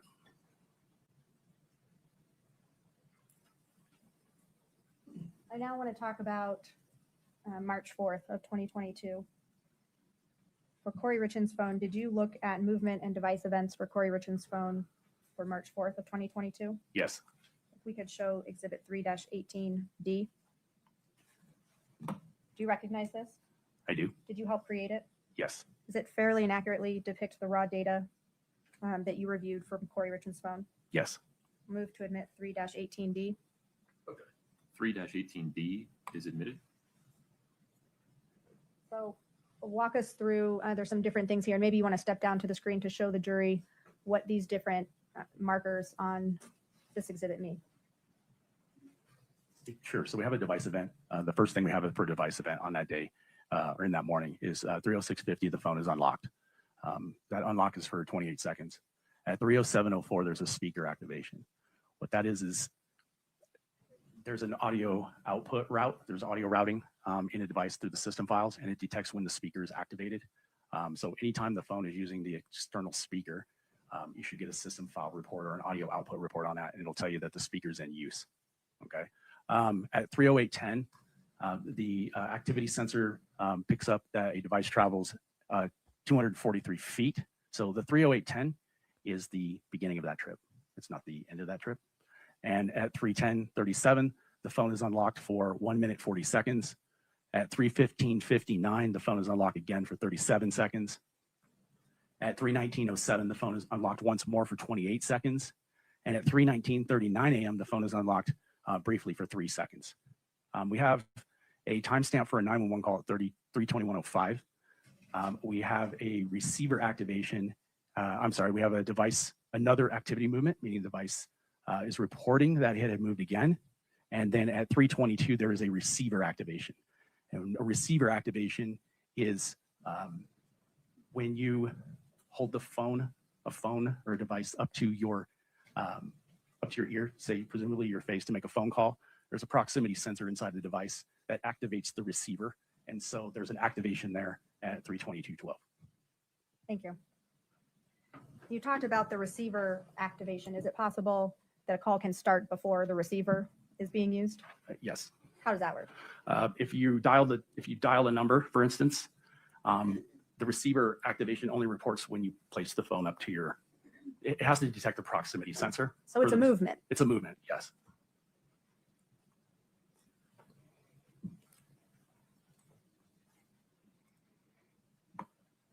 Did you also pull or look at data from Kouri Richins' phone from the morning of March 4th, 2022?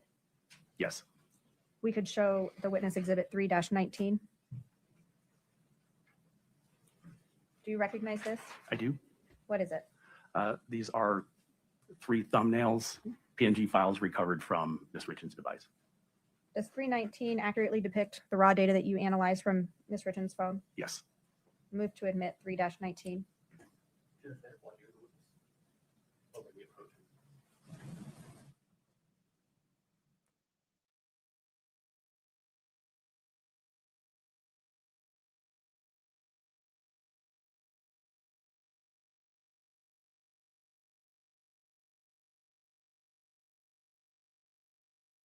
(2022).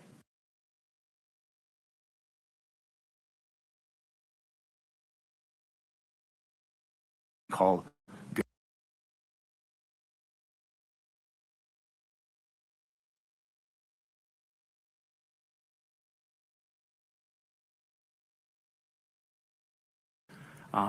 The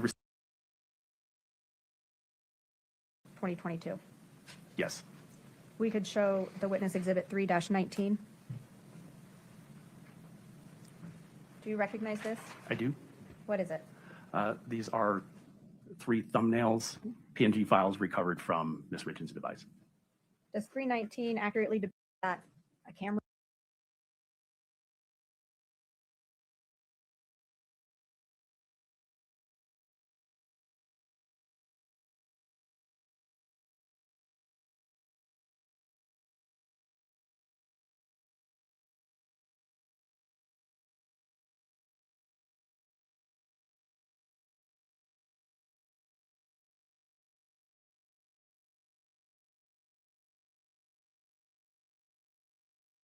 Ms. Sherman, please proceed. Looking at Exhibit 3-19, you testified these were located on or in the analysis of Kouri Richins' phone. Where specifically in that data were these images located? They were in the image folder. They were in the image files. What does describe what the image file is? Is that a camera roll or just more description about what an image file is? So as it relates to these are PNG files. They were located in the image portion of, so if you open the extraction and you're analyzing it and you look under images, these are actually found in the timeline as well. Like you can just see them in there. But when you click into those, there's information that's presented to you, and it will tell you the file path of where these belong, or where they were last seen by the device. And so in the image file, there's a pathway. And so these images were last seen in a SMS, so a text, like an iMessage, photo search section is the pathway for those, meaning it was related to the messaging system inside the device. I'll move to admit 3-19. Mr. Owens.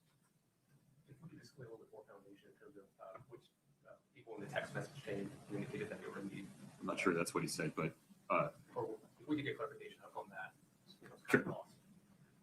Mr. Nick, ask another question about I heard the words photo search related to the SMS function. Right. So let me be a little more precise with my questions. Okay.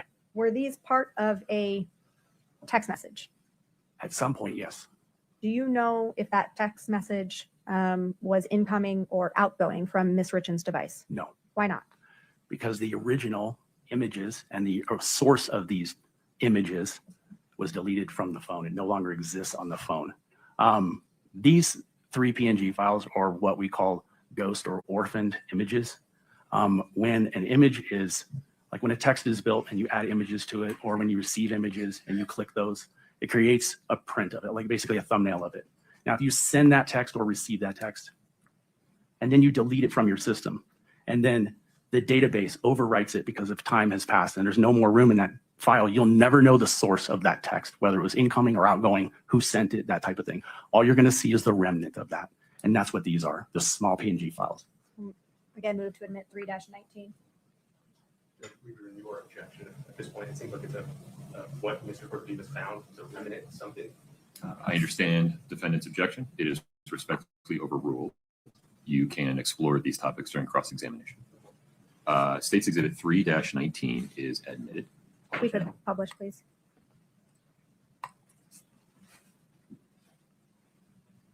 So these are the images you were just describing. Yes.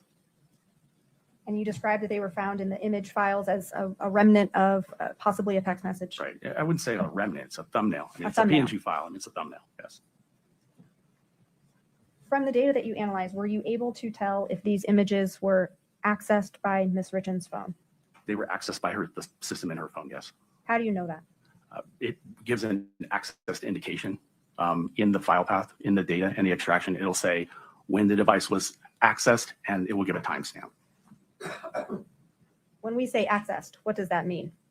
It just means when the file or when that image was either selected or viewed, or I mean, it's accessed.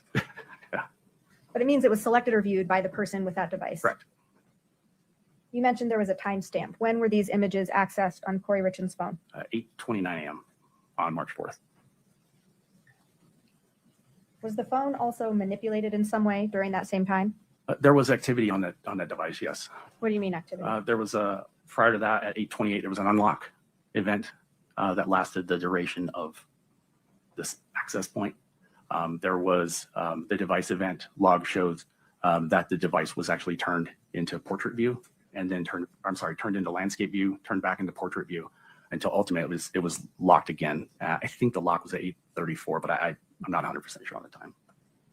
So those, the turning of the phone, the unlocking of the phone, those correlate with the time that these images were accessed. Around the same time, yeah, during the same unlock event. So now I want to turn your attention to the post April 13th, 2022 phones from Kouri Richins. We know from, Scott, if you could put up 3-37D, please. And you can publish that to the jury. It's been admitted. So I'm referencing this, the date on here when the silver phone and the blue iPhone were being used by Ms. Richins. Right. Did you look at, when you were analyzing the blue phone, did you find web searches during April, that timeframe the phone was used, that were relevant to this case? Yes. Scott, if you could show the witness 3-26D.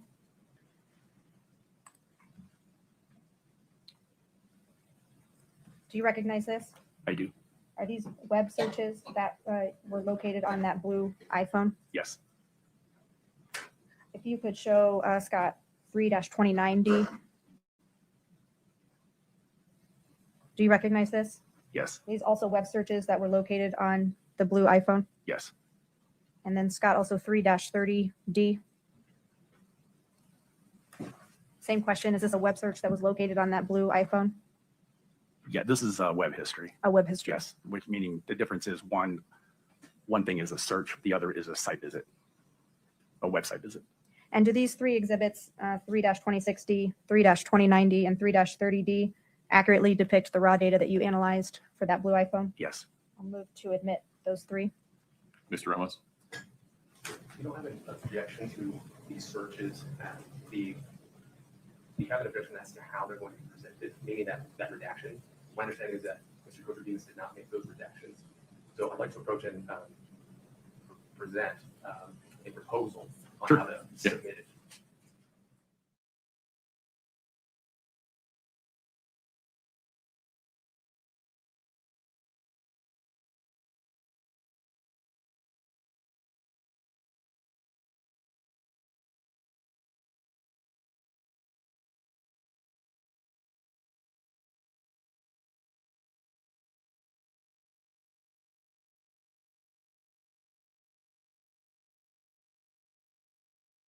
D29D, D29D, and 30D are admitted.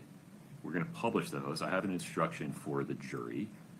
Scott, could you go to 26 for me for a moment? Ladies and gentlemen, as you look at 26, 29, and 30D, you'll see these blue blobs that have no text behind them.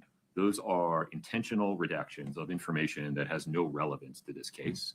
Please do not speculate about what was behind the blue blob. It's irrelevant. Just ignore it. Ms. Shervanek, please continue. So as we were talking about these three exhibits that we will go through in turn, you mentioned web searches versus site visits. What are we looking at here? These are web searches. What's the difference? So when you type a search into your device and just presumably search for something on the internet, when you type it in and you hit send to search, it logs the search that you had typed into your device. And so someone could search for any multitude of things. We're all aware of that, but maybe not if the results come up. If they actually click on a result, that would be a site. Right. We normally see, analysts will normally see corresponding web histories related to those searches. So if you were looking for a type of vehicle, you would have a search for a type of vehicle, like a 2026 Toyota 4Runner. You're looking to buy one. And then right behind that, you'll see web history, meaning what happened was you typed in that search field, it popped up, and then there's some suggested websites for you to go to based on your search. And if you click through to those will show as a web history, meaning a site that you actually visited. And so what are we looking at here? Right here, we're just looking at the search function. These are just searches that were inputted into the device. And this is in that blue iPhone, right? In the blue iPhone, yes. Scott, if we could do the same expanding for each page of 2-26D so the jury can see the different entries.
There go the luxury prisons in America for the rich.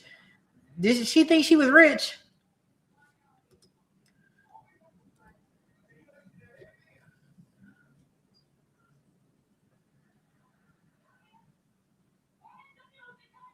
I mean, she typing this into Google. Oh my gosh, the spell checks is terrible. Like the words is terrible. I don't even know what she looking up.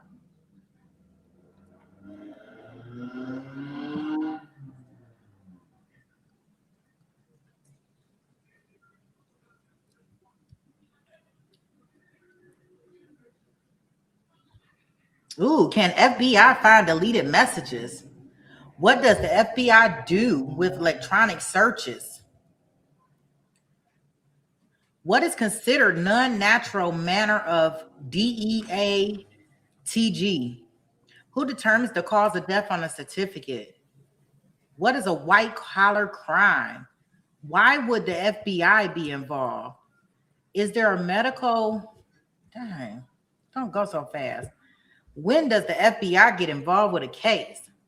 How long does it take for life insurance companies to take into pay?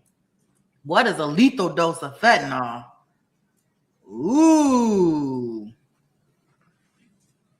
Change my passcode on iPhone. What happens if you give Narcan to someone who does not need it? Is circumstance unknown an accident? How long does life insurance So we policy? saw some web searches on 3-26D that related to remotely wiping an iPhone or remotely deleting text messages. Yes. Was the blue iPhone being used by Kouri Richins in the time after her original phone, that white iPhone, was seized by police? Yes.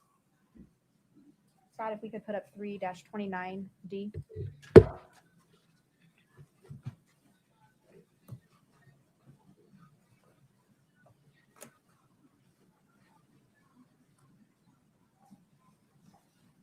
Utah prison, Summit County District Attorney. Can cops uncover deleted messages iPhone? How to lock my iCloud? What does lock lost iPhone, I don't know, actually do? Summit County District Court. How to turn Find My iPhone off?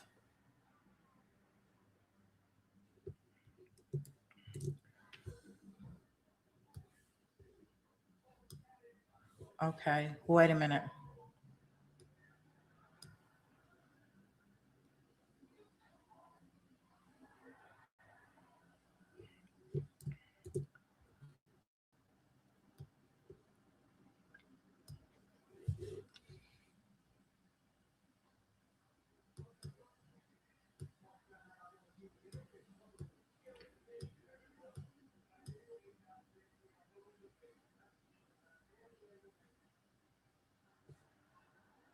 This case, please do not speculate about what was behind the blue bob. It's irrelevant. Just ignore it. Ms. Shervanek, please continue. So as we were talking about these three exhibits that we will go through in turn, you mentioned web searches versus site visits. To presumably search for something on the internet. When you type it in and you hit send to search, it logs the search that you had typed into your device. And so someone could search for any multitude of things. We're all aware of that, but maybe not if the results come up. If they actually click on a result, that would be a site. Right. Okay, so this one says, can you delete everything on an iCloud account? Can you delete everything off an old iPhone without actually having it? Can deleted text messages be retrieved? Can you, I'm thinking this is changed, but it's a chance. Can you change the password remotely on a lost cell phone? Can deleted text messages be retrieved from an iPhone? Can you change the password remotely on a lost cell phone? Log into iCloud account. What do cops when they seize electronics? Yeah, Google was really working for her. I tell you, it just figured out what she was saying. Okay. You normally see, analysts will normally see corresponding web histories related to those searches. So if you were looking for a type of vehicle, you would have a search for a type of vehicle, like a 2026 Toyota 4Runner. You're looking to buy one. And then right behind that, you'll see web history, meaning what happened was you typed in that search field, it popped up, and then there's some suggested websites for you to go to based on your search. And if you click through to those will show as a web history, meaning a site that you actually visited. And so what are we looking at here? Right here, we're just looking at the search function. These are just searches that were inputted into the device. And this is in that blue iPhone, right? In the blue iPhone, yes. Scott, if we could do the same expanding for each page of 2-2060 so the jury can see the different entries. Yeah, so the jury is seeing all this. I'm gonna pause them so we can, because I was trying to read them, but I couldn't read them as fast as they was going. So this one says Utah prison, women Utah prison, Summit County District Attorney, can cops uncover deleted messages on iPhone? How to lock my iCloud? What does lock lost iPhone actually do? Summit County District Court. So that is this one before they move it. Because I don't see how the jury's seeing this fast, but okay.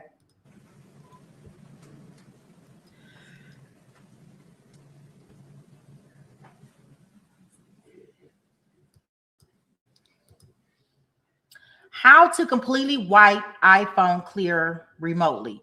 How to erase a phone data permanently with EMI. I think it's the IEI number. How to permanently delete information from an iPhone. How to permanently delete information from an iPhone remotely. So she wants to know how to get rid of this phone, how I get rid of this data. How do I get rid of this?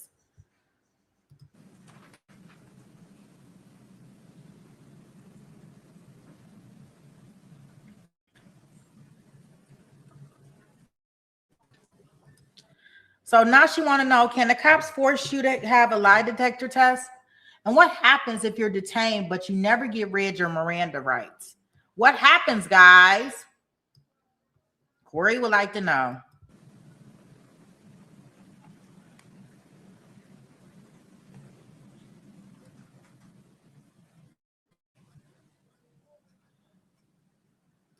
What are you allowed inside Utah jails? Phone Doc Park City? Kuna, I don't know. Can mutual policy on life insurance cause of death? Will life insurance pay if death certificate says pending? Death certificate says pending. Will life insurance pay? So she reversing it around, trying to figure out, can I get the answer that I'm looking for?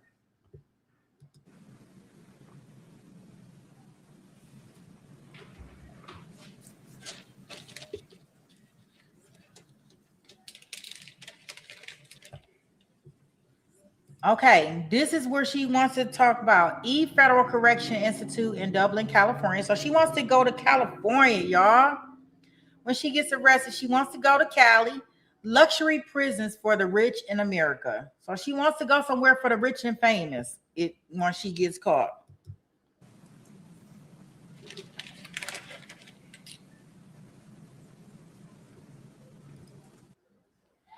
If someone is poisoned, what does it go down on the death certificate? What is presumed positive naloxone? Is naloxone similar to heroin? What is presumed? I guess it's gonna be positive. I don't know. Can you overdose on naltrexone? I don't know what none of this stuff.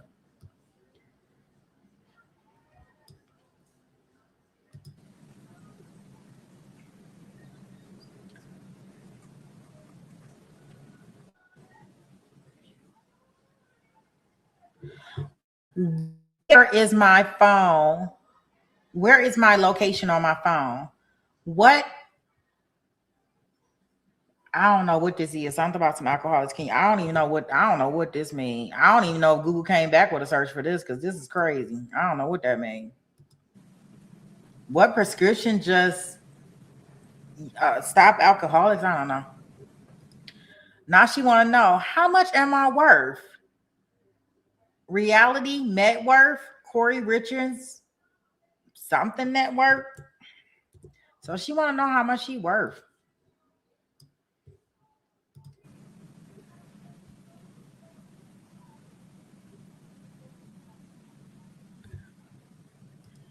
FBI analysis of electronics in an investigation. What is FBI analysis on electronics? Yeah, I want to know what all these say.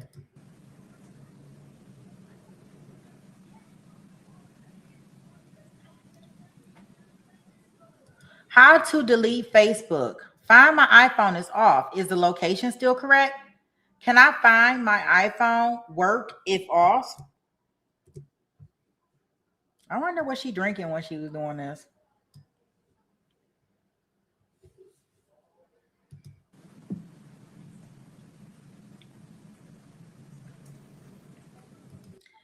Is Find My iPhone ever wrong? Can the FBI find deleted messages? Oh my gosh.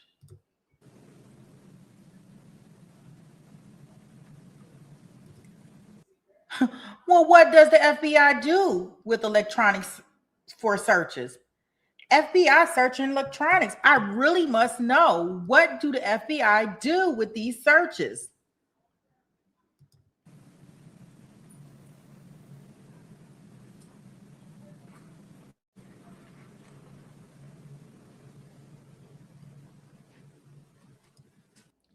What is considered a non-natural manner of DEATG, which is death probably? Who determines the cause of death on a death certificate? Can the cause of death be changed on a death certificate? Like, can we change this to make sure it doesn't say that it was homicide?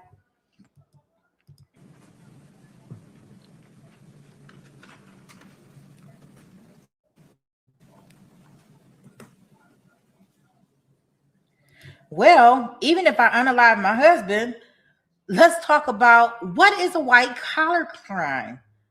Why would the FBI be involved with that type of crime? Is the medical examiner report and autopsy report different? Like, what's the difference between the two? Like, I'm a dean bad.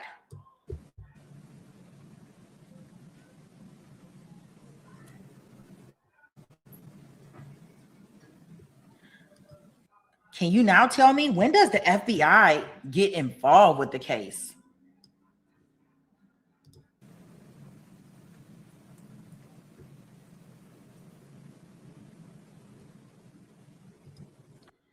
How long does the life insurance company take to pay?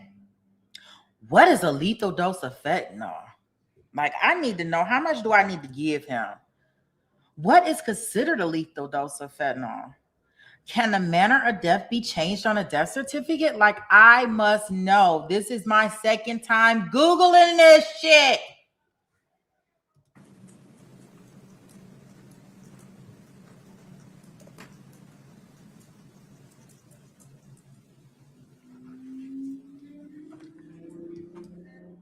I need to change the code in my passcode on my iPhone.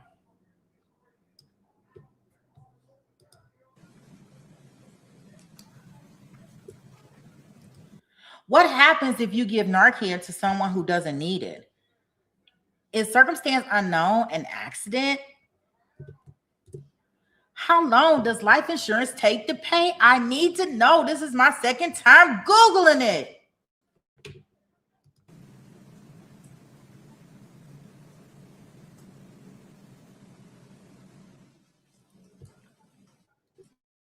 Web searches on 3-2060 that related to remotely wiping an iPhone or remotely deleting text messages. Yes. Was the blue iPhone being used by Kouri Richins in the time after her original phone? That white iPhone was seized by police? Yes. Thought if we could put up 3-29B.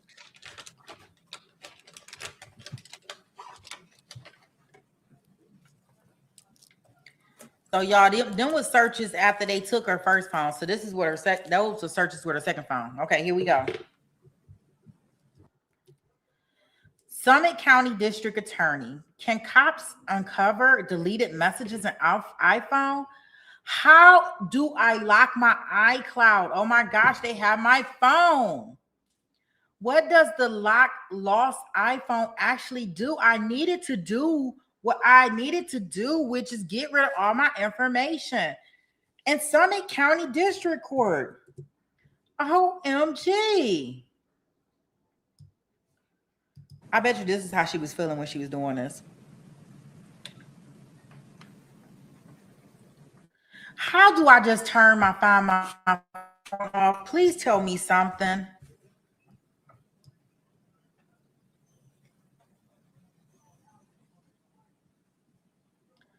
Utah State Prison. I need to know. Utah inmate roster. Do they already have a place for me?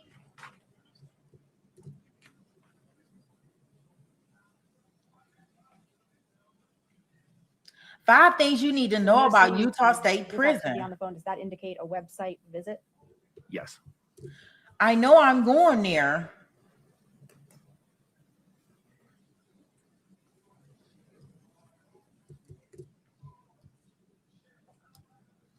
Right. Can you delete everything on an iCloud account? Can you delete everything off an iPhone without actually having it? Come on, Google. Give me something, baby. Can deleted text messages be retrieved? Come on, I need something. Can you change the password remotely of a lost cell phone? Can deleted text messages be retrieved from an iPhone? Give me some kind of hope. Oh my gosh, they have my phone and I got to get rid of these messages. And I got to see what this jail cell going to look like.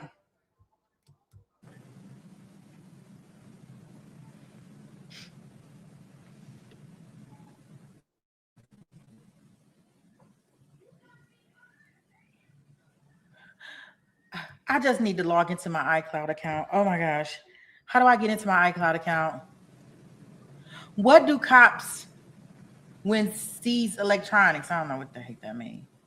What happens to deleted messages? Please. Yes.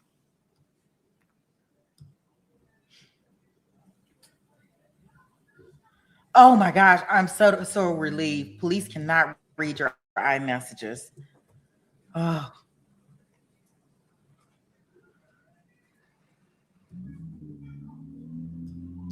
Okay, I still need to know, how long does it take the insurance company to pay me my money? What is a lethal dose of fentanyl? I need to make sure that they can't detect it. What is even considered a lethal dose of this fatty?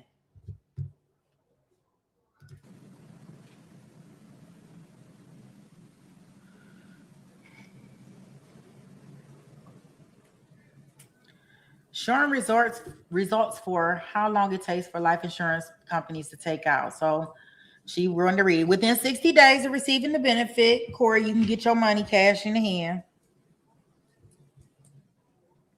What does it mean when it's a delay in the claim payment? I need to understand what is going on.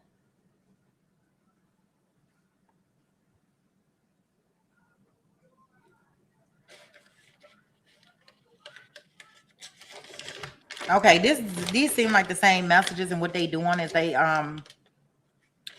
when they see what she clicked on, they showing what she clicked on. So these are the same messages, the same Google searches, and they showing you what she clicked on. So I'm just reading those. I'm just reading the same ones.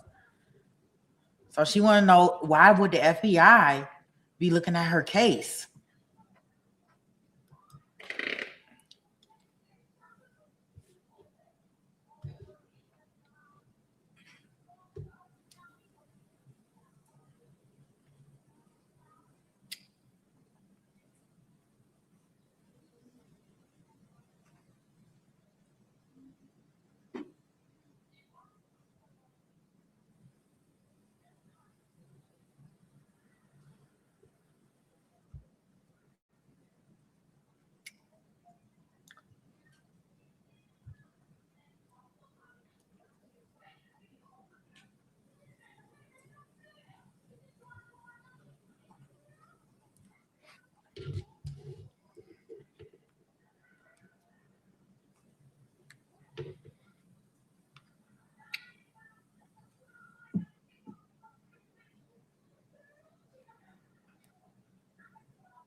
Oh, sorry. Courtroom call for. I thought I had muted because I wasn't reading Guys, we can anymore. move to 3-30D.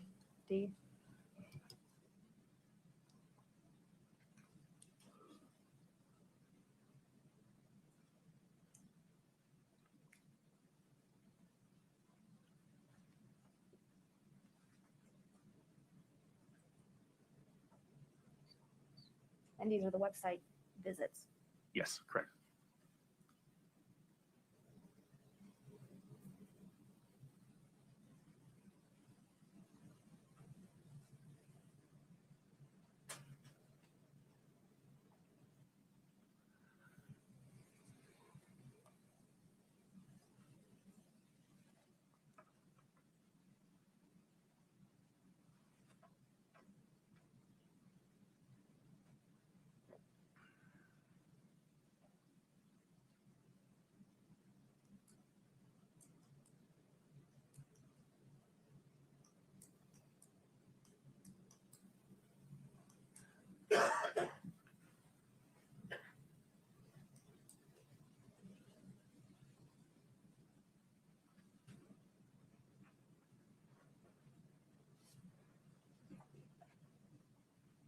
Just a moment.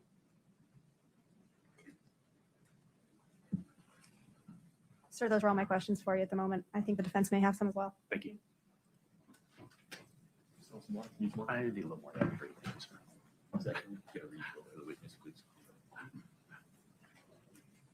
Thank you, sir.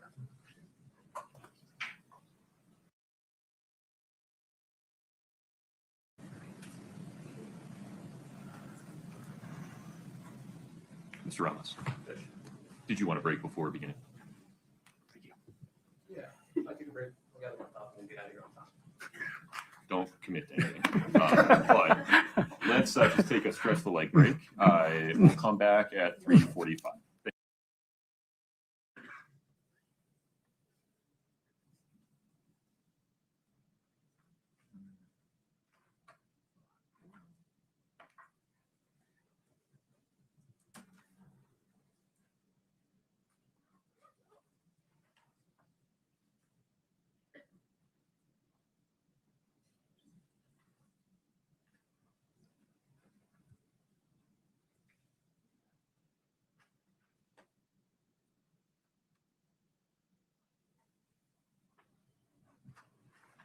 All right.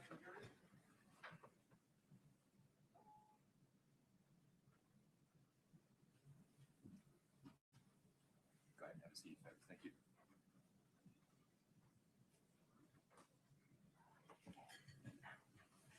All right, please have a seat. Thank you. Mr. Ramos, Thank you, please Judge. proceed. Mr. Cotromos, how are you? Doing great, Mr. Ramos. How are you? Good seeing you again. Good to see you. You know what? Let's just dive right into the GIFs, Okay, the okay. PNG files. Yeah, sure. Right. Sure. Could we pull up those that exhibit? And just for the witness, Judge. So I have this document here. It's been marked as State's Exhibit 340. Do you recognize that? Yes, sir. Now, when you were testifying earlier, you informed the jury that it was all the image files that you received, correct? Well, just for this representation is just for that, for the fourth. Correct. Yeah. Yes. So what we're looking at are It's part of that. Yes. images, data files for that day. Specifically, I think there was a range. It was for the March 4th, correct? Correct. Okay. Now, in that, there were 39 images, right? Correct. Now, of those images, obviously, we've seen 3 of them. Okay. Yes. So I want to focus on those. Okay. Okay. All right. So what I'm going to do is I'm going to pull up those 3 images that you've seen. Okay. Okay. Mhm. And I'm going to show you the MAC, right? Okay. Which is the modified access created. Yep. Okay. Yep. All right. We can pull that up for you. Now, could you see those on the left-hand side there? I do. Yes. Okay. One second. That's what he can see, right? Sorry, I have a smaller screen here, so I just want to make sure we're on the same page. All right. Yeah. Okay. On the left-hand side, can you tell me or tell the jury if all of these images were accessed on the same date and time? Yes. They were. Down to the second. Yes. Okay. Now, you mentioned that these are .png files. Okay. Now, if we look to the right, there is what appears to not be a GIF, I guess, or it is a thumbnail, but it is of a, how would you describe it? What's the picture? What's that picture of? I don't know, which one are we looking at? The one on the right-hand side, it looks like a house almost in the distance. Oh, yeah. Yeah. There's a photo of a piece of property, it looks like. Yes. Are you familiar with that property? I can't tell what it is from the photo. Fair enough. Now, can you just look at the time and date? Yes. Okay. Does that match the .png files that we saw? It does. Okay. Yes. To the second? It does. Okay. Yes. So just practically speaking, okay, we can take that down. Do you find that odd? Not necessarily. Okay.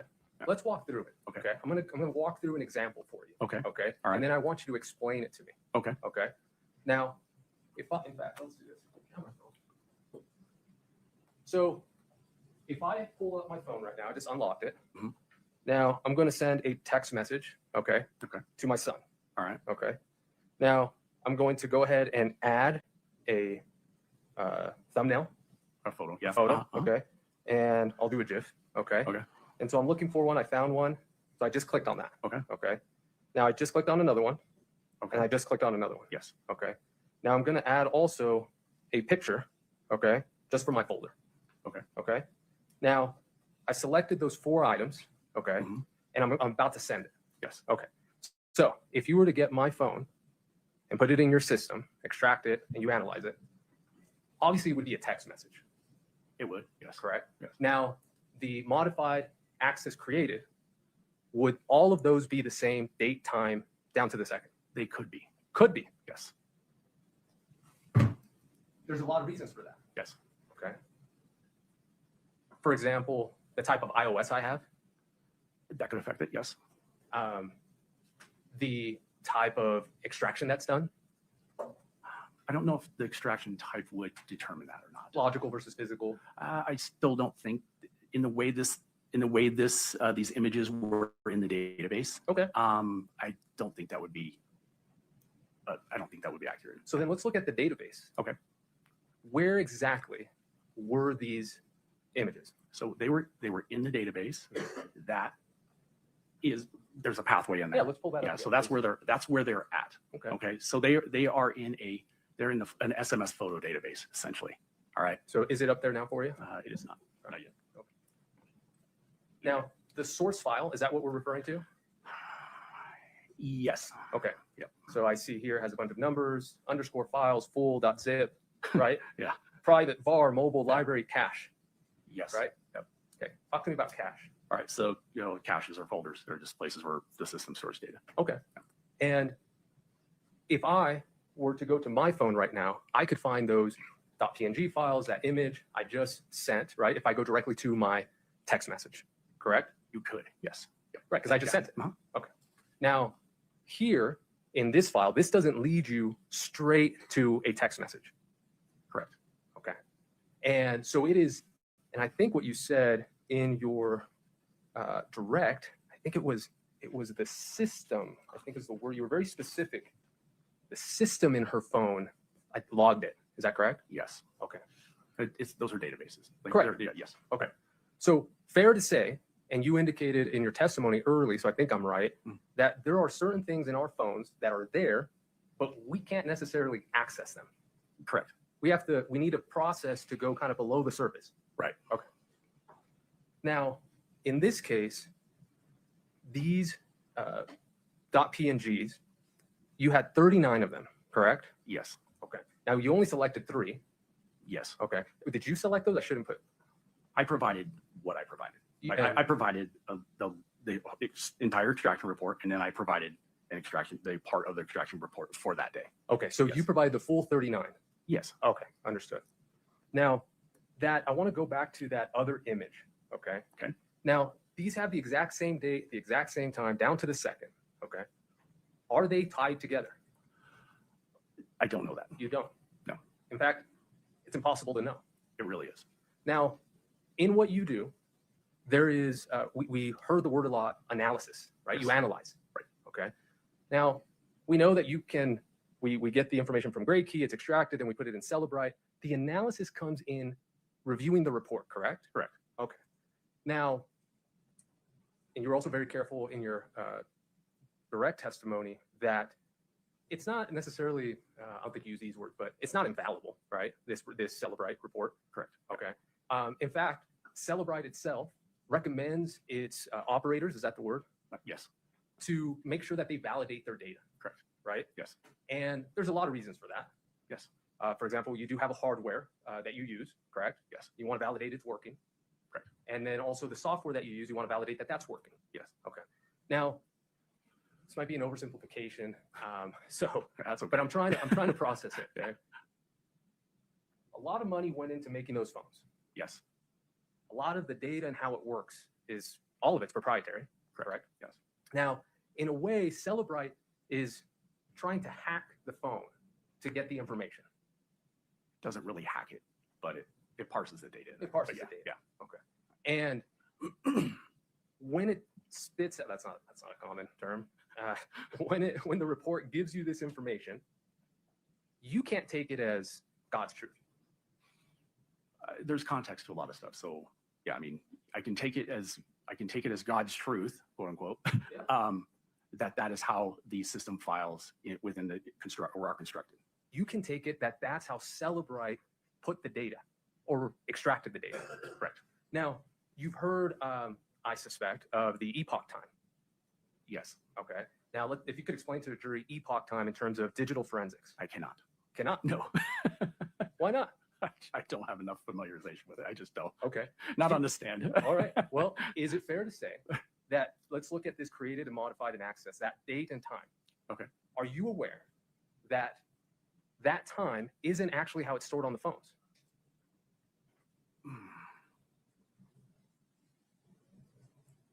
I'm not sure I understand the question. Sure. So the epoch time, if you're not familiar with it, it's the number of seconds that has elapsed since January 1st, 1970. Are you familiar with that? I am. Oh, sorry. For a minute. What was the objection? He said he couldn't testify about what epoch time is. So So foundation. foundation. I think you're laying foundation. I am, correct? Judge. Let's see where this goes. Overruled.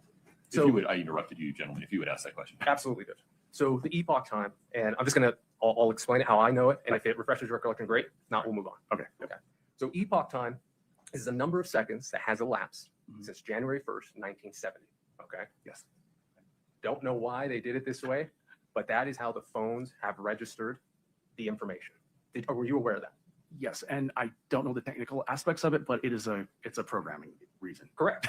And because we're not going to do the math together. No, we're not. We rely, or in this case, you were relying on Celebrite to do that. Correct. Correct. Now, you also, a way to validate your data, because things even as little as time, you also have the ability to cross-reference the data that you have in your phone, in the Celebrite report, the extraction, with other information, correct? Correct. So for example, the call logs, the text messages that you sent out, right? That's presented in the extraction. Yes. You could then compare it to the call detail records.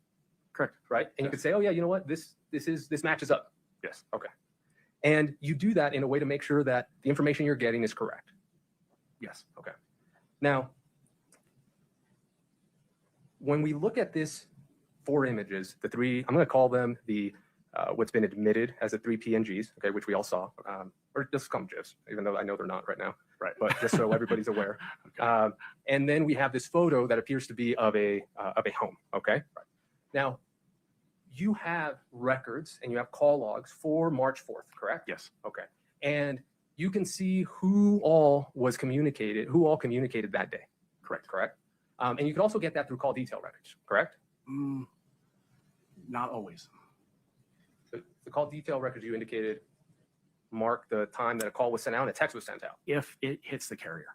So if it's a Wi-Fi call or if it's like iMessage, like iPhone to iPhone, iMessaging, Okay. it can route around it and it won't hit the call detail record. Perfect. So you had on March 4th at least some information in what you received from the extraction report that some calls were made, some text messages were sent from Ms. Richins' phone.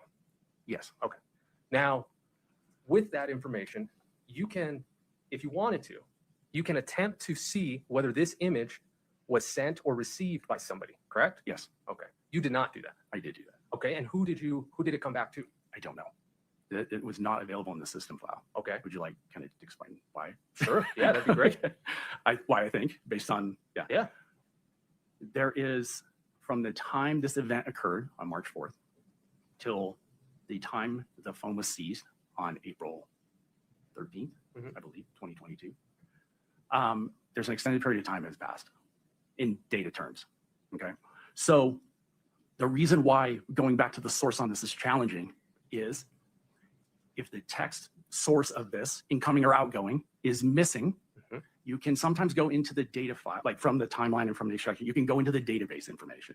You can go in there and you can look at that to see if that information is contained in the database still. The problem is that data is overwritten.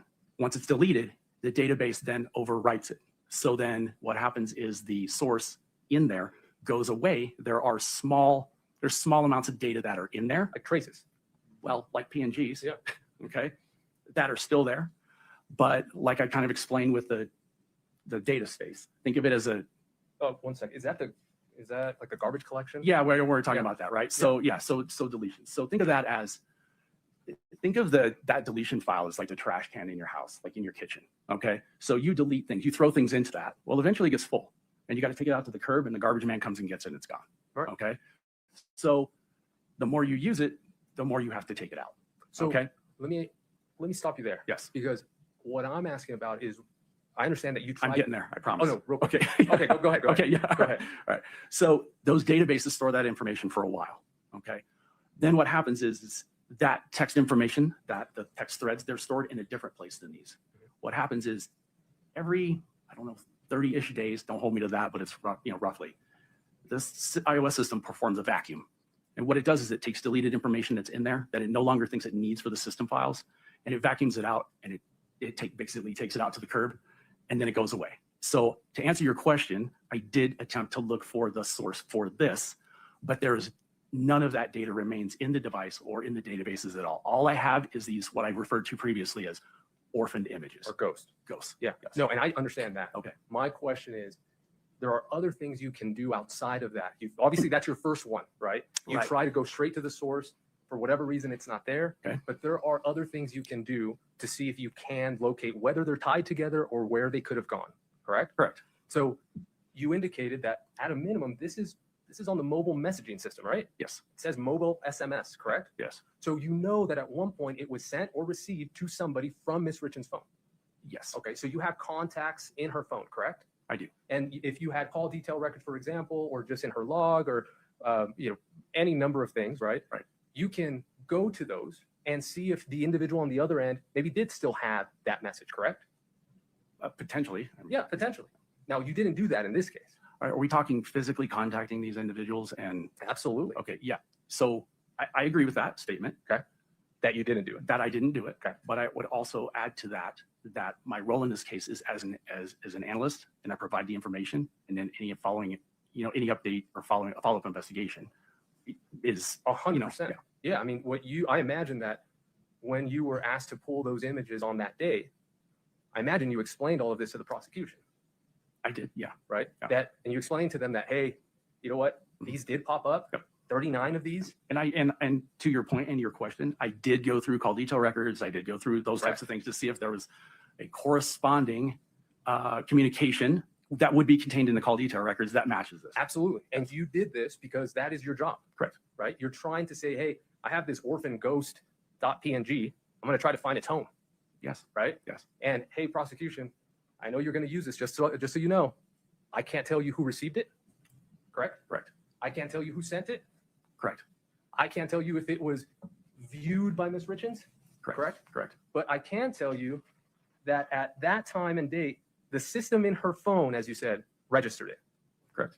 Now, for example, if we were to find out that the image there, right, of the home, okay, if we were to find that other recipient, right, okay, and in that recipient's cell phone, it had the day prior, okay, so March 3rd, okay, say around 5 o'clock, okay, and that individual sent the image, okay, and then Miss Richins opened her text message with that home there, okay, and maybe those GIFs or those .png, those thumbnails were attached. It could have been that the computer registered as it accessed it as it was opening up. correct? Correct, because it would Okay. create a thumbnail. Correct. Yes. Now, like you said, we don't know that, right? Correct, we don't. Okay. Now, I'd like to move on to the web searches. Okay. Yes. A lot of those web searches, as we saw, have no dates, Correct. right? Yes. And we do see some of them when they were searched, correct? Yes. Okay. Are you familiar with, I think it's called like lifestyle analysis? No. Okay. Did you perform any searches around the time on those that you can see on the web searches that you can see the date that they were searched? Okay. Did you do any searches on Google or any validation to see what, if anything, was relevant to what was being pulled up? No, like, did I perform the searches myself? And Not then- not the searches. So, for example, are you familiar with a certain Real Housewife in Salt Lake City recently in Yes. April 2022? Oh, no. Okay. Are you aware of somebody maybe being sentenced around that time? No. Okay. And now that would provide context to you, correct? I could. Yeah. Because right now, just as we see the searches, we don't know why that would be a search, correct? I don't know Yep. content or can't speculate on anything. You can't speculate. No. You shouldn't speculate. No. You also can't tell me with the information that you have who actually did the search, Correct. right?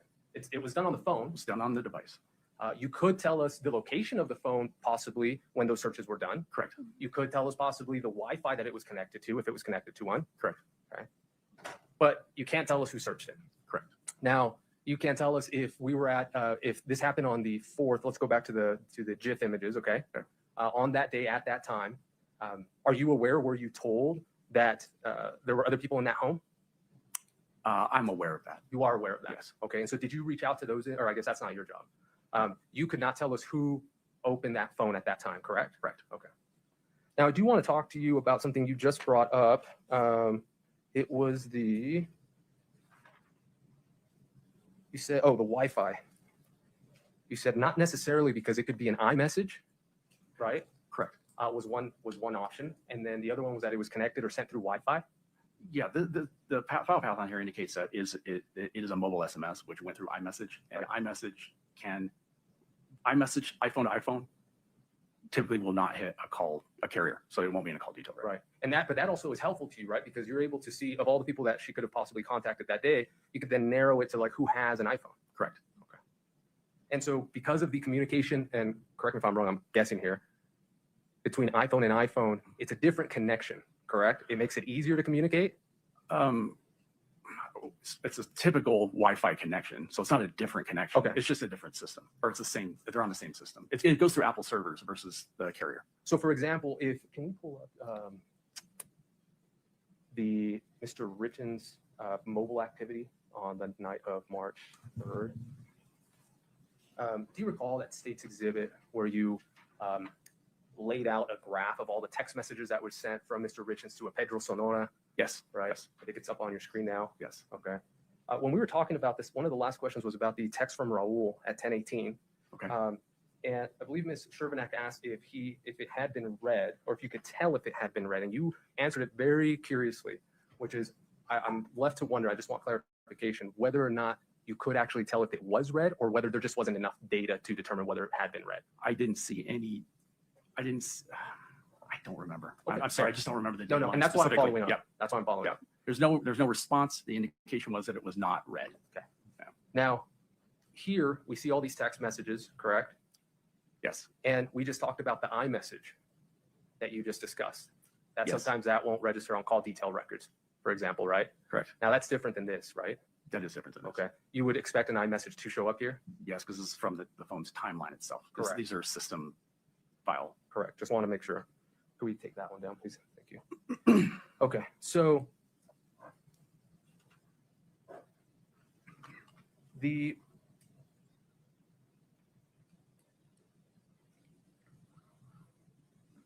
movement of the iPhone. Let's start with Eric's. Okay.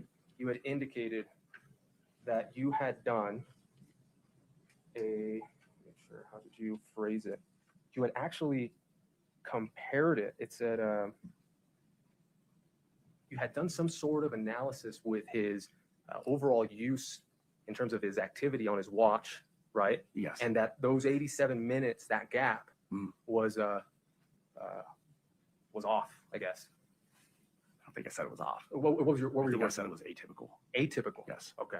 Now, can you please walk us through what exactly you did to get to that conclusion? Oh, so those are spot checks. Those are looking at random locations within his activity. I did not take the totality of his activity and compare it day to day to one another. Those were spot checks and looking at the device patterns in his phone to see if there was large types of movement. Now there are sometimes large spaces of inactivity, but not in this context. So what spot checks did you do?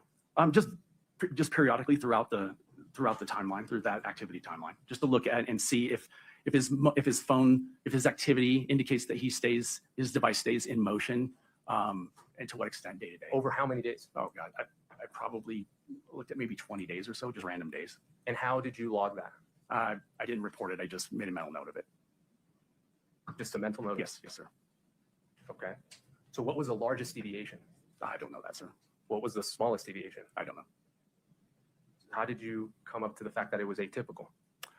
Well, it's like I said, in context, right? So there's communications about with presumably Mr. Richins on the device, and Wait, there Mr. is, Richins. I'm sorry, Mr. Richins on the device with Ms. Richins, right?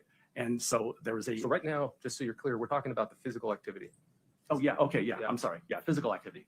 Yeah. Yeah, but in conjunction with that, there are text messages. There are other things going on around this time, indicating in the other exhibits. I don't know if we published them, but there's some discussion about what Mr. Richins was doing that day around Sure. So like this 11 one, a.m. so this one specifically, on February 14th, 2022. Yes. It was, you indicate that the gap was atypical.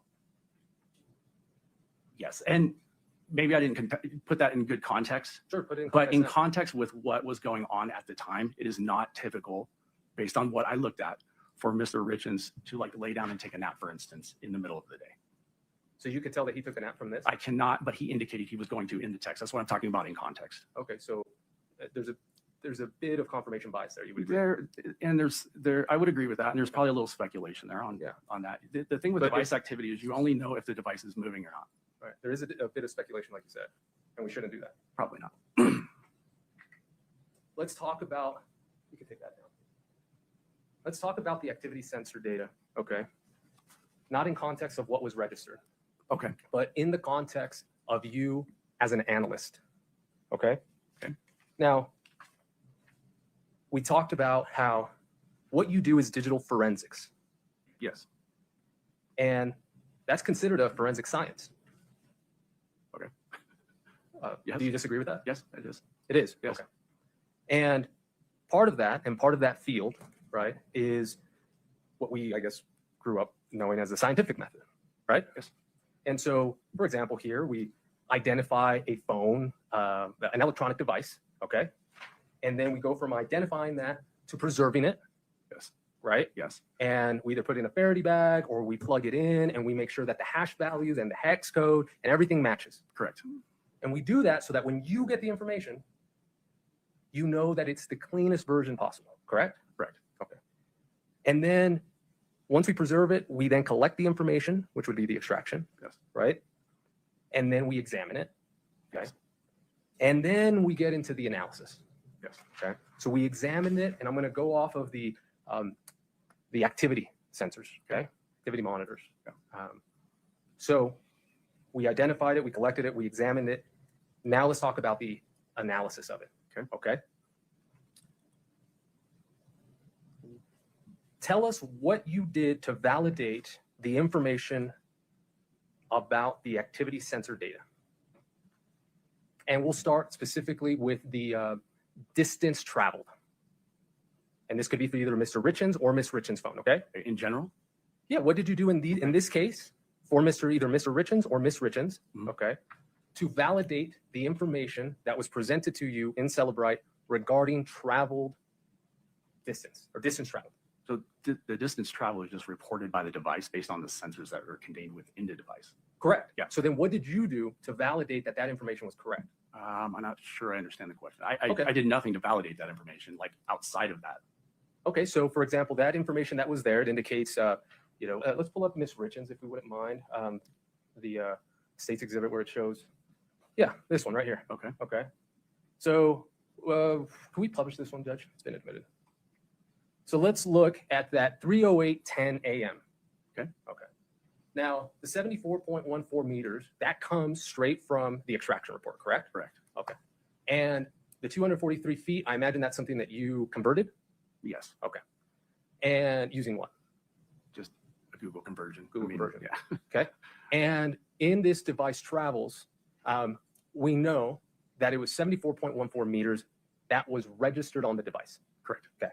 Now, what kind of iPhone was this? I believe it was an iPhone 12. Okay. And do you recall what iOS system it had? I do not. Okay. Now, did you, for example, going back to, so I can explain myself, did you grab your phone, a phone, and measure the distance from point X to point Y, put the phone in your pocket, walk over there, knowing the distance, walk back, plug in the phone, and see whether the Celebrite data that you received for what you just did in that controlled environment matched what was being produced? No. Okay. Did you purchase or have access to the iPhone make and model of Ms. Richins? No. On either of her phones that she had? No. Did you have access to Mr. Richins' iPhone make or model? No. Okay. And you did not do any tests, correct? Correct. So these numbers right here that we're seeing, you are speculating that is correct. I'm not speculating. I'm relying on the data being correct inside the device. But you have no way of knowing that. Well, I mean, the examples you're giving are not 100%, wouldn't 100% verify this anyway, I don't think. I think you would have to use the exact device under the exact conditions. Yeah. In any way, for one. Yeah, so let's go with that. So and two, and hold which on I didn't do. and Right, which I didn't do. Real quick, go on. So let's be clear. We understand you didn't do it. You did have access or could gain access to the environment, correct? I could. Okay, Yes. so then let's go from there. There are body cams in this case. Were you aware of that? Yes. Okay. Have you been to the Richins home? No. Okay. Have you seen those body cams? I've seen some images of the body cams. Yeah. Okay. Have you seen videos of the body cams? Very few. Okay. Do you recall a video where one of Miss Richins' phones is handed from one of the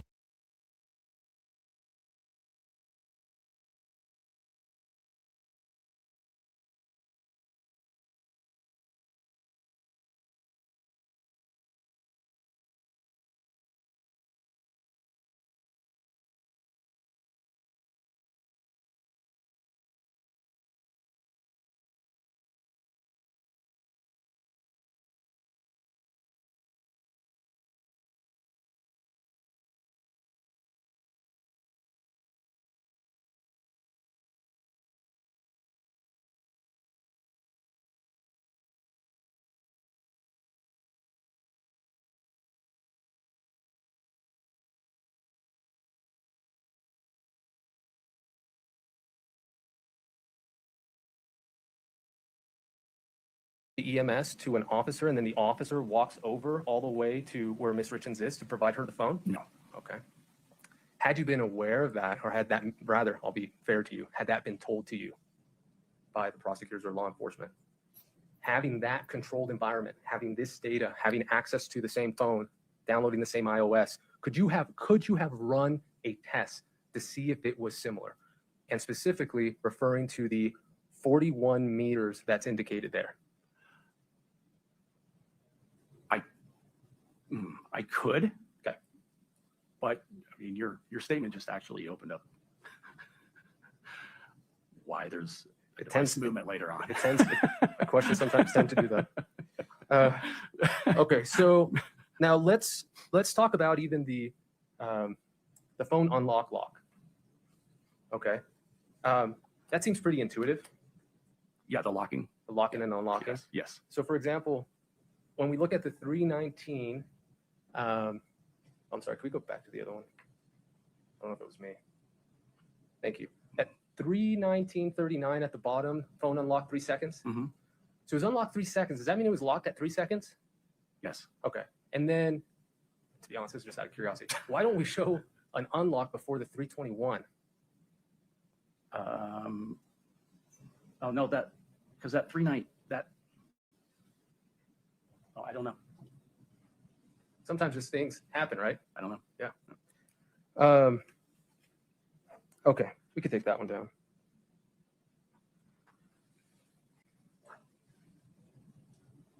Now, going back to the web searches, okay, just briefly. This was all after, to your knowledge, I imagine you're aware that this was all after, all these searches were done after Ms. Richins knew she was under investigation, correct? Yes. Okay. And I imagine at that point, and if not, you've probably been made aware of it now, and we've all seen, during that January to March timeframe that you mentioned that there was a massive deletions in her phone, correct? You remember that? Yes. As well as Miss Lauber's phone? Yes. You know that they were purchasing oxys, correct? Objection, Your Honor. Lack of foundation.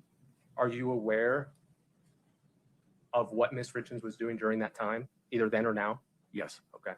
Now, you're a former law enforcement officer? Yes. Okay. Do you ever deal in narcotics? No. Okay. You're aware of them? I am. Okay. You're aware of purchases? I am. You're aware of the criminal mind, perhaps? I am. And you're aware that most individuals dealing in drugs might want to delete their information?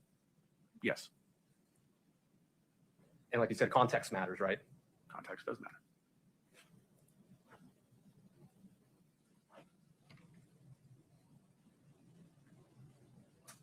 Bear with me.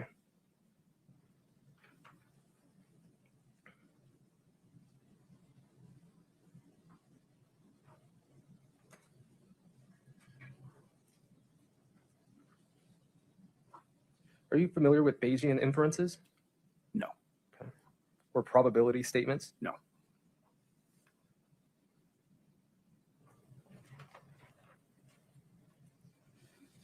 I'm getting there, I promise. Just want to make sure.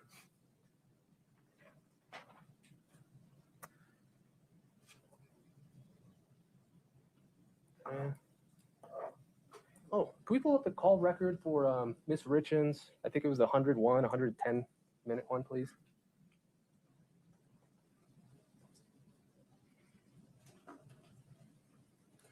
Do you remember this?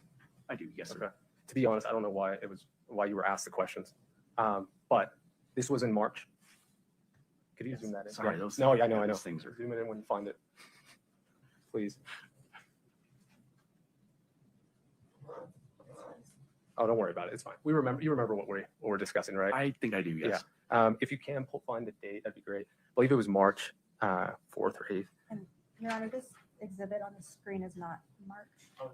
It's February. It says February 11th. It's 3-6, whatever.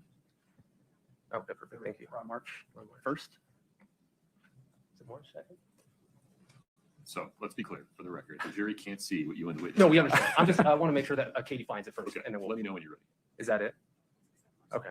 Yeah, that's it. Yes, if we could publish it, and we could see the 101 minutes. Mhm. Now, the date is March 2nd, correct? Correct. And you indicated that you reached out and you found out that that was the IRS. Yeah, I Google searched the number. Okay. I know the number. Yeah. I was gonna. It ends in 1040. I mean, it's Well, and it's a month before tax season. yeah, Correct. So context-wise, okay, not unusual, right? not unusual. Yeah. We could take that down.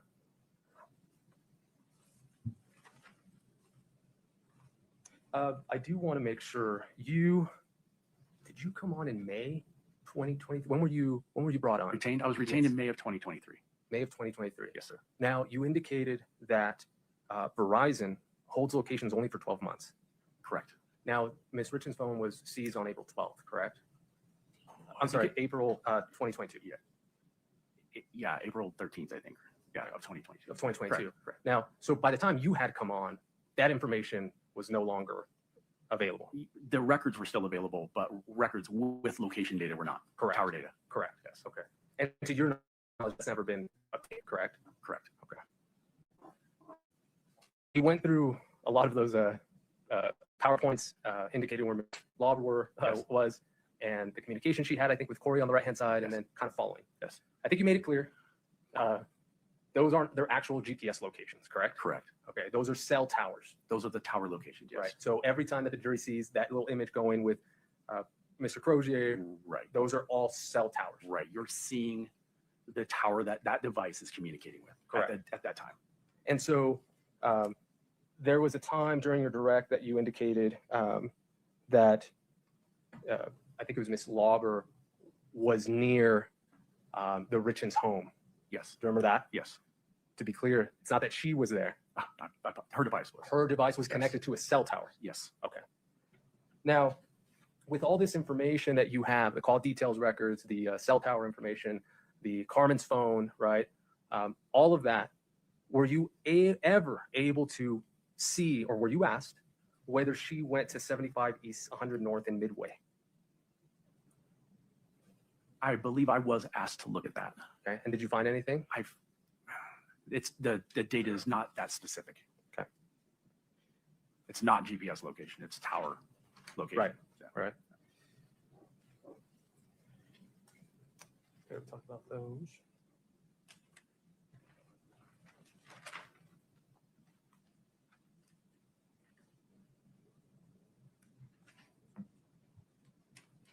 Okay, I think I'm almost done. I think I am done. Oh, two things. Biometric data. Okay. Let's go back to the activity sensor data. Did you go into anywhere in the extraction to locate the height Ms. Richins put in her phone? I don't recall seeing that. The whether her weight? I don't recall seeing that either. The stride?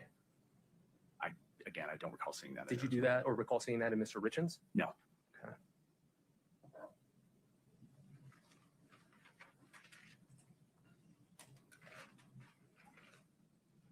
These SMS previews that we had been discussing, Yes. are you aware of the different settings that one can do on their phone to either show a preview or not show a preview? No. You're not familiar with those? I don't think so. Okay. Do you have an iPhone? I don't. Okay. We disagree on a lot of things then.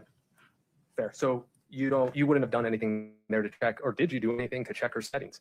No. Okay. So you don't know if on her settings in her iPhone there was an automatic play previews? No. Okay.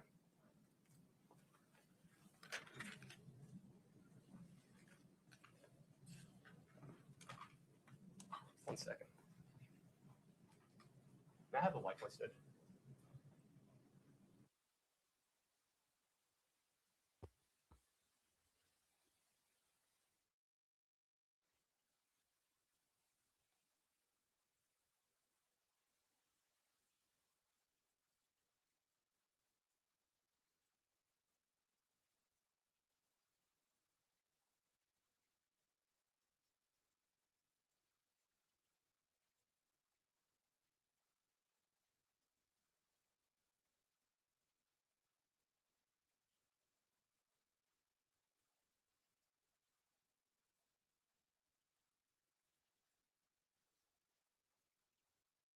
Do you want to publish it? Wi-Fi, maybe.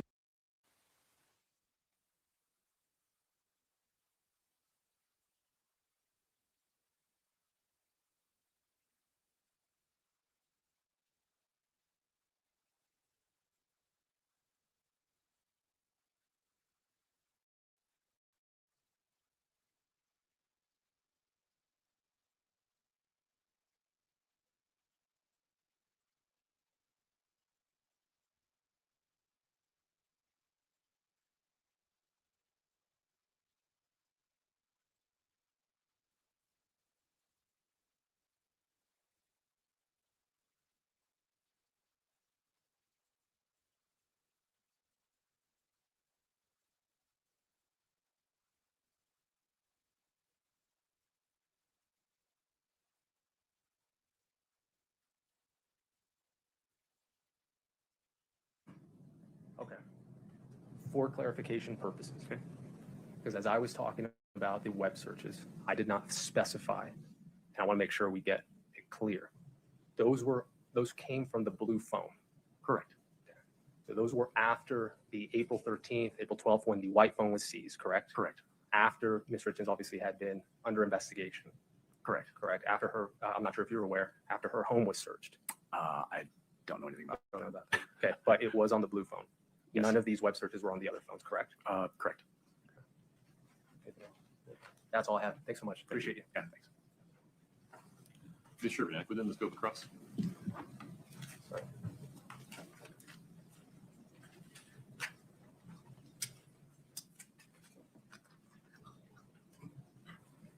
Sticky notes. Few things I want to follow up with you on.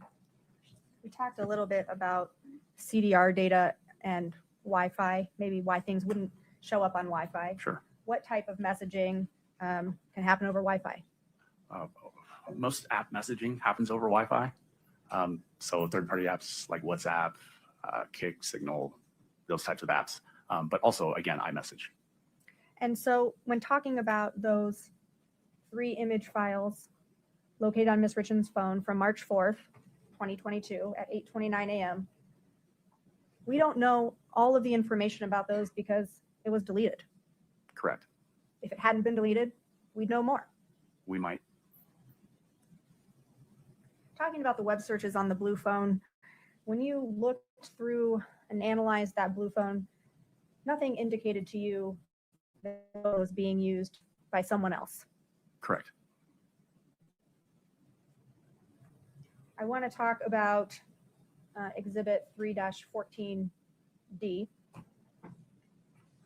And this is the device. Scott, we could put that one up. One moment, please. The witness has it. Do you want to publish it? Please. Okay. Go ahead. Now, you made this exhibit in conjunction with the context of what was happening during this time frame. Is that correct? Correct. Meaning that you looked at messages between Kouri Richins and Eric Richins during this time frame. Yes. And in those messages, Kouri Richins was telling Eric Richins to go take a nap. Yes. And based on what you've created with this exhibit, does this movement in context indicate to you that during this time frame, Mr. Richins could have been laying down or Yes. not moving? Yes. I want to talk about this activity sensor data. That data is proprietary to Apple. Yes. And tell me if I'm wrong, but Apple probably puts a lot of money into making that data. I'm sure they do. They want it to be correct for Yes. their users. Yes. And they would want it to be accurate for their users Yes. because their users want that activity data to reflect what they're actually doing. Yes. Have you looked at activity data in other phone downloads that you've analyzed? Yes. And looking at phone activity data for other hundreds, maybe thousands of phones that you've analyzed, have you been able to tell if that data can be checked in other cases? Meaning that if somebody said, hey, I went for a 1 mile walk today, giving you a hypothetical, and then you could look at their phone and say that they went for a 1 mile walk. Have you been able to look at that type of data in other phones and verify that it reports in the way you would expect? Are you asking about corroborating witness statements based on their activity in their devices? Right. Yes. That activity data in other cases when you've analyzed it has been accurate and corroborated by other information. In my experience, yes. Just a moment. That's all I've got for you, sir. Thank you. Thank you. Mr. Ramos, within the scope of redirect? Yes, of course. Thank you, Judge.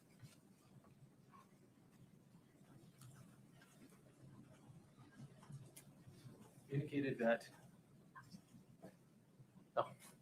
indicated that the Ms. Urbanek was talking about the information that was deleted.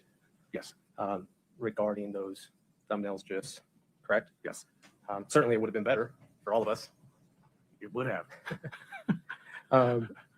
Does that file path and the information tell you who deleted it? No. And as you explained with the garbage collection, it could have been that way, correct? It would have to be. If it wasn't deleted from the device, it would not have ended up there. There would be a remnant of it. Right. Yeah, it would be a data line. Okay. Now, you were also asked about that you did not investigate or you don't have any reason to believe that anybody else had the blue iPhone. Do you recall that question? Yes. And you said that no. Yes. How do you come to that conclusion? The big thing for me is there is a text in that phone from that device to Mr. Grossman in which the defendant indicates that. So to be clear, yes, I'm not saying that the phone wasn't Ms. Richins. Right. Right. Yeah. My question is. Okay. Well, I'm trying to answer it. Yeah. So I'll clarify my question to make sure I'm asking it right. All right. Is your testimony that there was nobody else who had access to that phone at all? I don't know that. Okay. That's my question. Now, you were asked about Apple software and proprietary software. And did you attempt to get information from anywhere else, whether it's Apple, whether it's another peer, whether it's another case, where you can get the information that you have in these extractions to validate it? Kind of don't understand that Sure, question. I'll And- rephrase. Okay, yeah. Yeah. So I understand that you don't work for Apple, No, I don't. that you don't know how it works. That you don't, sorry, well, that you I don't mean- know how the activity sensor data is logged, correct? I don't know what their programming looks like. Correct. Yeah. Okay. Do you make any efforts in this case with this information to try to validate that the information you had was up to Apple standards? No. You indicated that you've been able to rely on other cases before. How many cases? At least 100. And so in those cases with activity sensor data, in those you did test? Oh, okay. So analyze data in phones, at least 100 phones. There have Oh. probably been, I apologize, there have probably been a dozen or so cases where I've had to corroborate like witness statements and suspect statements, that type of thing, against their phones. And I have not found any inaccuracies. I misunderstood. You, in those cases, corroborated the data that you received, but you did not run tests to make sure that the data you had was accurate. Not physical tests, no. Sir. Correct. Okay. That's all I have to know. Thank you. Thank you. Thank you. I have one question. You started to describe how you knew that no one else was using Kouri Richins' blue phone. Yes. There was a text message that indicated to you how you know that. Yes. How did that message indicate it to you? Not word for word or verbatim. Summarize the message. The message summary was a text from the new number, the 9592 number, which is the blue phone number, to Josh Grossman's phone. And Ms. Richins indicated to Mr. Grossman in that text that she had activated one of, I believe it was her mom's phones, and she would be using that now. So, to that effect. So she told him, this is the phone I'm using to contact you now. Yes. That's all my question. May we release this witness, counsel? Subject to rebuttal if we need him. Understood. If we cannot release it from the subpoena. You are still subject to subpoena, so that means you can't, well, he's an expert, so the exclusionary rule does not apply to him, correct, Mr. Ramos? Okay. Maybe we'll see you in the future. You're free to go today. All right, Thank you, for your sir. time. Thank you. I appreciate All right. Okay.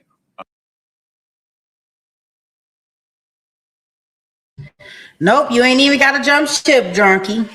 Nope, you don't even have to do that. Nope, that's the last witness. He's getting off the stand. We got through all today's testimony. And you know, guys, like we can all, like situations like this, we could have finished this in the morning. Especially with them starting court so late. I guess late technically for us here on the West Coast, because we usually be in court like 6 o'clock. But that's all the testimony for today that they had in the Richardson's case. And I don't think there was anything at the court. Let me see. Nah, it don't look like they had anything going on. He just released them after this.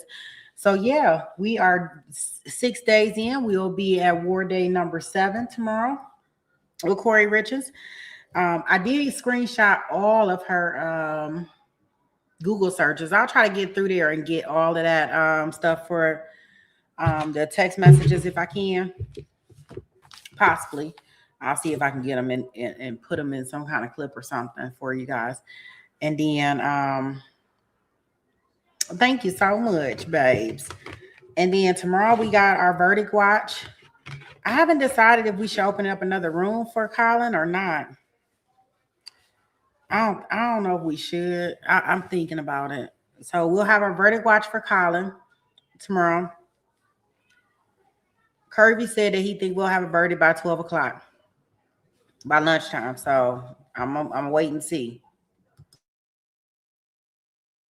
They probably get in about early in the morning, so they'll probably start deliberating about 6:30 our time here. Okay, so we shall see. I may wake up and it might be a verdict. Who knows? We'll play that by ear. But worst case scenario, we'll just, when the verdict comes in, we will go right into the courtroom to hear the verdict for Colin. In the meantime, the only other case that we'll be taking care of tomorrow is going to be Kouri. We'll be at war day number 7, guys. I want to thank you all for hanging out, and I'm going to play our outro song. All right.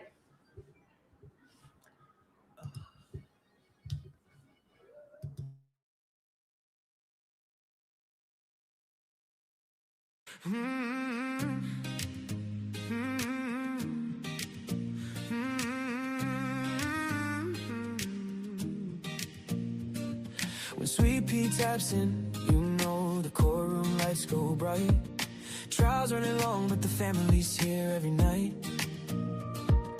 Mars on patrol, chatter showing out. This little YouTube corner's what community's about. Therapist you know, steady holding down the floor. Behind the scenes magician, keeping peace like never before. A bandit king, a rule keeper too. Every channel dreams of a mind like you. Jason walks in and the ladies lose control. Down to earth king with the warmest soul. Film freaks, kindness, man, it's always on display. Fair and sweet and cheering folks along the way. And Marilia from SA keeps the laughter rolling free. Joking, shining, keeping spirits where they need to be. We're family in the chat, side by side through every trial. Sweet Pea leads the way with that fire and that smile. We debate, we laugh, we lift each other higher. This courtroom crew is everything we admire. Yeah, no matter what the case so far, we'll forever take it to trial. Take it to trial. Pretty brown girl should tell you what's true. Sharp as a gavel, funniest in the room. Dr. Rachel pops in while she's busy running lines. Speaks her mind every time, cuts through like a knife. And Fowler brings the energy, jokes flying fast. Helping Sweet Pea backstage, making every stream last. And Zach's trolling, causing chaos just for fun. The resident cheater, but we love him, everyone. Here comes Maddie, handsome, quick with the line. A comedy sniper with the perfect timing. And Lynn with the updates, always loyal, always tuned. If true crime news drops, he brings it to the room. We're a family in the chat, side by side through every trial. Sweet Pea leads the way with that fire and that smile. We debate, we laugh, we lift each other higher. This courtroom crew is everything we admire. Yeah, no matter what the case so far, we'll forever take it to trial. Take it to trial. Shamrock keeps us trending, replay queen. Holding down the algorithm like a machine. Estes razor sharp, loyal through and through. And yeah, she adores chasing nothing new. Drunky the bear with the white claws, way managing volunteers like she runs the whole land. Cynthia brings inside with take sharp and steady. Donna keeps it real, 911 and always ready. Tilly Bird's the fat queen, receipts on tap. Easy's new, but she blends right into the pack. Tennessee, hard live, try support her with pride. Melly shows up a family for cooking for his dog. A steady carrying presence through the courtroom fog. And Brooklyn in the house, always bringing that spark. Lighting up the chat like a shout in the dark. Barker loves her grand, speaks truth when it's time. Micrograms with metaphors straight up sublime. Barbara biggest supporter, heart kind of vast. Looking for missing kids, hope that truly lasts. Only fan from Singapore, flag name but sweet. Still shows up with love every time he takes a seat. And even the part-timers keep this place alive. Curvio, Irish Amy, Capri Law, Hellcat, our tribe. Hearts wide open, stories shared, holding space because we care. From every corner of the world we climb to spend these nights together, one trial at a time. We're a family in the chat, side by side through every trial. Sweet Pea leads the way with that fire and that smile. Mods and chatters, yeah, this love is something rare. A courtroom crew with hearts beyond compare. No matter what the case so far, we're forever take it to trial.